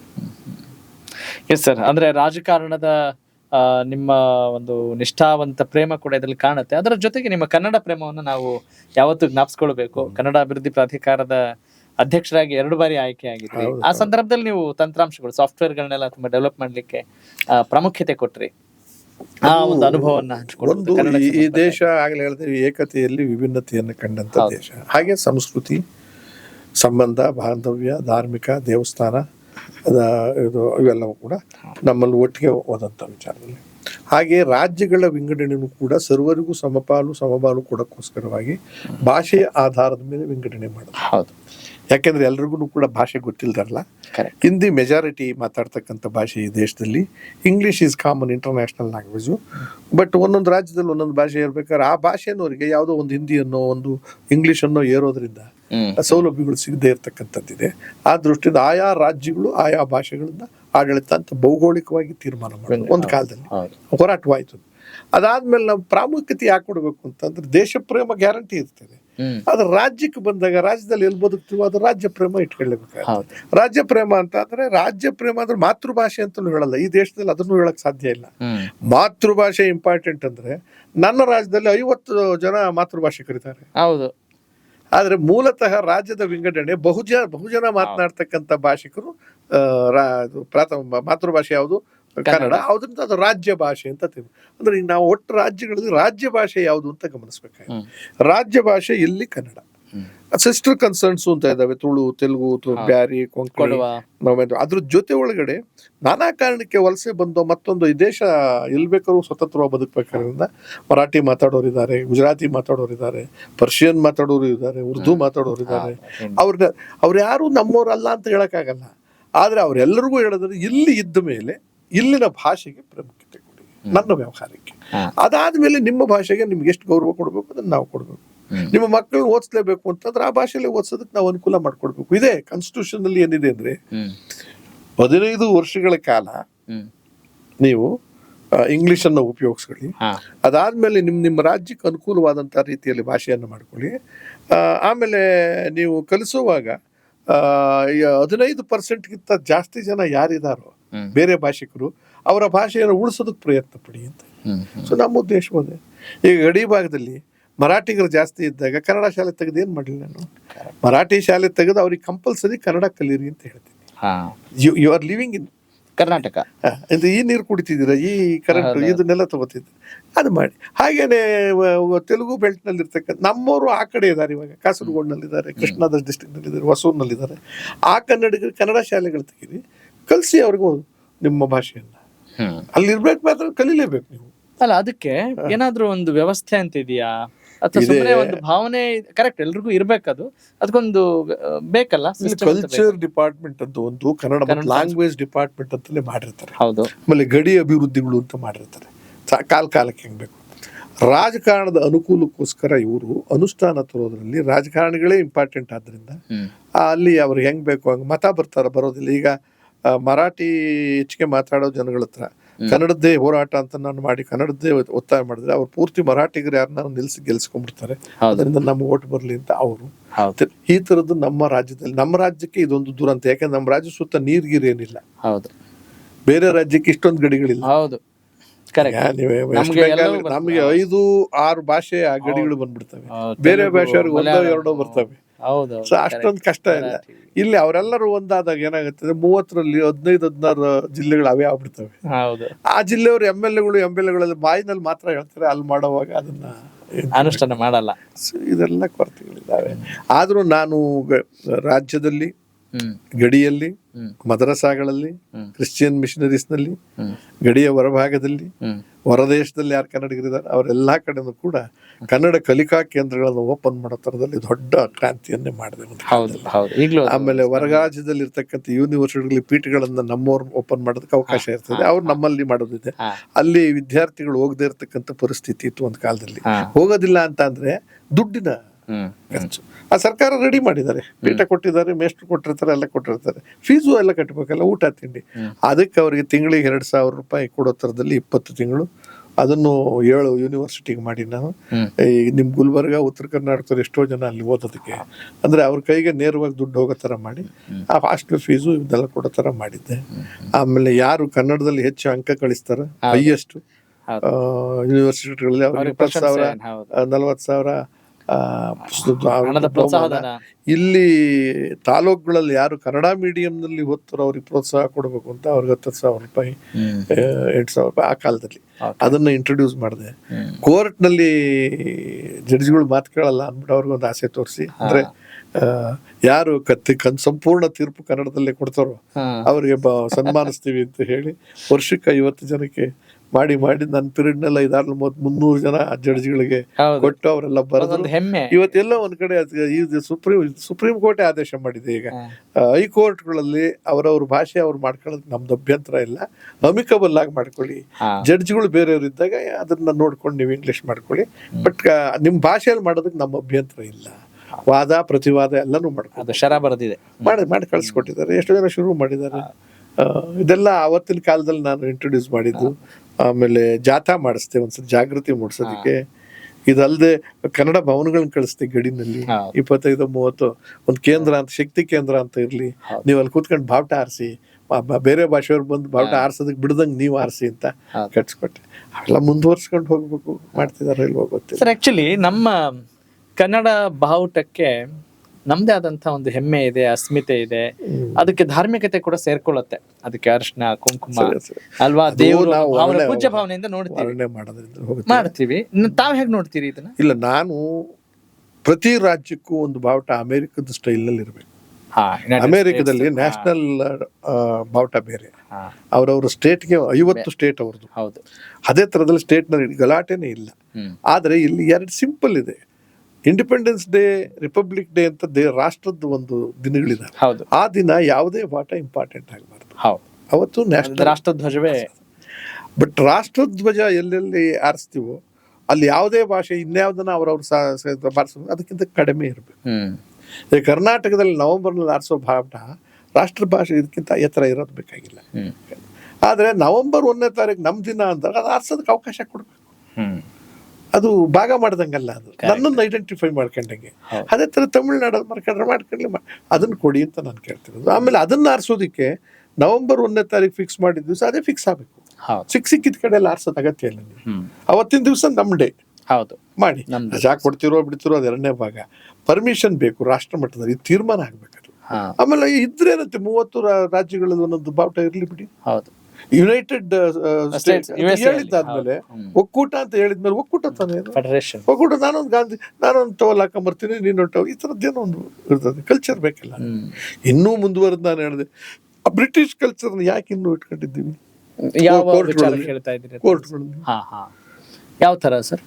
ಆ ಕೋಟು, ಆ ಪ್ಯಾಂಟು, ಆ ಟೈ, ಇವೆಲ್ಲ ಏನು ಯಾವತ್ತು ಇವತ್ತು ಇಲ್ಲಿನ ಕಲ್ಚರ್ ಏನಿದೆ ಸಂಬಂಧಪಟ್ಟ ನಂದೊಂದು ಕಚ್ಚೆ ಪಂಚೆ ಇದೆ, ಒಂದು ಪೇಟ ಇದೆ, ಯಾಕೆ ಹಾಕೋಬಾರ್ದು ನೀವು? ಮಾಡಿ ಅದನ್ನ ಪೈಜಾಮ. ಅಲ್ಲ ಅಂದ್ರೆ ಒಂದು ನಾರ್ಮ್ಸ್ ಮಾಡಿ ಪ್ರೀತಿಯಿಂದ. ತಮಿಳ್ನಾಡಲ್ಲಿ ಅವ್ರ ಕಲ್ಚರ್ನ ಡೆಪಿಕ್ಟ್ ಮಾಡ್ಲಿ, ಆಂಧ್ರದಲ್ಲಿ ಅವ್ರ ಕಲ್ಚರ್ನ ಡೆಪಿಕ್ಟ್ ಮಾಡ್ಲಿ, ಅದಕ್ಕೊಂದು ಪ್ಯಾಟ್ರನ್ ಮಾಡಿ. ಬಾವುಟಕ್ಕೆ ಒಂದು ಪ್ಯಾಟ್ರನ್. ಎಲ್ಲಿ ಸಮಸ್ಯೆ ಆಗ್ತಿದೆ ಅಂತ? ನಮ್ಮಲ್ಲಿ ಅಭಿಮಾನ ಕಮ್ಮಿ ಅಂತನಾ? ಕನ್ನಡಿಗರ ಅಭಿಮಾನ ಕೇಂದ್ರ ಸರ್ಕಾರದವ್ರಿಗೆ ಈ ರೀತಿ ಮಾಡ್ತಾ ಮಾಡ್ತಾ ಮಾಡ್ತಾ ಶಕ್ತಿ ರೀಜನಲ್ ಆಗಿ ಜಾಸ್ತಿ ಆಗ್ಬಿಟ್ಟು ನಮ್ಮ ಹಿಡಿತ ತಪ್ಪೋಗ್ಬಿಡುತ್ತೆ ಅನ್ನೋ ಭಯ ಅವ್ರಿಗೆ. ಹಿಂದಿಯನ್ನ ಏರ್ಬಿಟ್ಟು ಪೂರ್ತಿ ಹಿಂದಿಯಿಂದ ನಾವು ಪೂರ್ತಿ ಕಂಟ್ರೋಲ್ ತಗೊಂಡ್ರೆ ಇವರೆಲ್ಲ ಸೆಕೆಂಡ್ ಸಿಟಿಸನ್ಸ್ ಆಗ್ಬಿಡ್ತೀವಲ್ಲ ನಾವೆಲ್ಲ ಅಂತ ಅವರ ಧೋರಣೆ ಅಷ್ಟೇ. ನಂತರ ಯಾರೋ ಒಬ್ಬ ಬಂದು ಧೀರ್ಮಂತ ಮಾಡಿದ್ರೆ ಅದಾಗತ್ತೆ ಅಷ್ಟೇ. ಸರ್, ಈಗ ನೀವು ಚಿತ್ರರಂಗದ ಜೊತೆ ಅಥವಾ ಚಿತ್ರರಂಗದಲ್ಲಿ ಸಕ್ರಿಯವಾಗಿರುವಂತ ನಟರ ಜೊತೆ, ನಿರ್ಮಾಪಕರ ಜೊತೆ ಒಡನಾಟ ಇಟ್ಕೊಂಡಿದ್ದೀರಿ? ಸರ್, ಸಿಕ್ಕದಾಗ ಮಾತಾಡಿಸ್ತೀವಿ. ಅವ್ರ ಪಾತ್ರ ಕರೆದಾಗ ಹೋಗ್ತೀವಿ. ಹುಡುಕೊಂಡು ಹೋಗಿ ಮಾತಾಡ್ಸಕ್ ಒಂದು ಡಿಸ್ಟೆನ್ಸ್ ಏನ್ ಮೇಂಟೈನ್ ಆಗುತ್ತೆ ಅಂದ್ರೆ ಗೊತ್ತಿಲ್ಲದೆ ಇರೋದಾಗಿರೋದು. ಇವ್ನು ಸಣ್ಣವ, ಇವ್ನು ಕೇಳಿರ್ಮೆ, ಅವ್ನು ದೊಡ್ಡಿರ್ಮೆ, ಅವ್ನು ದೊಡ್ಡ ನಟ, ನಾನೇನು ನನ್ನ ಮನೆಗೆ ಬಾಗಿಲು ಬರ್ಲಿ ಅನ್ನೋ ಭಾವನೆಗಳಿದ್ದಾಗ ನಾವು ಕೂಡ ಸ್ವಾಭಿಮಾನಿಗಳಾದ್ರಿಂದ ಏನಾಗ್ತದೆ, ನೀವು ಕಟ್ಕೊಂಡು ನನಗೇನಾಗಬೇಕಾಗಿದೆ. ಈಗ ನಾನೇನೋ ಒಂದ್ 3 ಸತಿ ಫೋನ್ ಮಾಡ್ತೀನಿ ಒಬ್ಬ ದೊಡ್ಡ ನಟನ್ಗೆ, ರಿಯಾಕ್ಷನ್ಸ್ ಇರೋದಿಲ್ಲ. ಯಾರೋ ತಗೊಂಡು ಏನೋ ಉತ್ತರ ಕೊಡ್ತಾರೆ, ಇಲ್ಲ ಸುಳ್ಳು ಹೇಳ್ತಾರೆ, ಅವೆಲ್ಲ ನಮಗೆ ಗೊತ್ತಾಗ್ತದೆ. ಗೊತ್ತಾದಾಗ ನಮಗೆ ಧಕ್ಕೆ ಆಗುತ್ತೆ. ಬೇಡ ನಿಂದು ನಾನು ಊಟ ಮಾಡೋದು ಒಂದೇ, ನೀನು ಊಟ ಮಾಡೋದು ಒಂದೇ. ನೀನು ಅದೆಂಥದೋ ಕಾಡಿನಲ್ಲಿ ಹೋಗ್ಬೋದು, ನಾನು ಇನ್ನೊಂದು ಕಾರಲ್ಲಿ ಹೋಗ್ತೀನಿ. ಡೆಸ್ಟಿನಿ ಇಸ್ ಒಂದೇ ತಾನೆ. ಹತ್ರದ ಯೋಚನೆ ಮಾಡ್ತೀವಿ. ನಮ್ಗೆ ಆ ಥರದ್ದೇನಿಲ್ಲ. ಯಾರು ಕರೆದ್ರು ಹೋಗ್ತೀವಿ, ಮಾಡ್ತೀವಿ. ಅವ್ಗಳ ಆಸಕ್ತಿ ತೋರಿಸ್ತಿದ್ದಾಗ ನಾವೇನ್ ಮಾಡಕ್ಕೆ. ಆಮೇಲೆ ನಾವು ಹುಚ್ಚದ್ ಮಾಡಕ್ ಹೋದ್ರೆ ನನಗೆ ಬೇರೆ ಕೆಲ್ಸಗಳಿದಾವೆ. ಅದನ್ನೇ ಮೇನ್ ಇಟ್ಕೊಂಡಿಲ್ಲ. ಅಸೋಸಿಯೇಷನ್, ಅದ್ರಲ್ಲಿ ಪ್ರೆಸಿಡೆಂಟ್ ಆಗ್ಬೇಕು, ಅದ್ರಲ್ಲಿ ಕಾರ್ಯದರ್ಶಿ ಆಗ್ಬೇಕು, ಏನೂ ಇಲ್ಲ. ನಿಮಗೆ ಸಹಕಾರ ಬೇಕಾ, ಬನ್ನಿ ಮಾತಾಡ್ತೀನಿ, ನಾನು ಮಾತಾಡ್ತೀನಿ. ನಾನು ಎಷ್ಟೋ ಸತಿ ಸುಮಾರು ಜನಗಳು ಹೀರೋಗಳಿಗೆ ಅವ್ರಿಗೆ ಕಠಿಣವಾಗಿ ಮಾತಾಡಿದ್ದೀನಿ, ನಡವಳಿಕೆ ಬದಲಾಯಿಸ್ಕೊಳ್ಳಿ, ರಾಜ್ಕುಮಾರ್ ನೋಡ್ಕೊಳ್ಳಿರಿ, ಅವ್ರು ಎಷ್ಟೋ ಹಿಂಸೆ ಅನುಭವಿಸಿದ್ರು, ಅದಾದ್ಮೇಲೂ ಹೆಂಗ್ ಬೆಳೆದ್ರು, ಅವ್ರು ಇಷ್ಟು ದಿವಸನೂ ಜೀವಂತವಾಗಿ ಯಾಕಿದ್ದಾರೆ ಅಂತಂದ್ರೆ ಬರೀ ಆಕ್ಟಿಂಗ್ ಅಲ್ಲ, ಆಟಿಟ್ಯೂಡ್, ಮನೋಧೋರಣೆ ಅದು ಬಹಳ ಮುಖ್ಯ ಆಗತ್ತೆ. ನಿನ್ನ ನಂಬಿರ್ತಕ್ಕಂಥ ಜನ, ನಿನ್ನನ್ನು ಪ್ರೀತಿಸೋ ಜನನ ದೂರ ಮಾಡ್ಕೋಬೇಡಿ, ಹತ್ರ ಇಟ್ಕೊಳ್ಳಿ, ಆಮೇಲೆ ಅವ್ರ ತಪ್ಪು ದಾರಿಗೆ ಹೋಗ್ದಂಗೆ ನೋಡ್ಕೊಳ್ಳಿ ಅಂತ ಹೇಳ್ತೀನಿ. ಕೇಳೋಣ. ಯಾರು ಸರ್ ನಿಮಗೆ ಅನುಕರಣೀಯ ನಟರು ಅಂದ್ರೆ ಯಾರ್ಯಾರು ಸರ್? ನಟನೆಯಲ್ಲಿ ಹೇಳ್ತೀರಾ ಅಥವಾ ವ್ಯಕ್ತಿತ್ವದಲ್ಲಿ? ರಾಜ್ಕುಮಾರ್, ಡಾಕ್ಟರ್ ರಾಜ್ಕುಮಾರ್. ಕರ್ನಾಟಕ ರಾಜ್ಯದಲ್ಲಿ ರಾಜ್ಕುಮಾರ್. ಇನ್ನೊಂದು ರಾಜ್ಯದಲ್ಲಿ ನಾನೊಬ್ಬ ಅಭಿಮಾನಿ ಅಂತ ಅಂದ್ರೆ ಅವನು ಎಲ್ಲವನ್ನೂ ಪಬ್ಲಿಕ್ ಮಾಡ್ಕೊಂಡು ಕೂಡ ಬಹಿರಂಗ ಅಂತರಂಗ ವ್ಯತ್ಯಾಸ ಇಲ್ಲದೆ ಬಂದ ರಜನಿಕಾಂತ್. ಕಾರಣ ಇವತ್ತಿನ ದಿವಸ ರಾಜ್ಕುಮಾರ್ ಬದುಕಿದ್ ಬೇರೆ, ಅವರು ನಡವಳಿಕೆ, ಅವ್ರದ್ದು ತನ್ನದೇ ಆದಂತ ಬಿಂಬವನ್ನು ಹಂಗೆ ಬಿಟ್ಟಿಸ್ಕೊಂಡು ನಾನು ಹಿಂಗೆ ಇರೋದು, ನಾನು ನಿಮ್ಮವನು, ಆಮ್ ಆದ್ಮಿ ಪಕ್ಷ ತರ ಅವನಿರೋದು. ಇವತ್ತಿನ ದಿವಸ ಇಡೀ ತಮಿಳುನಾಡಲ್ಲಿ ಪ್ರೀತಿಸೋ ಜನ ಯಾರು ಹೇಳಿ? ಸಾಮಾನ್ಯ ಜನ. ನಾಟ್ಯ ಅದೇ ಕಮಲ್ ಹಾಸನ್ ಇಲ್ಲ. ಹೌದು, ಅವರು ಒಳ್ಳೆ ನಟರು, ದೊಡ್ಡ ನಟರು, ಎಲ್ಲಾ ನಟರು. ನಡವಳಿಕೆ ಬಂದಾಗ ಅವನ ಮುಂದೆ ಏನು ಇಲ್ಲ, ಈಸಿ ಗ್ರೇಟ್. ಹಾಗೆ ನಡವಳಿಕೆಗಳು ಬರ್ತದೆ. ಆ ಥರದಲ್ಲಿ ವಾಜಪೇಯಿ ಬಹಳ ಇರ್ತದೆ, ಬೇರೆ ಪಾರ್ಟಿಲಿ ನಾನು. ಆಮೇಲೆ ಯಡಿಯೂರಪ್ಪನವರ ಶ್ರಮ ನಾನು ಇಷ್ಟಪಡ್ತೀನಿ, ದೇವೇಗೌಡರ ಶ್ರಮ ನಾನು ಇಷ್ಟಪಡ್ತೀನಿ. ಶ್ರಮ ಅಂದ್ರೆ ಡೆಡಿಕೇಶನ್, ಒಂದು ಶ್ರದ್ಧೆ, ತಪ್ಪು ಮಾಡ್ತಾರೋ ಸುಳ್ಳು ಮಾಡ್ತಾರೆ ಅದೆರಡನೇ ಭಾಗ ಸರ್. ಆ ಕಮಿಟ್ಮೆಂಟ್ ಜೊತೆಲಿ ಕೆಲಸ ಮಾಡಿ ಛಲಕ್ಕೆ ನೀವು, ಆ ಛಲಕ್ಕೆ ನನಗೆ. ಆಮೇಲೆ ನಮ್ಮ ಅನಂತ್ ಕುಮಾರ್ ಅಲ್ಲದಂತ ಹುರುಪು, ಎನರ್ಜಿ, ಇವೆಲ್ಲ ಅಂದ್ರೆ ನನ್ನ ಕಣ್ಣಿಗೆ ಕಂಡವ್ರು ಇವರು. ಈ ಥರದವ್ರು ಈಗ ಅಂಬರೀಷನ್ನ ಅಪಾರವಾಗಿ ಪ್ರೀತಿಸ್ತೀನಿ. ಅವರ ಬಾಯಿ ಈ ಮಾತುಗಳು ಎಲ್ಲ ಅವ್ರದ್ದೊಂದು ಹೊರಟತನ ಕಾಣಿಸ್ತಿತ್ತೆ ಹೊರತು ಹೃದಯಕ್ಕೂ ಸಂಬಂಧನೇ ಇಲ್ಲ. ಧಾರಾಳವಾದ ಮನುಷ್ಯ, ಆಮೇಲೆ ನಂಬುವಂತ ವ್ಯಕ್ತಿ, ಆಮೇಲೆ ನಂಬಿಕೆಗೆ ಎಷ್ಟೋ ಸಹಕಾರವನ್ನ ಗೊತ್ತಿದ್ದೇನೋ ಗೊತ್ತಿಲ್ದೇನೋ ಮಾಡಿದಾನು ಇಂಡಸ್ಟ್ರಿಗೆ. ತಾನು ಒಳ್ಳೆ ನಟ ಅಂತಲೇನು ಮೆರಿಲಿಲ್ಲ, ಒಳ್ಳೆ ನಟ ಆಗ್ಲಿದ್ರೆ ಒಳ್ಳೆ ಜನಪ್ರಿಯ ನಟ ಆಗೋದು. ಹೀಗೆ ಒಬ್ಬೊಬ್ಬರನ್ನು ಉದಾಹರಿಸ್ಕೊಂಡು ಸಿದ್ದರಾಮಯ್ಯನವ್ರನ್ನು ಬಹಳ ಪ್ರೀತಿಸ್ತೀನಿ. ಆದ್ರೆ ಎರಡನೇ ಸರಿ ಮುಖ್ಯಮಂತ್ರಿ ಆದ್ಮೇಲೆ ತಮ್ಮ ಅಸ್ತಿತ್ವ ಉಳಿಸ್ಕೊಳ್ಳೋಕ್ಕೋಸ್ಕರ ತಮ್ಮ ಚಿಂತನೆಯಿಂದ ಸ್ವಲ್ಪ ದೂರ ಆಗಿ ಯಾವುದಕ್ಕೆ ಬೇಕಾದ್ರೂ ರಾಜಿ ಆದ್ರು ಅದು ಬೇಸರದ ವಿಚಾರ. ಆಮೇಲೆ ಎಲ್ಲೋ ಕಡೆ ದೇವರಾಜ ಅರಸೂರ್ ಅವರ ಆಡಳಿತದ ಪೀರಿಯಡ್ ಅನ್ನ ಮೀರಿ ನಾನು ನಂಬರ್ 1 ಆಗ್ಬೇಕು ಅನ್ನೋ ಮನಸ್ಸಿನಲ್ಲಿ ಬಂದಿದೆ ಅಂತ ಅನ್ಸುತ್ತೆ. ಅದಕ್ಕೆ ಅವ್ರು ಇದನ್ನೆಲ್ಲ ಮಾಡ್ಕೊಂಡು ಹೋಗಿ ನಮಗೂ ಕೂಡ ಎಲ್ಲೋ ಒಂದ್ ಕಡೆ ಅವ್ರ ಮೇಲೆ ಸ್ವಲ್ಪ ನಿರ್ದಿಷ್ಟವಾಗಿ ಹೇಳ್ಬೋದು. ಈ ವಿಚಾರಕ್ಕೆ ನಂಗೆ ಅವ್ರದ್ದು ಇಷ್ಟ ಆಗ್ಲಿಲ್ಲ ಅಂತ ಏನಾದ್ರು ಹೇಳ್ಬೋದಾ? ನಾನು ಹೇಳ್ದಲ್ಲ, ಈಗ ಯಾವ ವಿಚಾರ? ಈ ಮೊದಲನೇ 5 ವರ್ಷದ ಚೀಫ್ ಮಿನಿಸ್ಟರ್ ಆಗಿದ್ದಾಗ, ಮಂತ್ರಿ ಆಗಿದ್ದಾಗ ಅವ್ರ ಹೋರಾಟಗಳು ಯಡಿಯೂರಪ್ಪನವ್ರ ಮೇಲಾಗಿರ್ಬೋದು, ಇದು ದೇವೇಗೌಡರು ಪ್ರಗತಿಪರ ಚಿಂತನೆ ಮತ್ತು ಅದು ನಿಖರವಾಗಿತ್ತು. ಇಂಥದ್ದಕ್ಕೆ ಮಾಡ್ತೀನಿ ಅಂತ ಅವ್ರ ವಿಷನ್, ರಾಜ್ಯದ ಮೇಲೆ ಸ್ಪಷ್ಟತೆ. ಇಲ್ಲಿ 5D ಇವೆಲ್ಲ ಬಂದಿದ್ದು ಯೋಚನೆ ಮಾಡಿದ್ರೆ ತೆಗೆದ್ಬಿಟ್ಟು ಹಾಕ್ಬಿಟ್ಟು ಚುನಾವಣೆ ಗೆದ್ಬಿಡೋಣ, ಆಮೇಲೆ ನೋಡ್ಕೊಳ್ಳೋಣ. ಆಮೇಲೆ ಅವ್ರಿಗೆ ಅದನ್ನ ಮ್ಯಾನೇಜ್ ಮಾಡಕ್ ಆಗದೆ ಗ್ಯಾರಂಟಿಗಳು ಅದನ್ನ. ಅದಾದ್ಮೇಲೆ ಈಗ DK ಶಿವಕುಮಾರ್ ಅವರ ವಿರುದ್ಧ ಯುದ್ಧ ಮಾಡ್ತಕ್ಕಂಥ ಪರಿಸ್ಥಿತಿ ನಿರ್ಮಾಣ ಆಗೋಗಿರೋದ್ರಿಂದ ಅಧಿಕಾರದಲ್ಲಿ ಮಾಡ್ಬೇಕಾದ ಕೆಲಸವನ್ನು ಬಿಟ್ಟು ಬರೀ ಅದನ್ನೇ ಮಾಡ್ತಿದ್ದಾರೆ. ಅದ್ರ ಬಗ್ಗೆ ತೇಪೆ ಹೆಚ್ಚೋ ಕೆಲಸ. ಆಮೇಲೆ ಬಹಿರಂಗ ಮಾತಾಡೋದು ಬೇರೆ, ಅಂತರಂಗ ಬೇರೆ ಮಾಡ್ಲೇಬೇಕಾದ ವಾತಾವರಣ ಒಪ್ಕೊಂಡಿದ್ದಾರೆ ಅಂತ ನಮಗೆ ಅನ್ನಿಸ್ತಾ ಇದೆ. ಆದ್ರೂ ಅಷ್ಟೊಂದು ದಾರಿ ತಪ್ಪಿದ ವ್ಯಕ್ತಿ ಆಗಿಲ್ಲ. ಪ್ರಜ್ಞಾಪೂರ್ವಕವಾಗಿ ನಾನು ನನ್ನ ಆಸ್ತಿ ಇದೇನೋ ಮಾಡ್ಕೋಬೇಕು ಈ ಸರ್ ಅದಕ್ಕಿಲ್ಲ. ಅನಿವಾರ್ಯವಾಗಿ ತನ್ನ ಅಸ್ತಿತ್ವ ಮತ್ತು ಅವ್ರಿಗೆ ಕೊಡೋದ್ರಿಂದ ಇನ್ನೂ ಅಪಾಯ ಆಗುತ್ತೆ ಅನ್ನೋ ಭಯ ಇದೆಯೇನೋ ಅವ್ರಿಗೆ. ನೀವು DK ಶಿವಕುಮಾರ್ ಅವ್ರಿಗೆ ಮುಖ್ಯಮಂತ್ರಿ ಪಟ್ಟ ಹೋದ್ರೆ ಏನಾದಿತ್ತು ಅಂತ ಇನ್ನೇನು ಅಪಾಯ ಆಗ್ಬೋದು ಅಂತ ಅವ್ರು ಅಂದ್ಕೊಂಡಿರ್ಬೋದು. DK ಶಿವಕುಮಾರ್ ಅಧಿಕಾರಕ್ಕೆ ಬಂದ್ಕೊಂಡು ಇವ್ರಿಗಿಂತ ಚೆನ್ನಾಗೇ ಮಾಡ್ಬೋದು ಅನ್ನೋ ಅದು ಗೊತ್ತಿಲ್ಲ. ಆ ಭಯನೂ ಯಾಕಂದ್ರೆ ಅವ್ರಿಗೆ ಸಾಕಷ್ಟು ಹಣ ಸೇರ್ಬಿಟ್ಟಿರೋದ್ರಿಂದ, ಅಂದ್ರೆ ಅವ್ರ ಅನುಕೂಲವಾಗೂ ಇರೋದ್ರಿಂದ ಈಗೇನು ಅವ್ರು ಹಣ ಮಾಡ್ಲೇಬೇಕು ಅನ್ನೋ ಚಿಂತನೆಗಿಂತ ನೋವು ಅನುಭವಿಸ್ಬಿಟ್ಟು ಜೈಲ್ಗೂ ಹೋಗ್ಬಿಟ್ಟಿರೋದ್ರಿಂದ ಕರ್ನಾಟಕ ರಾಜ್ಯಕ್ಕೆ ಏನಾದ್ರು ಒಂದು ಮಾಡೇಬೇಕು ಅಂತ ಆಟನೂ ಮಾಡ್ಬೋದು ಆ ಮನುಷ್ಯನು. ಈ ಗುಂಪು ಇವ್ರ ಕಡೆ ಗುಂಪಿರೋರಿಗೆ ನಮ್ಮ ಅಸ್ತಿತ್ವ ಎಲ್ಲ ಪೂರ್ತಿ ಹಾಳಾಗೋಗುತ್ತೆ ಅಂತ ಅದನ್ನ ಮಾಡಕ್ ಬಿಡೋದಿಲ್ಲ. ಸಿದ್ದರಾಮಯ್ಯನವ್ರ ಹಿಂದೆ ಇರ್ತಾರಲ್ಲಪ್ಪ, ಸಿದ್ದರಾಮಯ್ಯನವ್ರ ಮೈನಸ್ ಅವರೆಲ್ಲ 0 ಆಗ್ಬಿಡ್ತಾರಲ್ಲ. ಅನುಕೂಲ ಇದೆ, ಇವೆಲ್ಲ ಸಾಧ್ಯತೆಗಳು ಅಣುಗಳಿದಾವೆ. ಅಣುಗಳಿದ್ದ ಕ್ಷಣಕ್ಕೆ ಇವ್ರ ಜನಪ್ರಿಯತೆ ಅವ್ರಿಗಿರಲ್ವಲ್ಲ, ಸಿದ್ದರಾಮಯ್ಯನ ಜನಪ್ರಿಯತೆ ಅವ್ರಿಗಿರಲ್ಲ. ಅವಾಗ ಇವ್ರ ಮೈನಸ್ ಆದ ತಕ್ಷಣ DK ಶಿವಕುಮಾರ್ ಇವ್ರನ್ನೆಲ್ಲ ಮಂತ್ರಿ ಮಾಡ್ತಾರ. ನಾಮಕಾವಸ್ಥಕ್ಕೆ ಯಾರನ್ನೋ ಒಬ್ರನ್ನ ಮಾಡ್ಬೋದು, ಎಲ್ರಿಗೂ ಆಗ್ಬೇಕಲ್ಲ, ಎಲ್ರಿಗೂ ಆಗಲ್ಲ. ಅವಾಗ ಅವನ ಯಾರು ಹುಡುಕ್ತಾನೆ? ಅವರು ಆ ಗುಂಪದಲ್ಲಿ ಏನಾಗಿದೆ, ಸಿದ್ದರಾಮಯ್ಯನ ಬೀಳಿಸದೇ ಇದ್ರೆ ನಮ್ಗೇನು ಸಿಗೋದೇ ಇಲ್ಲ. ಇದೇ ನಡೀತಾ ಇರೋದು. Fine sir. ಈಗ ಇಷ್ಟೆಲ್ಲ ಅಂದ್ರೆ ನಿಮ್ಮನ್ನ ನೋಡಿದಾಗ ಇಷ್ಟು ಆ ಸರಳತನ ಇರ್ಬೋದು, ಸಜ್ಜನಿಕೆ, ಏನೋ ಒಂದು ನಿಮ್ಮ ಅನುಭವದಲ್ಲಿ ನೀವೇನೋ ಕಂಡ್ಕೊಂಡಿರ್ತೀರ. ರಾಜಕೀಯದಲ್ಲಿ ಏನಾದ್ರೂ ತಿರುವುಗಳು ನಿಮ್ಮನ್ನ ಹೀಗೆ ರೂಪಿಸ್ತಾ, ಇಲ್ಲ ನನಗೆ ಟರ್ನಿಂಗ್ ಪಾಯಿಂಟ್ಸ್ ಅಂತ ಏನಾದ್ರೂ ಇದೆಯಾ ಲೈಫಲ್ಲಿ? ಬದುಕು ನನಗೆ ಬಡತನ ಮತ್ತು ಬಡತನದಲ್ಲಿದ್ದಾಗ ಕೀಳಿರಿಮೆ, ಆಮೇಲೆ ಅನಾನುಕೂಲಗಳು, ಆಮೇಲೆ ಇದು ಸಾಧ್ಯ ಇಲ್ಲ ಅನ್ನೋ ಅನುಮಾನಗಳು ನನ್ನ ಮೇಲೆ ಬಂದ ಮೇಲೆ ಹಠ ಬಂದಿರ್ಬೋದು ಮನಸ್ಸಿನಲ್ಲಿ, ಇಲ್ಲ ಏನಾದ್ರು ಮಾಡ್ಬೇಕು. ಆಮೇಲೆ ಎಲ್ಲೋ ಒಂದ್ ಕಡೆ ನನ್ನಲ್ಲೂ ಶಕ್ತಿ ಇದೆ, ನಾನು ಅದನ್ನ ಅರ್ಥ ಮಾಡ್ಕೊಳ್ಳಕ್ಕೆ ಹಿಂದುಳಿದಿದ್ದೀನಿ. ಈ ಕೀಳಿರಿಮೆಯಿಂದ, ಈ ಲ್ಯಾಂಗ್ವೇಜ್ಗಳ ಪ್ರಾಬ್ಲಮ್ನಿಂದ ಮತ್ತು ಈ ಶ್ರೀಮಂತರ ಭಯದಿಂದ ಅನ್ನೋ ಇದ್ರ ಬಂಡತನವನ್ನು ನಾನು ಲಾ ಕಾಲೇಜಿನಿಂದ ಕಲ್ತ್ಕೊಳ್ಳೋಕೆ ಶುರು ಮಾಡಿದೆ. ಇದ್ಯಾವುದು ಮುಖ್ಯ ಅಲ್ಲ, ನುಗ್ಗೋದು ಮುಖ್ಯ. ಬಡತನ ಆ ನುಗ್ಗಿದ ಪ್ರಯತ್ನ, ಆಮೇಲೆ ಬಂದಿದ್ದನ್ನು ಹಿಡ್ಕೊಂಡಿದ್ದ ಪ್ರಯತ್ನ, ಆದರೆ ನಾನು ಯಾಕೆ ಪ್ರಯತ್ನ ಮಾಡಬಾರ್ದು ಅಂತ ಮಾಡಿದ್ದು ನಾಟಕ, ಅಭಿನಯ ಇವೆಲ್ಲ. ಆಮೇಲೆ ಅಷ್ಟೂ ಫೀಲ್ಡ್ ಅಲ್ಲಿ ಇವತ್ತು ಕೂಡ ಜೀವಂತವಾಗಿದ್ದೀನಿ ನಾನು ಒಬ್ಬನೇನೆ.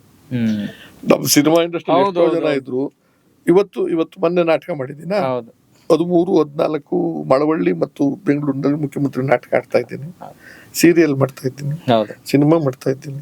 ಹೋರಾಟ ಮೊನ್ನೆ ಯಾವುದೋ ಒಂದು ನೌಕರರ ಇದಕ್ಕೆ ಹೋಗಿ ಹೋರಾಟ ಮಾಡ್ಬಿಟ್ಟು ಭಾಷಣ ಮಾಡಿ ಒಂದು ಪತ್ರ ಬರೆದು ಬಂದಿದ್ದೀನಿ. ಆಮೇಲೆ ಕುಟುಂಬ ನೋಡ್ಕೊತಿದ್ದೀನಿ, ವ್ಯವಸಾಯ ಮಾಡ್ತಾ ಇದ್ದೀನಿ, ಹರಟೆ ಹೊಡಿತಿದ್ದೀನಿ, ನಿಮ್ಮಂಥವ್ರಿಗೆ ಬಂದೇನು ಬೇಕಾದ್ರು ಮಾತಾಡ್ಬಿಟ್ಟು ಹೋಗ್ತೀನಿ. ಆಮೇಲೆ ಶುದ್ಧವಾಗಿದೆ, ನನ್ನ ಕ್ಲಿಯರ್ ಆಗಿದ್ದೀನಿ. This is what we want. ಇಷ್ಟಾಗಿಯೂ ನನಗೆ ಸಮಸ್ಯೆ ಇದೆ ಅಂದ್ರೆ 5-6 ನಮ್ಮ ಚಿಕ್ಕ ವಯಸ್ಸಿನಿಂದ ಬಂದಂತ ಚಟಗಳಿಂದ ಕೆಲವು ಕಾಯಿಲೆಗಳು ಬಂದಿದ್ದಾವೆ.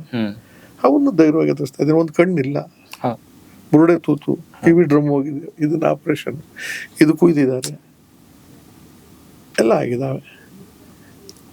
ಅಂದ್ರೆ ಜೀವನವನ್ನು ನಾವು ಹೇಗೆ ನೋಡ್ತೀವಿ ಅನ್ನೋದು ಇಂಪಾರ್ಟೆಂಟ್ ಅಂತ ನೀವು ಹೇಳ್ತೀವಿ, ದೃಷ್ಟಿಕೋನ ಇಂಪಾರ್ಟೆಂಟ್ ಅಂತ ಹೇಳ್ತೀವಿ. ಇವತ್ತಿನ ಯುವಕರಿಗೆ ರಾಜಕಾರಣಿಗಳಾಗಬೇಕು ಅಂತ ಸಂಕಲ್ಪ ತೊಟ್ಟವರಿಗೆ ತಮ್ಮ ಸಲಹೆ, ಸೂಚನೆ, ಸಂದೇಶ? Anything is fine. ಬದ್ಧತೆ, ಧೈರ್ಯ, ಸಂಯಮ ಮತ್ತು ಕೇಳುವ ಮನಸ್ಸಿರಬೇಕು ನಿಮಗೆ. ಮೊದಲು ಅದನ್ನು ಕಲ್ತ್ಕೊಳ್ಳಿ, ತಾಳ್ಮೆ ಮತ್ತು ಸಂಯಮ. ಆಮೇಲೆ ಎಷ್ಟು ಸಾಧ್ಯವೋ ಅಷ್ಟು ಬಸವಣ್ಣನವರ ಕಳಬೇಡ, ಕೊಲಬೇಡ, ಉಸಿಯ ನುಡಿಯಲು ಬೇಡ, ಮುನಿಯಬೇಡ, ಅನ್ಯರಿಗೆ ಅಸಹ್ಯ ಪಡಬೇಡ, ತನ್ನ ಬಣ್ಣಿಸಬೇಡ, ಇದಿರ ಅಳಿಯಲು ಬೇಡ, ಇದೇ ಅಂತರಂಗ ಶುದ್ಧಿ, ಇದೇ ಅದನ್ನು ಅಳವಡಿಸ್ಕೊಳ್ಳೋಕೆ ಪ್ರಯತ್ನ ಪಡಿ. ಆಮೇಲೆ ಮಕ್ಕಳಿಗೋಸ್ಕರ ಆಸ್ತಿಯನ್ನ, ಅಂತಸ್ತನ್ನ, ದುಡ್ಡನ್ನ ಮಾಡಕ್ಕೆ ಪ್ರಯತ್ನ ಪಡಿ. ಪ್ರಜೆಗಳಿಗೋಸ್ಕರ ಸಮಾಜ ಇದನ್ನ ನೀವು ಬೆಳೆಸೋದಕ್ಕೆ ಪ್ರಯತ್ನ ಮಾಡಿ. ಸಮಾಜಕ್ಕೆ ಅಂಥ ಮಕ್ಕಳನ್ನ ಕೊಡಕ್ಕೆ ಪ್ರಯತ್ನ ಮಾಡಿ. ಮಕ್ಕಳನ್ನ ಆಸ್ತಿ ಮಾಡಕ್ಕೆ ಹೋಗ್ಬೇಡಿ ಅನ್ನೋದು ಒಂದು. ಇವತ್ತಿನ ರಾಜಕಾರಣದಲ್ಲಿ ಮಕ್ಕಳನ್ನ ಆಸ್ತಿ ಮಾಡಿ ಅಂತ, ಮಕ್ಕಳಿಗೆ ಆಸ್ತಿ ಮಾಡಬೇಡಿ, ಮಕ್ಕಳಿಗೋಸ್ಕರ ಆಸ್ತಿ ಮಾಡೋಕ್ಕೋಸ್ಕರ ಒದ್ದಾಡಬೇಡಿ. ಮಕ್ಕಳನ್ನೇ ಸಮಾಜಕ್ಕೆ ಆಸ್ತಿ ಮಾಡಿ. ಅಂದ್ರೆ ಒಳ್ಳೆ ಪ್ರಜೆ ಆಗೋದಕ್ಕೆ, ಒಳ್ಳೆ ಅದು ಪ್ರತಿಯೊಬ್ಬರಿಗೂ ಬೇಕಾದಂತ ಸಂದೇಶ. ಅದರಲ್ಲಿ ಎರಡು ಮಾತಿಲ್ಲ. ಆದ್ರೆ ರಾಜಕಾರಣಿಗಳಾಗ್ಬೇಕು ಅಂತ ಬಯಸುವವರಿಗೆ ಸರ್, ಇವತ್ತು ಏನು ಅವ್ರು ತುಂಬಾ ದುಡ್ಡು ಇಟ್ಕೊಂಡ್ ಬರ್ಬೇಕಾ, ಜಾತಿ ಇರ್ಬೇಕಾ, ಜನಬಲ ಇರ್ಬೇಕಾ, ಬೇಕಾಗಿಲ್ಲ, ತಾಳ್ಮೆ ಇರ್ಬೇಕು. ರಾತ್ರೋರಾತ್ರಿ ಆಗ್ಬೇಕು ಅನ್ನೋದಾದ್ರೆ ಇವೆಲ್ಲ ಬೇಕು. ನೀವು ಹೇಳ್ದಾಗೆ ಇವತ್ತಿನ ಕಾಲಘಟ್ಟದಲ್ಲಿ ದೀರ್ಘಕಾಲದಲ್ಲಿ ನಿಮ್ಮ ಅಂತರಂಗ ಬಹಿರಂಗ ಎರಡನ್ನೂ ಶುದ್ಧವಾಗಿ ಇಟ್ಕೊಂಡು, ಆಮೇಲೆ ಅದಕ್ಕಿಂತ ಬಹಳ ಮುಖ್ಯ ರಾಜಕಾರಣದಲ್ಲಿ ಮತದಾರರನ್ನ ಭ್ರಷ್ಟರನ್ನಾಗಿ ಮಾಡಿಬಿಟ್ರೆ ನಾವು ಭ್ರಷ್ಟಾಚಾರ ಮಾಡೋದಕ್ಕೆ ತುಂಬಾ ಸುಲಭ ಅನ್ನೋ ದಾರಿಗೆ ಹೋಗ್ಬೇಡಿ. ಅಂದ್ರೆ ಅವ್ರು ಏನ್ ಬುದ್ಧಿ ಮಾಡ್ಕೊಂಡ್ಬಿಟ್ಟಿದ್ದಾರೆ ಗೊತ್ತಾ ರಾಜಕಾರಣಿಗಳು? ಮತದಾರನ್ನೇ ಭ್ರಷ್ಟಾಚಾರಿಗಳನ್ನಾಗಿ ಮಾಡಿಬಿಟ್ರೆ ನಾನು ಭ್ರಷ್ಟನಾಗಿ ಮಾಡ್ಕೊಂಡು ಏನ್ ಬೇಕಾದ್ರು ಮಾಡ್ಬೋದು. ನೀನು ಅದೇ, ನಾನು ಅದೇ. ಅದನ್ನ ಮಾಡಬೇಡಿ. ಆಮೇಲೆ ದುರಾಸೆ ಬೇಡಿ. ಬಂದೆ ಹೋಗ್ತಾ ಇದ್ದೀನಿ, ಮಧ್ಯದಲ್ಲಿ ನಿನ್ನದೇನು ಚಾಪು, ನಿನ್ನದೇನು ಕರ್ತವ್ಯ, ನಿನ್ನದೇನು ಉಳಿಸೋಗಿ. ಸರ್, ಇಷ್ಟು ನೀವು ಹೇಳಿದ್ಮೇಲೆ ನಂಗೊಂದು ಪ್ರಶ್ನೆ ಬರ್ತಾ ಇರೋದೇನಂದ್ರೆ, ಒಬ್ಬ ಸಾಮಾನ್ಯ ವ್ಯಕ್ತಿಗೂ ಕೂಡ ಈ ವಿಚಾರಗಳು ಗೊತ್ತಿರ್ತವೆ, ದೊಡ್ಡ ವ್ಯಕ್ತಿಗೂ ವಿಚಾರಗಳು ಗೊತ್ತಿರ್ತವೆ. ಆದ್ರೆ ಕೆಲವರು ಮಾತ್ರ ಅನುಷ್ಠಾನ ಮಾಡ್ತಾರೆ, ಇನ್ನು ಕೆಲವರು ಅನುಷ್ಠಾನ ಮಾಡ್ಲಿಕ್ಕೆ ಸಾಧ್ಯ ಆಗೋದಿಲ್ಲ. ಹೀಗಾಗಿ ನಮ್ಮ ಶಿಕ್ಷಣ ವ್ಯವಸ್ಥೆಯಲ್ಲೇ ಇಂತಹ ಸಂಸ್ಕಾರಗಳ ರೂಢಿಸಿಕೊಳ್ಳುವಂತ ಒಂದು ವ್ಯವಸ್ಥೆ ಬಗ್ಗೆ ಯಾರು ಯೋಚನೆ ಮಾಡ್ತಿಲ್ವಾ? ಮಾಡ್ಬೇಕಾ? ಈ ದೇಶದಲ್ಲಿ ಶಿಕ್ಷಣದ ವ್ಯವಸ್ಥೆಯಲ್ಲಿ ಸಾರ್ವತ್ರಿಕ ಶಿಕ್ಷಣದಲ್ಲಿ 2 ಭಾಗ ಮಾಡ್ಕೋಬೇಕಾಗುತ್ತೆ. ಸಾಂಸ್ಕೃತಿಕ ಶಿಕ್ಷಣ ಒಂದು, ಮಿಕ್ಕಿದ ವಿಚಾರ ಒಂದು. ಈ ಮ್ಯಾಥಮೆಟಿಕ್ಸ್ ನ ಶಿಕ್ಷಣನ ಪ್ರಪಂಚದಾದ್ಯಂತ ಒಂದೇ ಬೇಕಾಗುತ್ತೆ. Biology, zoology, science, basic science. Social science ಇಂಥದ್ದನ್ನೆಲ್ಲ ಬೇರೆ ರೀತಿ ನೋಡ್ಬೇಕು. ಹೌದು, ಆಯಾ ಆಮೇಲೆ ಲ್ಯಾಂಗ್ವೇಜ್ ದೃಷ್ಟಿ ಬಂದ ತಕ್ಷಣ ಇನ್ನೊಂದು ರೀತಿಯಲ್ಲಿ ಶಿಕ್ಷಣ ಬೇಕಾಗುತ್ತೆ. ನಿನ್ನ ಲ್ಯಾಂಗ್ವೇಜಿನ ಕಲ್ಚರ್ ಬೇರೆ, ಅವ್ರ ಲ್ಯಾಂಗ್ವೇಜಿನ. ಅದೆಲ್ಲಕ್ಕಿಂತ ಹೆಚ್ಚು ಹಿಸ್ಟ್ರಿಯನ್ನ ಸತ್ಯವಾಗಿ ನೋಡಕ್ ಪ್ರಯತ್ನ ಮಾಡಿ, ಮತ್ತೆ ಹಿಸ್ಟ್ರಿಯನ್ನ ಸತ್ಯವಾಗಿ ಬರೆಯೋದಕ್ಕಾದ್ರೂ ಪ್ರಯತ್ನ ಪಡಿ ಜನಗಳು. ಎಲ್ಲಾ ಹಿಸ್ಟ್ರಿಗಳು ಕೂಡ ಸತ್ಯ ಅಂತ ಹೇಳಕ್ ಆಗೋದಿಲ್ಲ. ಅದನ್ನೇ ನಾವು ನಂಬುವಂತ ಸ್ಥಿತಿಗೆ ಬಂದಿದ್ದೀವಿ. ಆಮೇಲೆ ಭೌಗೋಳಿಕವಾಗಿ ವಸ್ತುಸ್ಥಿತಿಯನ್ನ ಆಯಾ ಕಾಲಕ್ಕೆ ಶಿಕ್ಷಣದಲ್ಲಿ ಅಳವಡಿಸಿ. ಸರಿ ಯಾವ್ದೋ 35 ವರ್ಷದಿಂದ ಆ ಬೆಟ್ಟ ಕರಗೋಗಿರುತ್ತೆ, ಅದನ್ನೇ ಇಟ್ಕೊಂಡು ಬರೆಯಬಹುದು. ಕರಗೋಗಿರೋ ಬೆಟ್ಟ ಬಿಟ್ಬಿಡಿ, ಈಗ ಏನಾಗಿದೆ ಆ ಜಾಗ ಬರಿಬೇಕಲ್ವಾ? ಕರೆಕ್ಟ್. ವಾಸ್ತವ ಸ್ಥಿತಿ ಏನು, ರೋಗ ರುಜಿನಗಳೇನು, ಅದಕ್ಕೆ ಔಷಧಿ ರೆಮಿಡಿಷನ್ ಏನು, ಪೊಲ್ಯೂಷನ್ ಏನಾಗಿದೆ, ಆಮೇಲೆ ಪರಿಸರದಿಂದ ಏನ್ ತೊಂದರೆ ಮಾಡ್ತಿದ್ದೀವಿ, ನಮ್ಮ ಕೊಡುಗೆ ಏನಾಗಿದೆ. ನಾನ್ ಚೆನ್ನಾಗಿದ್ರೆ ಸಾಕ, ನನ್ನ ಕುಟುಂಬ ಚೆನ್ನಾಗಿದ್ರೆ ಸಾಕ, ನನ್ನ ಊರು ಚೆನ್ನಾಗಿದ್ರೆ ಸಾಕ, ನನ್ನ ದೇಶ ಚೆನ್ನಾಗಿರ್ಬೇಡವಾ? ದೇಶ ಚೆನ್ನಾಗಿರ್ಬೇಕಾದ್ರೆ ಇಡೀ ಪ್ರಪಂಚದ ನಾಗರಿಕತೆ ಚೆನ್ನಾಗಿರ್ಬೇಕಾಗತ್ತೆ. ಇದು ಯೋಚನೆ ಮಾಡಬೇಕು. ಬಟ್ ಇದು ಇಕ್ಕಟ್ಟಿದೆ, ಆದ್ರೂ ಕೂಡ ಅದಕ್ಕೆ ಕಷ್ಟ ಬಿದ್ದು ಮಾಡಬೇಕು. ಇದ್ರದ್ದು ಕರ್ತವ್ಯ ಸರ್ಕಾರ ಜಾಸ್ತಿ. ಎಸ್ ಸರ್, ಇಷ್ಟೆಲ್ಲ ಚಿಂತನೆಗಳು ಒಂದು ಸಮಾಜದಿಂದ ಕಲಿತೀವಿ, ಮತ್ತು ಅದ್ರ ಜೊತೆಗೆ ನಿಮ್ಮ ಪುಸ್ತಕ ಪ್ರೇಮ ಕೂಡ ನಾವು ತಳ್ಳಿ ಹಾಕುವ ಹಾಗಿಲ್ಲ. ಈ ಸಾಹಿತ್ಯ ಪ್ರೇಮ ಹೇಗೆ ಗೊತ್ತಿಲ್ಲ, ಅದು ಯಾಕೆ ನಾನು ಸಾಹಿತಿಗಳ ಜೊತೆ ಓಡಾಡಿದ್ರಿಂದಲೋ, ನಾಟಕದಲ್ಲಿ ಜಾಸ್ತಿ ಇನ್ವಾಲ್ವ್ ಆಗಿದ್ರಿಂದ, ನಾಟಕ ಬರ್ಸುವಾಗ ಕೂತ್ಕೋತಿದ್ರಿಂದ, ಆಮೇಲೆ ಹರಿಕಥೆಗಳನ್ನ ಕೇಳ್ತಿದ್ರಿಂದ, ಆಮೇಲೆ ಹಳೆ ಕಾಲದಲ್ಲಿ ನಾಟಕಗಳನ್ನ ರಾಮಾಯಣ ಮಹಾಭಾರತವನ್ನ ರಾತ್ರಿ ಎಲ್ಲ ತಮಾಷೆ ಕೂತ್ಕೊಂಡು ನೋಡ್ತಿದ್ರು ಕೂಡ ಅದರ ಇನ್ನರ ಫೀಲಿಂಗ್ಸ್ ಆಮೇಲೆ ಅದು ಗ್ರಹಿಸ್ಕೊಳ್ತಾ ಹೋದಾಗ, ಯಾಕೆ ಸೃಷ್ಟಿ ಮಾಡಿದ್ರು, ರಾಮನ್ ಯಾಕೆ ಸೃಷ್ಟಿ ಮಾಡಿದ್ರು, ಸೀತೆಯನ್ನು ಯಾಕೆ ಸೃಷ್ಟಿ ಮಾಡಿದ್ರು, ಆಂಜನೇಯ ಯಾಕೆ ಬಂದ, ಮಹಾಭಾರತದಲ್ಲಿ ಅದು ಯಾಕೆ ಬಂತು, ಕಥೆನೋ ಪುರಾಣನೋ ಅದು ಬೇರೆ ವಿಚಾರ, ಅದ್ರೊಳಗೆ ನೀತಿ ಏನಿದೆ, ಮಾರಲ್ ಏನಿದೆ, ಇವೆಲ್ಲ ತಲೆ ಮೇಲೆ ಬಂದು ಅದನ್ನು ವಿಶ್ಲೇಷಣೆ ಮಾಡ್ತಾ ಇವತ್ತಿನ ಕಾಲಘಟ್ಟಕ್ಕೆ ಹೇಗಿರ್ಬೇಕು ಅದನ್ನ ಯೋಚನೆ ಮಾಡೋದು. ರಾಮ ಅನ್ನೋದು ಒಂದು ಕಾಲ್ಪನಿಕ ಕಥೆ. ಅವ್ನು ಕಷ್ಟಪಟ್ಟಿದ್ದು ಬೇರೆ, ಅವ್ನು ಇದ್ರು ಮಾಡಿದ್ ಬೇಡ, ಅವ್ನು ತಪ್ಪಿಲ್ವಾ ಅಂತ ಅಂದಾಗ ಅಗಸನ್ ಮಾತು ಕೇಳ್ಕೊಂಡು ಮಾಡ್ದ, ಅವೆಲ್ಲ ತಪ್ಪೇ ಹ್ಯೂಮನ್ ಅಂದ್ರೆ ಅದನ್ನ ತಂದಿದ್ದಾರೆ ಬೇಕು ಅಂತಲೇ. ಅವರು ಒಬ್ಬ ಮನುಷ್ಯನಾಗಿ ಹಿಂಗೆಲ್ಲ ಬೆಳಿಬೋದು ಅಂತಲೇ. ಹಿಂಗೆ ನಾನು ಓದಿ ಪುಸ್ತಕಗಳು ಓದೋದು ನಂದು ಜಾಸ್ತಿ. ಎಲ್ಲ ಯಾವ್ದು ಸಿಕ್ಕಿದ್ರೆ ಅದನ್ನು ಓದ್ತೀನಿ. ರೈಲಲ್ಲಿ ಹೋಗುವಾಗ, ಏರೋಪ್ಲೇನಲ್ಲಿ ಹೋಗುವಾಗ, ಕಾರ್ನಲ್ಲಿ ಹೋಗುವಾಗ, ಅದರೊಳಗೂ ಸ್ವಲ್ಪ ಹರಟೆ ತಮಾಷೆ ಇರ್ತಕ್ಕಂಥ ಪುಸ್ತಕಗಳನ್ನ ಹೆಚ್ಚು ಓದ್ತೀನಿ. ಹಾಗಾಗಿ ಹಾಸ್ಯ ತುಂಬಾ ಕಾಡುವಂತ ಪುಸ್ತಕಗಳು ಈ ಪುಸ್ತಕ ಸೂಪರಪ್ಪ ಅಂತ ಅನ್ಸೋದು ಯಾವ್ದು? ನೆಚ್ಚಿನ ಪುಸ್ತಕ ಯಾವ್ದು ಕೇಳಿದ್ರೆ ಹೇಳಕ್ಕಾಗತ್ತಾ? ಇಲ್ಲ, ನನಗೆ ಹಾಸ್ಯ ಬೀಚಿ ಅಂತ ಪುಸ್ತಕಗಳು, ಕೈಲಾಸಂ ಅಂತ ಪುಸ್ತಕಗಳು, ರಾಜರತ್ನಂ ಅಂತ ಹಾಡುಗಳು, ಜಾನಪದ ಗೀತೆಗಳು, ಸುಗಮ ಸಂಗೀತ, ಇಂಥವೇ ಹೆಚ್ಚು ಇಷ್ಟಪಡ್ತೀನಿ. ಹಾಡ್ತಿದ್ರ ಸರ್ ನೀವು? ಇಲ್ಲ, ಜಾನಪದ ಗೀತೆ ಎಲ್ಲ ಯಾವ್ದಾರು ಸುಮ್ಮನೆ ಒಂದು ಬಿಡಿ ಸರ್? ಇಲ್ಲ, ಆಡ್ತಿಲ್ಲ, ಓದ್ತೀನಿ. ಓದ್ತೀರಾ? ಜನಪದ, ಯಾಕಂದ್ರೆ ಜನಪದ ಅನ್ನೋದು ದೊಡ್ಡ ಗ್ರಂಥ ಸರ್. ಆಮೇಲೆ ಹೆಸರಿಲ್ಲ ಅವ್ರವು. ಹೌದು, ಯಾರ ಹೆಸರು ಗೊತ್ತಿಲ್ಲ ಸರ್. ಜನಪದ ನೈಸರ್ಗಿಕವಾಗಿ ಹೇಗೆ ಅಲ್ಲ, ಅವನು ಹುಟ್ಟಿದ್ದು ಇನ್ನೊಬ್ಬಟ್ಟು ಒಂದು ಸುಮ್ಮನೆ ಒಂದು ಜನಪದ ನಿಮ್ಗೆ ಯಾವ್ದು ತುಂಬಾ ಅದ್ರ ಬಗ್ಗೆ ಅಷ್ಟು ಗೌರವ ಇದೆಯಲ್ಲ, ಆ ಗೌರವಾರ್ಥವಾಗಿ ಯಾವ್ದು? ಇಲ್ಲ ಸರ್, ಬಹಳಷ್ಟು ಗೊತ್ತಿಲ್ಲ, ಮರ್ತಿದ್ದೀನಿ. ವಚನ ಸಾಹಿತ್ಯ ಜಾಸ್ತಿ ಓದ್ತೀನಿ. ಜನಪದವನ್ನು ಕೇಳಿಸ್ಕೊಳ್ಳೋದು ಬಹಳ ಮುಖ್ಯ ನನಗೆ. ಯಾವ್ದೋ ಬರ್ತಿತ್ತಲ್ಲ ಸರ್, ಮರ್ತ್ಬಿಟ್ಟಿದ್ದೀನಿ. ಅಲ್ಲ, ಯಾವ ತರದ್ದು ಅಂದ್ರೆ ತತ್ವಕ್ಕೆ ಸಂಬಂಧ, ಇದು ನೀತಿಗೆ ಸಂಬಂಧಪಟ್ಟಿದ್ದು, ತತ್ವಕ್ಕೆ ಸಂಬಂಧಪಟ್ಟಿದ್ದು. ನಮ್ಮ ಶಿಶುನಾಳ ಶರೀಫ್ರದ್ದು ಗೊತ್ತಿಲ್ಲ, ಅದು ಆಡವ ಬರ್ತವಲ್ಲ ತಗಿ ನಿನ್ನ ತಂಬೂರಿ, ಅದು ಎಲ್ಲಿಗೋ ಹೋಗುತ್ತಲ್ಲ, ಸ್ವರವಲ್ಲ ಬರದೆ ಬಾರಿ ಸೋದರ ತಂಬೂರಿ. ಆಮೇಲೆ ಅದೇನು ಇನ್ನೊಂದು ಬರ್ತದೆ, ಚರ್ಮ ಸೋರುತ್ತಿಹುದು ಮನೆಯ ಮಾಳಿಗೆ. ಇಲ್ಲ, ಬರೋದಿಲ್ಲ. ಅದು ನಾ ಲೈನ್ಗಳು ಉಟ್ಕೊಂಡು ಏನಕ್ಕಾದ್ರೂ ಒಂದು ಹೇಳ್ತೀನಿ ಅಷ್ಟೇ, ನಿನ್ನ ಸಂದರ್ಭೋಚಿತವಾಗಿ. ಬಸವಣ್ಣನ ವಚನ ಬಹಳ ಇಷ್ಟ. ಕಳಬೇಡ ಕೊಲಬೇಡ ಹೇಳಿದ್ರಿ. ಬೆಟ್ಟದ ಮೇಲೊಂದು ಮನೆಯ ಮಾಡಿ ಮೃಗಗಳಿಗೆ ಗಂಜಿ ದುಡಿದಂತಯ್ಯ, ಸಮುದ್ರದ ತೀರಲ್ಲೊಂದು ಮನೆಯ ಮಾಡಿ ನೆರೆತರಗಳಿಗೆ ಗಂಜಿ ದುಡಿದಂತಯ್ಯ, ಸಂತೆಯಲ್ಲೊಂದು ಮನೆಯ ಮಾಡಿ ಶಬ್ದಕ್ಕೆ ನಾಚಿದೊಡೆಂತಯ್ಯ. ಸ್ತುತಿ ನಿಂದನೆಗಳು ಜೀವನದಲ್ಲಿ ಬಂದೇ ಬರ್ತವೆ, ಎದುರ್ಕೋಬೇಕಾದಿಲ್ಲ, ಮುನ್ನುಗ್ಗು ಒಳ್ಳೇದಕ್ಕೆ ಅಂತ. ಇಂತಹ ರಾಜಕೀಯ ಪಕ್ಷಗಳ ನಡುವೆ ಆಮ್ ಆದ್ಮಿ ಪಕ್ಷಕ್ಕೆ ನಾನೇಕೆ ಎದುರಲ್ಲಿ ಅಂತೀರ ಸರ್? ಅದೇ ಅಷ್ಟೇನೆ ಮಾಡಕ್ ಸಾಧ್ಯ. ಈಗ ನಾನು ಈಗ ಎದುರ್ತಾ ಇಲ್ಲ, ಇಷ್ಟನ್ನೆಲ್ಲನು ಹೆಸರುಗಳು ಹೇಳ್ಬಿಟ್ಟಿದ್ದೀನಲ್ವ ನನಗೆ. ನನಗೆ ಧೈರ್ಯ, ನಾನು ಹೇಳಿದ್ದೀನಿ, ಮುಕ್ತ ಮನಸ್ಸಿನ ತಪ್ಪು ನಿಮ್ದು ತಪ್ಪಿದೆ, ಅವ್ರದ್ದು ತಪ್ಪಿದೆ ಅಂತ ಹೇಳಿದೆ. ಅದನ್ನ ಇನ್ನೊಬ್ಬ ದರೋಡೆಕೋರ ಅಂತ ಹೇಳಕ್ ಹೋಗಿಲ್ಲ, ನಾನೇನು ನಿಮ್ ಕಳ್ಳ ಅಂತ ಹೇಳಕ್ ಹೋಗಿಲ್ಲ. ಆದ್ರೆ ಸಮಾಜದಲ್ಲಿ ತಪ್ಪುಗಳು ಮಾಡ್ತಾ ಇದ್ದೀರ ನೀವು ಅಂತ ಆ ಸ್ಥಾನದಲ್ಲಿ ಇದ್ಕೊಂಡು ಮಾಡಬೇಡಿ. ಯಾರೋ ಸಣ್ಣವ್ರು ಮಾಡಿದ್ರೆ ದೊಡ್ಡ ಅಪಾಯ ಆಗೋದಿಲ್ಲ, ದೊಡ್ಡವ್ರು ಮಾಡೋದ್ರಿಂದ ದೊಡ್ಡ ಸಮಾಜಕ್ಕೆ ತೊಂದರೆ. ಆಗ್ಬಿಡುತ್ತಲ್ಲವ್ರ, ಅದನ್ನ ಯೋಚನೆ ಮಾಡಿ. ಆಮೇಲೆ ಸಾಮಾನ್ಯರಾಗಿರಕ್ಕೆ ಬರೀ ಆರಾಮಾಗಿರ್ತೀರಾ ಅಂತ, ನೆಮ್ಮದಿ ಆಗಿರ್ಬೋದು, ಖುಷಿಯಾಗಿರ್ಬೋದು. ರಾತ್ರಿ ಎಲ್ಲ ನಿದ್ದೆಗೆಟ್ಕೊಂಡು ಆ ಫೈಲು ಈ ಫೈಲು, ಆ ಕೇಸು ಈ ಕೇಸು, ಈ ದುಡ್ಡು ಎಲ್ಲಿಡ್ಲಿ, ಈ ಆಸ್ತಿ ಎಲ್ಲಿಡ್ಲಿ, ಏನಿಲ್ವಲ್ಲ ಸರ್ ನಮಗೀಗ. ಸರ್ಕಾರ ಕೊಟ್ಟಿದ್ದೊಂದು ಸೈಟು, ಅದ್ರಲ್ಲಿ ಮನೆ ಕಟ್ಕೊಂಡಿದ್ದೀನಿ, ನಾನು 10 ಎಕರೆ ಜಮೀನು ಇಟ್ಕೊಂಡಿದ್ದೀನಿ. ಇನ್ನೊಂದು 2-3 ಸಣ್ಣ ಸಣ್ಣ ಹಳ್ಳಿಗಳಲ್ಲೆಲ್ಲ 1-2-3 ಸೈಟ್ಗಳಿರ್ಬೋದು. ಮುಗಿದೋಯ್ತು ನಮ್ಮ ಜೀವನ. ತೃಪ್ತಿ ಇದೆಯಲ್ಲ ಸರ್? ತೃಪ್ತಿ, ನೆಮ್ಮದಿ ಸಹ, ತಾಪತ್ರೆ ಏನಿಲ್ಲ. ಇಲ್ಲ, ಸಂತೋಷ್ ಹೆಗ್ಡೆ ಸರ್ ಅವತ್ತು ಸಂದರ್ಶನದಲ್ಲಿ ಹೇಳ್ತಾ ಇದ್ರು, ನಮ್ಗೆ ತೃಪ್ತಿ ಒಂದಿಲ್ಲ, ಅದಕ್ಕೋಸ್ಕರನೇ ಪ್ರಾಬ್ಲಮ್ ಆಗಿದೆ, ಅದಕ್ಕೋಸ್ಕರನೇ ದುರಾಸೆ ಆಗ್ತಿದೆ ಅಂತ. ಆಮೇಲೆ ತೃಪ್ತಿನೂ ಕೂಡ ನಾವೇ ತಗೊಳ್ಳೋದು, ಯಾರು ಕೊಡಲ್ಲ, ಯಾರನ್ನೂ ಕಿತ್ಕೊಳ್ಳೋಕ್ಕಾಗಲ್ಲ. ನಿಮಗೆ ಸರಿ ಇಲ್ಲಿ ಕೂತ್ಕೊಂಡು ಇಷ್ಟೊತ್ತು ಮಾತಾಡಿದ್ನಲ್ಲ, ಇದೇ ನನಗೆ ತೃಪ್ತಿ. ಹೋಗೋಣ ಟೀ ಕುಡಿಯಪ್ಪ ಅಂತೀನಿ, ಅದೇ ನನಗೆ ತೃಪ್ತಿ. ಪ್ರತಿ ಕ್ಷಣದಲ್ಲೂ ಇರೋಂಥದ್ದು ಅನುಭವಿಸ್ಬೇಕಷ್ಟೇ ಅಲ್ವಾ. ಆಮೇಲೆ ಕಷ್ಟವನ್ನು ತೃಪ್ತಿಯಾಗಿ ತಗೊಳ್ಳಿ. ಈಗ ನನಗೊಂದು ಕಾಯಿಲೆ ಬರುತ್ತಲ್ಲ, ಅದನ್ನ ಸಂಕಟದಲ್ಲಿ ನೋಡಬೇಡಿ. ಪ್ರಕೃತಿ ನಿಯಮ ಬಂದಿದೆ, ನಂದು ತಪ್ಪಿದೆ ಇದರಲ್ಲಿ, ಓಕೆ, ಈಗ ನಾವು ಪರಿಹಾರ ಏನು? ಡಾಕ್ಟರ್ ಹತ್ರ ಹೋಗೋಣ. ಯಾವ ಡಾಕ್ಟರ್ ಹತ್ರ? ನನ್ನ ಹತ್ರ ಕೈಲಿರೋ ದುಡ್ಡು ಇಷ್ಟು, ಈ ಡಾಕ್ಟರ್ ಹತ್ರ ಹೋಗೋಣ. ಅವ್ರಿಗೆ ಹೋಗಿ ಕತೆ ಹೇಳ್ಬೋಣ, ಸುಳ್ಳು ಹೇಳೋಕ್ಕಾಗತ್ತೆ ಅಲ್ಲ. ಹಸಿ ಮಾಡ್ತಾರೆ, ಬೈತಾರೆ, ಬೈಸ್ಕೊಂಡು. ನೋಡಿ, ಎಷ್ಟು ನಿಮ್ಮಂಥವ್ರನ್ನ ಮಾತಾಡಿಸಿದಾಗ ಜೀವನ ಎಷ್ಟು ಸರಳವಾ ಅಂತ ಕೂಡ ಅನ್ಸುತ್ತೆ. ಅದೇ ಬೇರೆ ವ್ಯಕ್ತಿತ್ವಗಳನ್ನು ನೋಡಿದಾಗ ಇಷ್ಟು ಕ್ಲಿಷ್ಟಕರವ ಅಂತ ಕೂಡ ಅನ್ಸುತ್ತೆ. ಆಮೇಲೆ ಯೋಚನೆ ಮಾಡಿ ನಿಮ್ಗೆ ಉತ್ತರ ಕೊಡೋದ್ರಲ್ಲಿ ಏನಿದೆ? ಬುದ್ಧಿವಂತಿಕೆ ಜಾಸ್ತಿ ಬಂದ್ರೆ ಪ್ರಾಬ್ಲಮ್ ಅಗತ್ಯ ಇಲ್ಲ, ಬಹಳ ಕಷ್ಟ ಬಿಡ್ತಾರೆ. ನಿನಗೆ ಅನ್ಸಿದ್ದು ಹೇಳ, ಅಂದ್ರೆ ನೀವು ಬೆಳೆದ್ ಬಂದ ವಾತಾವರಣ ಎಲ್ಲವೂ ಕೂಡ.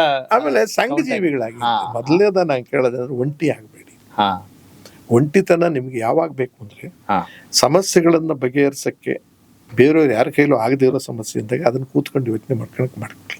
ಅದು ಇನ್ನೊಬ್ಬರ ಮೇಲೆ ಏರೋ ಅಗತ್ಯ ಇಲ್ಲ.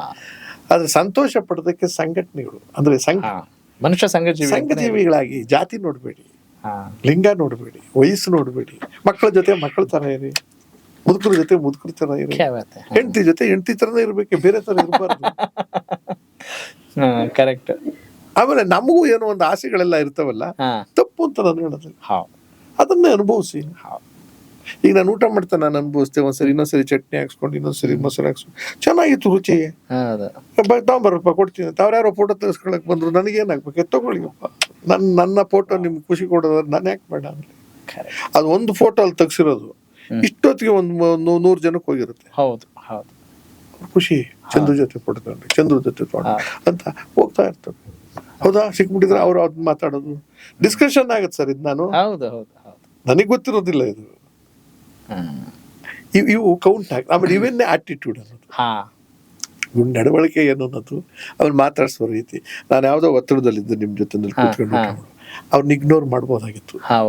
ಸ್ವಲ್ಪ ಡಿಸ್ಟರ್ಬ್ ಮಾಡಬೇಡಿ, ಹೋಗ್ಬಿಡಿ ಅನ್ಬಿಡ್ಬೋದು. ನನಗೆ ಲಾಸ್ ಅದು, ನಿಮ್ಗೆ ಯಾರಿಗೂ ಲಾಸ್ ಅಲ್ಲ, ನನಗೆ ಲಾಸು. ಇದೇ 1 ನಿಮಿಷ, ನೀನು ತಗೊಂತೀಯ, ತಗೊಳಪ್ಪ. ನಿಮ್ಗೆ ಲಾಸ್ ಅಂದ್ರಲ್ಲ, ಯಾವ ಅರ್ಥದಲ್ಲಿ ಸರ್? ಯಾರಿಗೆ ನಿಮ್ಗೆ ಲಾಸ್ ಅಂದ್ರಲ್ಲ, ಯಾವ ರೀತಿ ಅದು? ನಿಮಗೆ ಲಾಸ್ ಯಾವಾಗ ಅಂತಂದ್ರೆ, ಆ ಟೈಮು ವೇಸ್ಟ್ ಎಲ್ಲ ನಿಮ್ಗಾಗ್ಬೋದು. ನಾನು ಆ ಟೈಮ್ ನನಗೆ ಉಪಯೋಗಿಸ್ಕೊಂಡೆ, ನಿಮ್ಗೆ ಗೊತ್ತಿಲ್ದೇನೆ. ಅದ್ ಹೆಂಗೆ ಅಂದ್ರೆ ಬಳಸ್ಕೊಳ್ಳೋದಂದ್ರೆ ನಿಮ್ ಪ್ರಕಾರ ಯಾವ ರೀತಿ ಅಂತ? ಅವ್ರು ಬಂದಾಗ ನಾನು ಏನ್ ಹೇಳ್ಬೋದು, ಪ್ರೀತಿಗ ಅಲ್ಲಪ್ಪ, ಪ್ರೀತಿನ ಸೌಜನ್ಯ ಸಜ್ಜನಿಕೆಯನ್ನ ತೋರಿಸ್ತಾ ಇದ್ರೆ ಆ 6-7 ಜನಕ್ಕೆ ಏನ್ ಅಂದ್ಕೊಂಡು ಹೋಗೋರು? ಎಷ್ಟು ದಿಮಾಕು ಅನ್ಬೋದಿತ್ತು ನಿಮ್ಮ ಹತ್ರ. ನಿಮ್ ಕೆಲ್ಸಕ್ಕೆ ಅವ್ರು ಎಷ್ಟು ಕಮ್ಯುನಿಕೇಟ್ ಮಾಡ್ತಿದ್ರು, ಈಗೇನ್ ಕಮ್ಯುನಿಕೇಟ್ ಮಾಡ್ತಾರೆ ಅಂದ್ರೆ ಪ್ರೀತಿ, ಲವ್ ಇಸ್ ಮೆಡಿಸಿನ್ ಅಂತ. ಹಾಗಾಗಿ ಆಮೇಲೆ ನಗ್ತಾ ಇದ್ರೆ ಕಾಯಿಲೆ ಇರ್ಬೋದು ನಿಮ್ಗೆ, ಆ ಕಾಯಿಲೆ ನಿಂದು, ನನಗೆಲ್ಲ ಯಾಕೆ ಅನ್ಸ್ತೀರಾ? ಕರೆಕ್ಟ್. ಕೇಳಿದಾಗ ಪರಿಹಾರ ಇದ್ರೆ, ಇದು ಔಷಧಿ ಎಲ್ಲಪ್ಪ ಇದೆ ಅಂತ ಕೇಳಿ ಅಷ್ಟೇ. ಹಿಂಗ ಆಗೋಗ್ಬಿಟ್ಟದೆ, ನರಳ್ತಾ ಇದ್ರೆ ನಾನೇನ್ ಮಾಡಕತ್ತಿ, ಎದ್ದೋಗೋಣ ಬೇಗ ಅನ್ಸುತ್ತೆ ಅಷ್ಟೇ. ಅದು ಬಿಟ್ಬಿಡಿ, ನಗರಿ ನಗಸ್ರಿ. ಸೂಪರ್. ನಗಿರಿ ಮತ್ತು ನಗಸ್ರಿ. ಡಿ.ಬಿ. ಗುಂಡಪ್ಪ. ಆಮೇಲೆ ಆ ಕಗ್ಗ ಆ ಕಗ್ಗದ ಅಂತ ಭಗವದ್ಗೀತೆ, ಅದು ಭಗವದ್ಗೀತೆ ಕನ್ನಡದ ಸರಳೀಕರಿಸಿರುವ ಒಂದು ಭಗವದ್ಗೀತೆ. ಅದು ನಾನು ಯಾವಾಗ ಅಂದ್ರೆ ಗೊತ್ತಿರ್ತೇನೆ. ಅಂದ್ರೆ ನಿಮ್ಗೆ ದೇವರು ಅಂದ್ರೆ ಏನ್ ಕಲ್ಪನೆ ಇದೆ ಸರ್? ಶಕ್ತಿ, ಸೂಪರ್ ಪವರ್. ಅದು ಕಣ್ಣಿಗೆ ಕಾಣಿಸ್ತಾ ಇಲ್ಲ. ಕಣ್ಣಿಗೆ ಕಾಣಿಸಂಗಿದ್ರೆ ಮಾತಾಡ್ಬೇಕಾಗಿತ್ತು. ಕರೆಕ್ಟ್. ಮಾತಾಡದೇ ಇರೋದು ನಮ್ಮನ್ನೆಲ್ಲ ಮೀರಿದ್ದಷ್ಟೇ.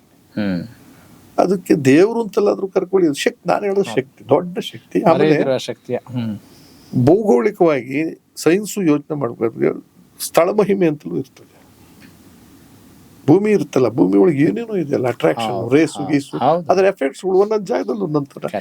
ಯಾವುದೋ ಒಂದು ಜಾಗದಲ್ಲಿ ಏರೋಪ್ಲೇನ್ ಎಲ್ಲ ಮುಳುಗೋಗ್ತವೆ ಅಂತ ಹೇಳ್ತಿರಲ್ಲ, ಯಾವ್ದು ಬರ್ಮುಡಾ ಟ್ರಯಾಂಗಲ್. ಆಮೇಲೆ ನೀವು ಯಾವುದೋ ಒಂದು ಜಾಗದಲ್ಲಿ ನಿಂತಿದ್ದಾಗ ಇರ್ಸ್ಮುರ್ಸಾಗುತ್ತೆ, ನಿಮಗೆ ಹೋಗ್ಬಿಡೋಣ ಇಲ್ಲಿಂದ ಅನ್ಸುತ್ತೆ. ವೈಬ್ರೇಷನ್. ಇನ್ಯಾವುದೋ ಜಾಗದಲ್ಲಿ ಇದ್ದಾಗ ಕೂತಿರೋಣಪ್ಪ ಇನ್ನು ಸ್ವಲ್ಪ ಹೊತ್ತು, ಮಾತಾಡೋಣಪ್ಪ ಇನ್ನು ಸ್ವಲ್ಪ ಹೊತ್ತು ಅನ್ಸುತ್ತೆ. ಇವೆಲ್ಲ ನಮಗೆ ಅರಿವಿಲ್ದಾಗ ಬರ್ತಕ್ಕಂಥದ್ದು ಸೈನ್ಸ್. ಇದು ಅದನ್ನ ಸೈನ್ಸ್ ಅಂತ ತಗೊಳಕ್ಕೆ ಕೆಲವರು ಒಪ್ಪಲ್ಲ, ಇನ್ನೊಬ್ರು ನಂಬಿಕೆ ಮೇಲೆ ತಗೋತಾರೆ, ದೇವ್ರು ಅಂತ ಹೇಳ್ತಾರೆ. ಮನುಷ್ಯರಂತ ಪಕ್ಕ ಖಾತ್ರಿ ಮಾಡ್ಕೊಂಡ್ರೆ ಸಾಕು ಅನ್ಸುತ್ತೆ ಸರ್ ಅಲ್ಲ ಸರ್? ಮುಖ್ಯಮಂತ್ರಿ ಪಾತ್ರದ ಹೊರತಾಗಿ ನಿಮ್ಗೆ ತುಂಬಾ ಇಷ್ಟವಾಗಿರೋ ಪಾತ್ರ ಯಾವುದು ಸರ್? ನಿಮ್ಮ ಪಾತ್ರ ಕತ್ಲೇದಾರಿ ದೂರ ಅಂತ ಆಂಟನ್ ಚಕಾವ್ದು ವಾರ್ಡ್ ನಂಬರ್ 6 ಅಂತ ಒಂದು ನಾಟಕ ಮಾಡಿದ್ದೆ ಕನ್ನಡದಲ್ಲಿ. ಅದು ನರಸಿಂಹ ಅಂತ ಇದ್ರು, ತೀರೋಗ್ಬಿಟ್ರು ಸಮುದಾಯದಲ್ಲಿ. ಆ ನಾಟಕ. ಭರತಪ್ಪನ ಸೊಂಟಕ್ಕೆ ಗಂಟೆ ಅಂತ ಒಂದು ನಾಟಕ. ಭರತಪ್ಪನ ಸೊಂಟಕ್ಕೆ ಗಂಟೆ. ಕಾಂತ ಅಂತ ನಾನು ಮತ್ತು ಸಿ.ಕೆ. ಚಂದ್ರ ಇಬ್ರು ಕಾಮಿಡಿ ಮಾಡಿದ್ದು 1.5 ಗಂಟೆ. ಟ್ರಾಜಿಡಿ ಕಾಮಿಡಿ ಎರಡು, ಫುಲ್ ಲೆಂತ್ ಕಾಮಿಡಿ. ಅದು ಬಹಳ ಖುಷಿ ಕೊಟ್ಟಿತ್ತು. ಬೇಕಾದಷ್ಟು ಇದಾವೆ ಇದ್ರಲ್ಲಿ, ಇವೆಲ್ಲ ಕೆಲವೆಲ್ಲ ಉತ್ತಮ. ಸಿನಿಮಾದಲ್ಲಿ ತೃಪ್ತಿ ಸಿಕ್ತು ಅಂತ ಹೇಳಕ್ಕಾಗಲ್ಲ, ಮಾಡಿದ್ದನ್ ತೃಪ್ತಿ ಅಂತ ಅನ್ಕೋಬಹುದು ಅಷ್ಟೇ. ಯಾವ್ದು ಹಾಸ್ಯ ಪಾತ್ರಗಳನ್ನ ಜಾಸ್ತಿ ಮಾಡಿದ್ನೋ ಅವು ಹೆಚ್ಚು ಖುಷಿ ಕೊಟ್ಟೆ. ಗಣೇಶನ ಮದುವೆ, ಗೌರಿ ಗಣೇಶ, ಪೊಲೀಸ್ ಹೆಂಡತಿ, ಈ ತರ ಅಂದ್ರೆ ರಿಫಾರ್ಮೇಶನ್ ವಿತ್ ತಮಾಷೆ. ವಿಲನ್ ಆಕ್ಟಿಂಗ್ ಕೂಡ ಭಯಂಕರ ಮಾಡಿದ್ದೀನಿ. ಅದೇನು ಇಷ್ಟ ಇರ್ಲಿಲ್ಲ. ಅದು ಇಷ್ಟ ಅನ್ನೋ ಪ್ರಶ್ನೆ ಅಲ್ಲ, ಭವಿಷ್ಯದ ದೃಷ್ಟಿಯಿಂದ, ಬದುಕಿನ ದೃಷ್ಟಿಯಿಂದ. ಬಟ್ ನೀರ್ ತರ ನೀವು ಕರ್ಕೊಂಡು ಹೋಗ್ತಾ ಇದ್ದೀನಿ. ಆಮೇಲೆ ಯಾವ ರೋಲ್ ಬೇಕಾದ್ರೂ ಮಾಡಿದ್ದೀನಿ. ಆಮೇಲೆ ಎಲ್ಲಾ ಕಡೆನೂ ಕೂಡ ನನ್ನ ಕರ್ತವ್ಯ ನಾನು ಮಾಡಿ ಬಂದಿದ್ದೀನಿ. ಈಗ ನನಗಿಂತ ಚಿಕ್ಕವರು ಪಣಿ ರಾಮಚಂದ್ರ, ಎಸ್ ನಾರಾಯಣ್, ಇವರೆಲ್ಲ ಅಲ್ವರ, ಅವ್ರ ಡೈರೆಕ್ಷನ್ ಬಂದಾಗ ನಾನು ಎಷ್ಟೇ ಅನುಭವ ಇದ್ರು ಅಲ್ಲಿ ಆಕ್ಟರ್ ನಾರಾಯಣ್ ಏನ್ ಮಾಡ್ಬೇಕು ಇಂಥದ್ದು ಮಾಡಿ, ಈ ಡೈಲಾಗ್ಗಳನ್ನ ಇದನ್ನ ಬದಲಾಯಿಸ್ಕೊಂಡ್ಲಿ, ಬೇಡವಾ ಇದೇ ಬೇಕಂದ್ರೆ ಈ ನಗು ಚಂದ್ರು ಬೇಡ, ಇನ್ನೊಂದು ಸ್ವಲ್ಪ ಬೇಕು ಈ ಕ್ಯಾರೆಕ್ಟರ್ಗೆ. ನಾನು ಎಷ್ಟು ಅನುಭವ ಇದೆ, ನಾನು ಹೇಳ್ದಂಗೆ ಕೇಳಪ್ಪ ಅನ್ನೋ ಥರ ನಾನು ಏರಕ್ಕೆ ಹೋಗೋದಾಗ, ಬಿಕಾಸ್ ಈಸ್ ದಿ ಕ್ಯಾಪ್ಟನ್ ಆ ಜಾಗದಲ್ಲಿ. ಆ ಥರದಲ್ಲಿ ಎಲ್ಲ ಕಡೆನೂ chief minister is the captain. ರಾಜಕಾರಣ ನಾನು ಹೋಗ್ತೀನಿ, party president is our leader. ನಮ್ಮನೇಲಿ ಈಗ ನಾನೇ ಲೀಡ್ರು ಅಷ್ಟೇ, ಮುಗಿದೋಯ್ತು. ಹಾಗೆ ಈಗ ನೀವಿಲ್ಲಿ ಕರೆದಾಗ ನಮ್ಮನೆಗೆ ನಾನೇ ಲೀಡ್ರು ಅಂದ್ರೆ ನಮ್ಮ ಅಪ್ಪ ಇಲ್ಲ, ನಮ್ಮಮ್ಮ ಇಲ್ಲ, ಆ ಲೆಕ್ಕದಲ್ಲಿ. ಬಾಸ್ ಮನೆಯಲ್ಲಿ ಹೋಮ್ ಮಿನಿಸ್ಟರ್ ಇರ್ತಾರಲ್ಲ, ಅದಕ್ಕೆ ಅಲ್ಲ. ಹೋಮ್ ಮಿನಿಸ್ಟರ್ ಒಂದು ಲಿಮಿಟೆಡ್ ಲೆವೆಲ್ ನಲ್ಲಿ ಅವರೇ ಸರ್ವಾಧಿಕಾರಿಗಳು.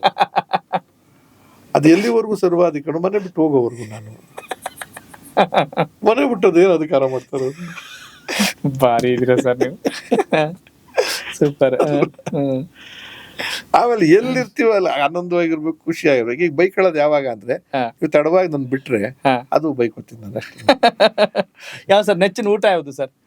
ಮುದ್ದೆ, ರಾಗಿ ರೊಟ್ಟಿ, ಆಮೇಲೆ ಅವರೆಕಾಳು ಸಾರು, ಆಮೇಲೆ ಆ ಥರದ ಗೊಜ್ಜುಗಳು, ಈರುಳ್ಳಿ ಗೊಜ್ಜು, ಈ ಥರದ್ದು ನಾಟಿ ಬಸ್ಸಾರು, ಸಪ್ಪೆಸರು. ಆಮೇಲೆ ಉತ್ತರ ಕರ್ನಾಟಕದ ಖಡಕ್ ರೋಟಿ. ಆಮೇಲೆ ಅದು ವೆಜ್ ಜಾಸ್ತಿ ಇಷ್ಟಪಡ್ತೀರಾ? ವೆಜ್ ಬಹಳ ಇಷ್ಟಪಡ್ತೀನಿ. ನಾನ್ ಮೂಲತಃ ತಿನ್ನಲ್ಲ, ನಾನ್ ತಿಂತೀನಿ ಬಹಳ ಕಡಿಮೆ. ಯಾರ್ದ ಖುಷಿಯಾದ ಮನೆಗಳಲ್ಲಿ ಅವರು ಮಾಡಿದಾಗ ಬೇಡ ಅನ್ನಲ್ಲ, ಹಾಕ್ಸ್ಕೊತೀನಿ. ಅದರಲ್ಲಿ ಹೆಚ್ಚಿಗೆ ಚಿಕನ್ನೇ ಜಾಸ್ತಿ ತಿಂತೀವಿ ಅಷ್ಟೇ. ಮೊಟ್ಟೆ. ರಾಜಕೀಯದಲ್ಲಿ ನಂಗೆ ಬಹಳ ಕಷ್ಟ ಅನಿಸ್ತಪ್ಪ ಆ ವಾತಾವರಣ ಅಂತ ಯಾವಾಗಾದ್ರೂ ಅನ್ಸಿದ್ಯಾ? ಎರಡು ಪಾರ್ಟಿ ಬಿಟ್ಟು ಬರೋವಾಗ ಜನತಾ ಪಾರ್ಟಿ ಬಿಡುವಾಗ ಅನಿಸ್ತಿಲ್ಲ. ಅಲ್ಲಿ ನಾವು ನಂಬಿದ 3 ಜನ ನಾಯಕರುಗಳು ಭಾಗ ಹಾಕ್ಬಿಟ್ರು. ದೇವೇಗೌಡರು ಒಂದ್ ಕಡೆ, ಹೆಗ್ಡೆ ಒಂದ್ ಕಡೆ, ಎಲ್ಲರೂ ನಮಗೆ ಪ್ರೀತಿ ಆದವ್ರೆ. ಎಲ್ಲರೂ ಅವರ ಸಾಮರ್ಥ್ಯಗಳನ್ನು ಮೆಚ್ಚಿದಂತ ನಾನು.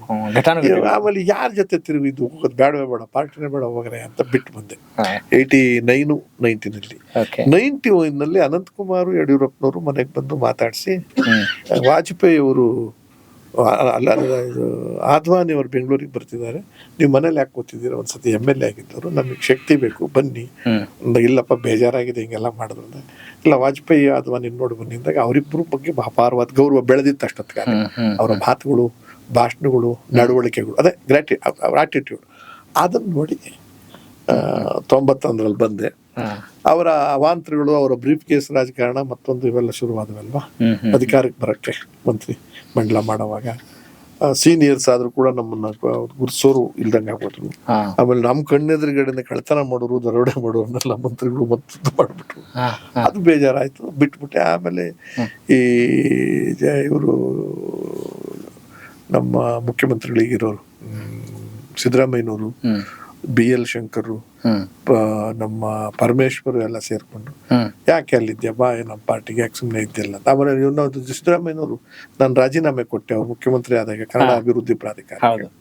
ಆಗ ಇಲ್ಲಪ್ಪ ಇನ್ನೊಂದು ವರ್ಷ ಇದೆ ನಿಂದು, ನಾನು ಅಧಿಕಾರಕ್ಕೆ ಬಂದಿದ್ದೀನಿ, ನೀನ್ ಮಾಡ್ತಿರೋ ಕೆಲಸ ರಾಜಕಾರಣದ ಕೆಲಸ ಅಲ್ಲ, ಕನ್ನಡದ ಕೆಲಸ, ನಾನು ಇಷ್ಟಪಡೋನು, ನಿನ್ ಪಾಡಿ ನೀನು ಚೆನ್ನಾಗೇ ಮಾಡ್ತಿದ್ದೆ, ಮಾಡ್ಕೊಂಡೋಗು, ನಾನು ತಗೊಳ್ಳಲ್ಲ ನಿನ್ನ ರಾಜೀನಾಮೆ. ನಾನು ಇಲ್ಲ ಸರ್, ನನಗೆ ನೈತಿಕವಾಗಿ ಕಷ್ಟ ಆಗುತ್ತೆ, ಕಾಂಗ್ರೆಸ್ BJP-ನಲ್ಲಿ ಸಕ್ರಿಯ ಕಾರ್ಯದರ್ಶಿಯಾಗಿ ಇಲ್ಲಿ ಮಾಡೋದು ಚೆನ್ನಾಗಿರಲ್ಲ, ಯೋಚನೆ ಮಾಡಿ ಹೇಳು, ಇಷ್ಟ ಇಲ್ಲದೆ ಇದ್ರೆ ಬೇಕಾದ್ರೆ ಹೋಗು, ನಂದೇನು ಅಭ್ಯಂತರ ಇಲ್ಲ, ಆದ್ರೆ ನಾನು ನಿನ್ನ ರಾಜೀನಾಮೆ ಕೇಳೋದೇ.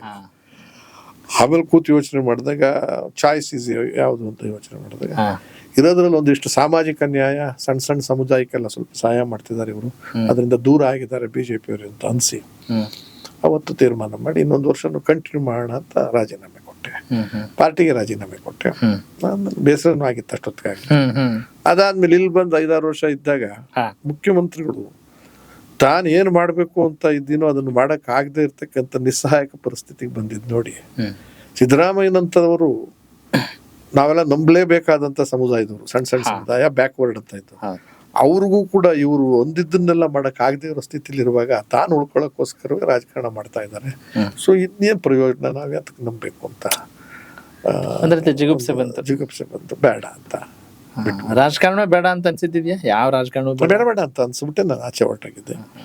ಅಷ್ಟೊತ್ತಿಗೆ ಕೇಜ್ರಿವಾಲ್ ಅವರ ವಿಚಾರದಲ್ಲಿ ಪೃಥ್ವಿ ರೆಡ್ಡಿ ಅವರು ಅವರೆಲ್ಲ ಬಂದು ಅವರು ಅಲ್ಲಿಂದ ಹೇಳಿ ಕಳಿಸಿ, ಇಂಥವ್ರು ಒಬ್ಬರಿದ್ದಾರೆ, ಅವ್ರನ್ನ ನೀವು ಟ್ಯಾಪ್ ಮಾಡಿ ಉಪಯೋಗಕ್ಕೆ ಬರ್ತಾರೆ ಅನ್ನೋ ಥರದಲ್ಲಿ ನಾನು ಹೇಳಿದ್ರೆ, ನಾನು ಕೂತ್ಕೊಂಡು ಹೇಳಿದೆ, ನಾನು ಸುಮ್ಮನೆ ಬರ್ತೀನಿ ರಾಜಕಾರಣ, ಇನ್ನು ಚುನಾವಣೆಗೆ ರಾಜಕಾರಣಕ್ಕೆ ಬರೋಲ್ಲ, ನಿಮಗೆ ಅನುಕೂಲ ಆಗ್ತದೆ ಅನ್ನೋದಾದ್ರೆ ಕೇಜ್ರಿವಾಲ್ ಅವ್ರ ಸಿದ್ಧಾಂತ ನಾನು ಒಪ್ಪಿರೋದ್ರಿಂದ ಬರ್ತೀನಿ, ಬಟ್ ಸುಲಭನಾಗಿ ಗೆಲ್ಲೋದು ಕಷ್ಟ ಇದೆ, ಪ್ರಯತ್ನ ಮಾಡೋಣ ಅಂತ ಒಂದಷ್ಟು ಬಾವುಟವನ್ನು ಅಲ್ಲಿ ಇಲ್ಲಿ ಗುರುತಿಸೋ ಥರ ಮಾಡಕ್ ಪ್ರಯತ್ನ ಪಟ್ಟಿದ್ದೀನಿ.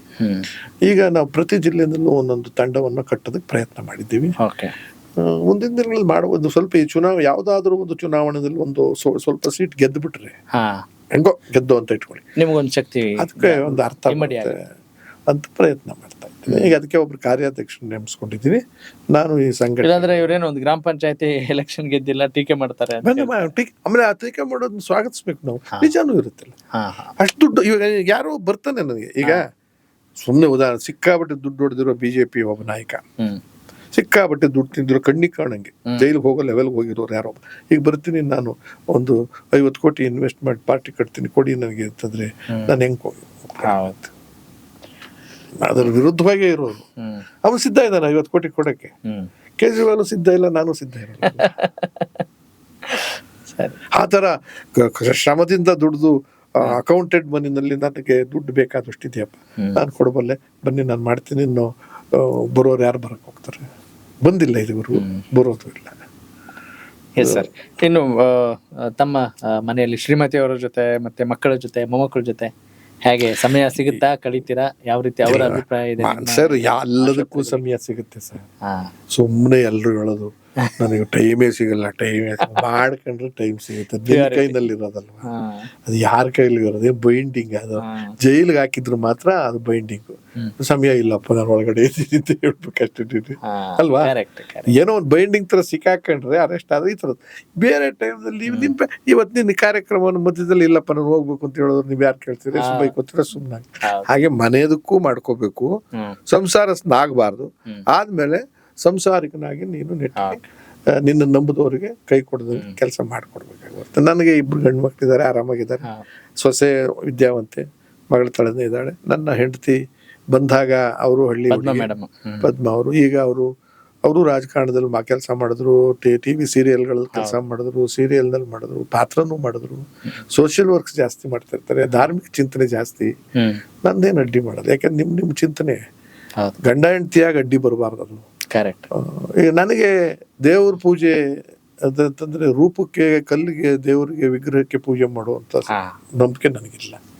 ನಾನು ಕಾಯಕವೇ ಕೈಲಾಸ, ಬಸವಣ್ಣ ಹೇಳಿದ್ದಾರೆ, ಉಳ್ಳವರು ಶಿವಾಲಯ ಮಾಡುವರು ನಾನೇನು ಮಾಡಲಿ ಬಡವನ ಎನ್ನ ಕಾಲೇ ಕಂಬ ದೇಹವೇ ದೇಗುಲ ಶಿರವೇ ಒನ್ನ ಕಳಸವಯ್ಯ ಸ್ಥಾವರ ಕಳಿಗುಂಟು ನಾನು ಸ್ಥಾವರ ಅಲ್ಲ, ನಾನು ಜಂಗಮ. ಜಂಗಮ. ಸೆಟ್ಟಿ ಬಿಟ್ಟಲ್ಲೇ ಪಟ್ಟ ಅಂತ ವಾರದ ಊಟ ಮಾಡ್ಕೊಂಡು ಬದುಕಿರೋ ನಾನು. ಹಾಗೆ ನನ್ನ ಶ್ರೀಮತಿಗೆ ಎಷ್ಟು ಭಕ್ತಿ ಇದೋ ಅಷ್ಟಕ್ಕೂ ಸಂತೋಷ. ನಾನು ಎಷ್ಟು ಬೇಕು ಅಷ್ಟು. ಈಗ ಅವ್ರ ಸಮಾಧಾನ ಆಗೋದಾದ್ರೆ ನಡಿ ಚಾಮುಂಡಿ ಬಿಟ್ಟು. ಸುಖಿ ಜೀವನದ ಸರಳ ಸೂತ್ರ ಅಂತ ಅನ್ಸುತ್ತೆ, ಅವರಷ್ಟಕ್ಕೆ ಅವ್ರಿರ್ಲಿ ನಮ್ಮಷ್ಟಕ್ಕೆ ನಾವಿರ್ಲಿ ಅಂತ. ಕೆಲವು ಸಿದ್ಧಾಂತ ಒಪ್ಕೋಬೇಕಾಗ್ಬಾರ್ದು. ಹಿಂಗ್ ಮನೇಲಿ ಇಂಥ ಕೆಲಸ ಮಾಡೋಣ, ಇಂಥದ್ದು ಮಾಡೋದು ಬೇಡ, ಇಂಥದ್ದಕ್ಕೆ ನೀನು ಹೋಗು, ಇಂಥದ್ದು ಆಮೇಲೆ ದಾರಿ ತಪ್ಪಿ ದುಡಿ ಅಂತ ನೀನು ಹೇಳಿದ್ರೆ ನಾನು ಒಪ್ಪೋದಿಲ್ಲ ಅನ್ಬೋದು. ಈ ತರದ್ದು ಚಿಂತನೆ. ನೀನ್ ಬೆಳಿಬೇಕಾ, ನಂದು ಏನು ಅಡ್ಡಿ. ಟೂರ್ ಹೋಗ್ಬೇಕಾ, ನನ್ಗೆ ಬರಕ್ ಆಗದೆ ಇರೋ ಜಾಗ ಆದ್ರೆ ನೀನು ಹೋಗು. ಬರೀ ದೇವಸ್ಥಾನಕ್ಕೆ ಹೋಗ್ತೀನಿ ನೀನು ಅಂತ ನನ್ನ ಕೈಲಿ ಆಗಲ್ಲಮ್ಮ. ಓಕೆ, ನೇಚರ್ ಜೊತೆ ಒಳಗೆ ನೋಡೋಣ, ಬಾ ಹೋಗ. ಆ ದೇವಸ್ಥಾನ ನಾನು ಹೋಗ್ತೀನಿ. ದೇವ್ರ ಮೇಲೆ ದ್ವೇಷ ಇಲ್ಲ, ಸ್ಪೆಸಿಫಿಕ್ ದೇವ್ರು ಅಂತ ಬೇಕಿಲ್ಲ ನಮ್ಗೆ. ಮಾಡುವ ಕೆಲಸದಲ್ಲಿ ದೇವ್ರು ನೋಡು. ನೀವು ಪ್ರಕೃತಿಯ ದೇವರು ಅಂತ ಅನ್ಕೊಳ್ಳೋರು. ಪ್ರಕೃತಿ ಸರ್, ಈಗ ನಿಮಗೆ ಪ್ರಕೃತಿ ಅಥವಾ ಅಗೋಚರ ಶಕ್ತಿ ಏನೋ ಒಂದು ಮ್ಯಾಜಿಕಲ್ ಪವರ್ ಕೊಟ್ಟಿದೆ ಅಂದ್ರೆ ಇಮ್ಮಿಡಿಯೇಟ್ ಇದನ್ನ ಸರಿ ಮಾಡ್ತೀನಿ ಅಂದ್ರೆ ಏನ್ ಸರಿ ಮಾಡ್ತೀರಾ? First corruption. ಹೌದು ಸರ್, ಮೇಜರ್. ಈ ದೇಶದ ದುರಂತ ಕರಪ್ಷನ್ ಸರ್, ಭಯಂಕರ. ಎಷ್ಟು ಪರ್ಸೆಂಟೇಜ್ ಜನಕ್ಕೆ ಸರ್ ಕರಪ್ಷನ್ ದುಡ್ಡು ಹೋಗ್ತಿರೋದು? ಇನ್ನು ಎಷ್ಟು ಪರ್ಸೆಂಟ್ ಜನದ ಶ್ರಮ ಸರ್ ಅದು?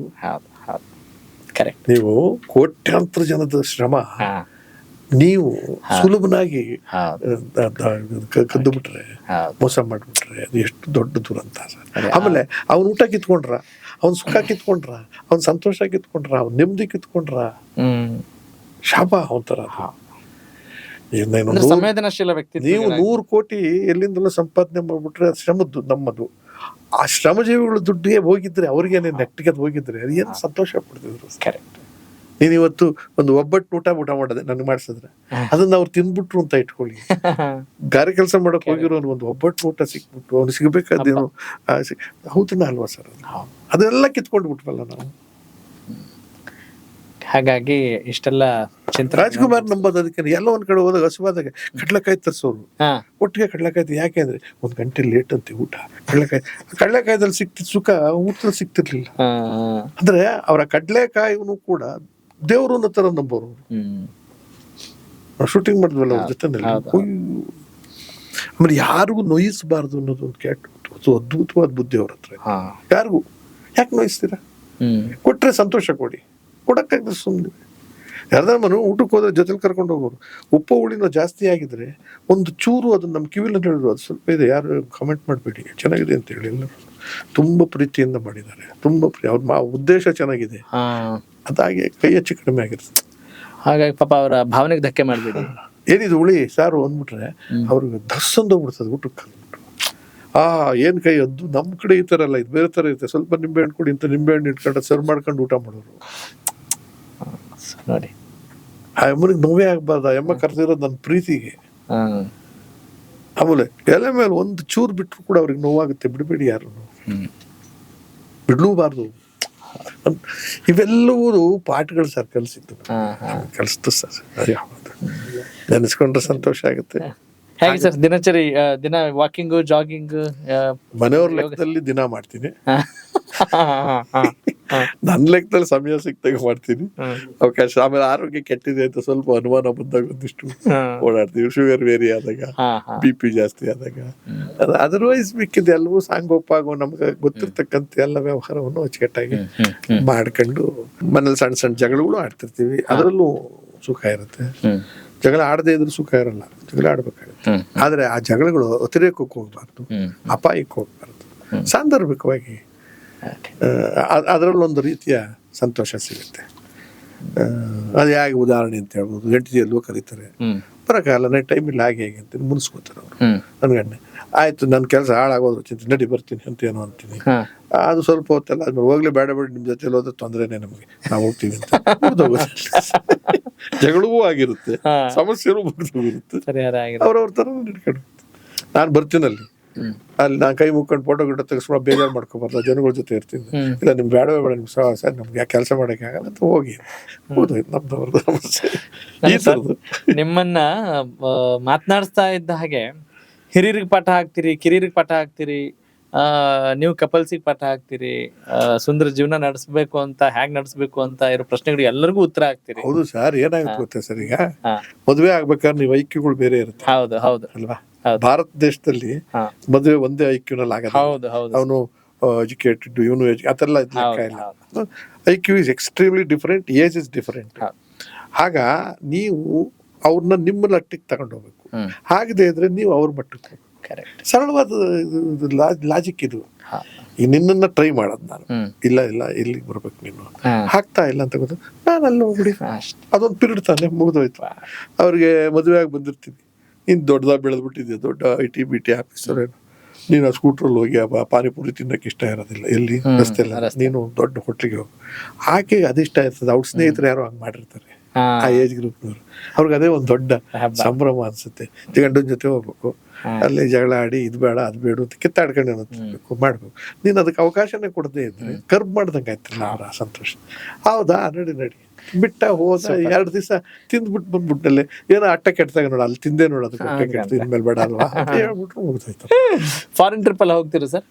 ಕಂಟಿನ್ಯೂಸ್ ಆಗಿ ಒಂದು 20 ಸತಿ ಅಮೆರಿಕಕ್ಕೆ ಹೋಗಿದ್ದೀನಿ, ಒಂದು 15 ಸರಿ 35 ದೇಶಕ್ಕೆ ಹೋಗಿದ್ದೀನಿ, ನಾಟಕಕ್ಕೆ ಹೋಗಿದ್ದೀನಿ, ಸಿನಿಮಾಕ್ಕೆ ಹೋಗಿದ್ದೀನಿ, VIP ಆಗಿ ಹೋಗಿದ್ದೀನಿ, ಫಂಕ್ಷನ್ಗಳಿಗೆ ಹೋಗಿದ್ದೀನಿ, ಕನ್ನಡದ ಕೆಲಸಕ್ಕೆ ಹೋಗಿದ್ದೀನಿ. 90% ಜೊತೆಲಿ ಹೋಗ್ತೀನಿ ಹೆಂಡ್ತಿ ನಾನು. ಅಲ್ಲಿ ಹೋದ್ರೆ ಒಂದು ಗುಟ್ಟು ಹೇಳ್ತೀನಿ, ನಾನು ಬೇರೆಯವ್ರು ಹೆಂಗಾನ ಮಾಡ್ಕೊಳ್ಳಿ, ನಮ್ಗೆ ಎಷ್ಟೇ ತೊಂದರೆ ಆಗಲಿ ಏನೇ ಆಗಲಿ ಹೋಟ್ಲಲ್ಲಿ ಉಳ್ಕೊಳ್ಳಲ್ಲ. 10 ದಿವಸ ಟೂರ್ ಹೋದ್ರು, ನೀವು ಯಾರು ಕರಿತೀರೋ ಕರಿಯೋರಿಗೆ ಒಂದು ಕಂಡೀಷನ್ ಹಾಕ್ತೀನಿ. ಒಂದು, ನಾನು ಕರ್ಕೊಂಡು ಹೋಗಿ. ಎರಡನೇದು, ನಿಮ್ಮನೆ ಅಥವಾ ಯಾರ ಮನೇಲಿ ಅನುಕೂಲ ಇದೆಯೋ ಅಲ್ಲಿ ಇರಿಸ್ಕೊಳ್ಳಿ. ಅಲ್ಲೇ ಊಟ ತಿಂಡಿ, ನಿಮ್ಮ ಜೊತೆ ಮಾತುಕತೆ. ನಿಮಗೆ ಇಕ್ಕಟ್ಟಾದ್ರೆ ಇನ್ನಾರ್ಧ ನಮ್ಮ ಮನೆಗೆ ಹೇಳಿ, ಸ್ನೇಹಿತರಿಗೆ. ಒಟ್ಟಿನಲ್ಲಿ ಮನೆ ಬಿಡಿ, ನಮ್ಮನ್ನ ಆ ಮನೆಯವ್ರ ಜೊತೆ ಇರ್ತೀವಿ. ಆಮೇಲೆ ದೊಡ್ಡ ಅನುಕೂಲ ನಮ್ಗೇನು ಬೇಕು ಅಂತೇಳಿ, ಒಂದು ರೂಮೋ ಒಂದು ಹಾಲೋ ಸಾಕು, ಸ್ನಾನ ಮಾಡಿ. ಅಂದ್ರೆ 2 ಥರ, ಅಂದ್ರೆ ಒಂದು ರಿಲೇಶನ್ಶಿಪ್ ಬೆಳೆಯುತ್ತೆ, ಇನ್ನೊಂದು ರಾತ್ರಿ ಎಷ್ಟೊತ್ತಾದ್ರೂ ಎದ್ದಿದ್ದು ಹರಟೆ ಹೊಡೆದು ಮಲ್ಕೊಂಡ್ರೆ ಫ್ರೆಂಡ್ಶಿಪ್ ಬೆಳೆಯುತ್ತೆ, ವಿಚಾರಗಳು ಹಂಚ್ಕೊಳ್ತೀವಿ, ಆಮೇಲೆ ಖುಷಿ ತಗೊಂತೀವಿ. ಅವ್ರ ಮನೆ ಅಡಿಗೆ ನಾನು ಊಟ ಮಾಡ್ತೀನಿ, ನಮ್ಮನೆಯವ್ರು ಅವ್ರಿಗೆ ಅಡಿಗೆ ಮಾಡ್ಕೊಡ್ತಾರೆ. ಆ ಹೋಟ್ಲದ ಅಧ್ವಾನದ ಹೋಟ್ಲು ತಿನ್ನಂಗಿರಲ್ಲ. ಬೆಳಗ್ಗೆ ನಮ್ಮ ಖುಷಿಗೋಸ್ಕರ ನೀವೇ ಕರ್ಕೊಂಡು ಹೋಗ್ತೀರಾ ಎಲ್ಲಿ ಬೇಕಾದ್ರು, ನಾವು ಡ್ರೈವ್ ಮಾಡಂಗಿಲ್ಲ ಅಲ್ಲಿ. ನಮಗೆ ಶ್ರೀಮಂತ ಡ್ರೈವರ್ಗಳೆಲ್ಲ ಎಲ್ಲಾರು ಇಂಜಿನಿಯರ್, ನೀವೇ ಕರ್ಕೊಂಡು ಹೋಗಿ. ನಿಮಗೆ ಬೇಜಾರಾದಾಗ ಇನ್ನೊಬ್ಬನಿಗೆ ಅಟ್ಯಾಚ್ ಮಾಡಿ ಅವನ ಜೊತೆ ಹೋಗ್ತೀವಿ ನಾವು. ಜೀವನವನ್ನ ಹ್ಯಾಕ್ ಸವಿಬೇಕು ಅಂತ ಈ ಮೂಲಕ ಹೇಳ್ತಾ ಇದ್ದೀರಿ ಸರ್. ಬಹಳ ಖುಷಿ ಆಯ್ತು ನಿಮ್ ಜೊತೆ ಮಾತನಾಡಿ. ಇನ್ನೂ ಬಹಳಷ್ಟು ಮಾತನಾಡ್ಬೇಕು ಅನ್ನೋ ಆಸೆ ನಮಗೆ. ಇಲ್ಲಿ ಮುಂದೊಂದಿನ ಯಾವಾಗಾದ್ರೂ ಮಾತನಾಡೋಣ ಅಂತ ಹೇಳ್ತಾ, ಕೊನೆಯದಾಗಿ ನಮ್ಮ ವೀಕ್ಷಕರಿಗೆ ಏನ್ ಹೇಳ್ತೀರಾ ಸರ್? ನನ್ನ ಮಾತೆಲ್ಲವೂ ಕೂಡ ಅನುಭವದ ಮಾತುಗಳು, ನಾನು ನಡ್ಕೊಂಡು ಬಂದ ರೀತಿ, ನಡವಳಿಕೆ. ಅದರಲ್ಲಿ ಸ್ವಲ್ಪ ಹೇಳುವಾಗ ನನ್ನ ಸಾಹಿತ್ಯದಲ್ಲಿ ಸ್ವಲ್ಪ ಬಣ್ಣ ಕಟ್ಟಿರ್ಬೋದು, ಅದಕ್ಕೆ ಏನಾದರೂ ಒಂದಿಷ್ಟು ಮೆರುಗು ಕೊಟ್ಟಿರ್ಬೋದು. ಬಿಟ್ಟರೆ ಸತ್ಯಕ್ಕೆ ಇಮ್ಯಾಜಿನರಿ ವಿಚಾರ ಅಲ್ಲ, ಕನಸಿನ ವಿಚಾರ ಅಲ್ಲ. ಆ ನಡೆದ ಘಟನೆಯನ್ನು ಸೊಗಸಾಗಿ ಹೇಳಕ್ಕೆ ಪ್ರಯತ್ನ ಪಟ್ಟಿದ್ದೀನಿ. ಸಂತೋಷ ಆದರೆ ನೀವು ಅದನ್ನೆಲ್ಲ ಮಾಡಿ, ಬೇಡದೇ ನಿಮ್ಮ ರೀತಿಯಲ್ಲಿ ನೀವು ನಡ್ಕೊಂಡು ಹೋಗಿ. ದಾರಿ ತಪ್ಪಬೇಡಿ, ದಾರಿ ತಪ್ಪಿಸ್ಬೇಡಿ, ಸಮಾಜ ಕಂಟಕರಾಗಬೇಡಿ. ಧನ್ಯವಾದಗಳು. ಥ್ಯಾಂಕ್ ಯು ಸರ್, ಧನ್ಯವಾದ, ನಮಸ್ಕಾರ. ಸ್ನೇಹಿತರೆ, ಏನು ಹೇಳೋಕೇನು ಇಲ್ಲ. ಯಾಕಂತ ಹೇಳಿದ್ರೆ ಮುಖ್ಯಮಂತ್ರಿ ಚಂದ್ರು ಸರ್ ನಟ, ರಾಜಕಾರಣಿ, ಅದರ ಜೊತೆಗೆ ತುಂಬಾ ನಾವು ಗಮನಿಸಲೇಬೇಕು ಮತ್ತು ಅಳವಡಿಸ್ಕೊಳ್ಳಲೇಬೇಕಾದಂಥ ವಿಚಾರ ಅಂತ ಹೇಳಿದ್ರೆ ಅವರ ಸರಳತೆ ಮತ್ತು ಸಜ್ಜನಿಕೆ ಮತ್ತು ಅವರ ಚಿಂತನಾಶೀಲದ ವ್ಯಕ್ತಿತ್ವ. ಅಂದ್ರೆ ಎಷ್ಟು ಸೂಕ್ಷ್ಮ ವ್ಯಕ್ತಿಗಳಾಗಿರ್ತಾರೆ. ನಾವು ಆರಾಮಾಗಿರ್ಬೇಕು ಅಂತ ಹೇಳಿದ್ರೆ ಎಷ್ಟು ಸರಳವಾಗಿರ್ತೀವೋ ಅಷ್ಟು ಆರಾಮಾಗಿರ್ಲಿಕ್ಕೆ ಸಾಧ್ಯ ಇದೆ. ಪ್ರಕೃತಿಗೆ ಪೂರಕವಾಗಿ ಹೋಗೋಣ, ಮಾರಕವಾಗೋದು ಬೇಡ. ಮನುಷ್ಯ ಅಂದ್ರೆ ಸಂಘಜೀವಿ, ಒಂದಿಷ್ಟು ಒಳ್ಳೆ ವಿಚಾರಗಳನ್ನು ಹಂಚ್ಕೊಳ್ಳೋಣ, ಅದ್ರಲ್ಲಿ ಏನ್ ಕಳೆದುಕೊಳ್ಳೋದಿದೆ ಅನ್ನುವ ಒಂದು ಸರಳ ತಾತ್ಪರ್ಯ ಮತ್ತು ಶ್ರೇಷ್ಠ ತಾತ್ಪರ್ಯ ಅಂತ ಭಾವಿಸ್ತಾ ಈ ಕಾರ್ಯಕ್ರಮ ಮುಗಿಸ್ತಾ ಇದ್ದೀನಿ. ನಾನು ನಿಮ್ಮ ರಾಘವ ಸೂರ್ಯ. ನಮಸ್ಕಾರ.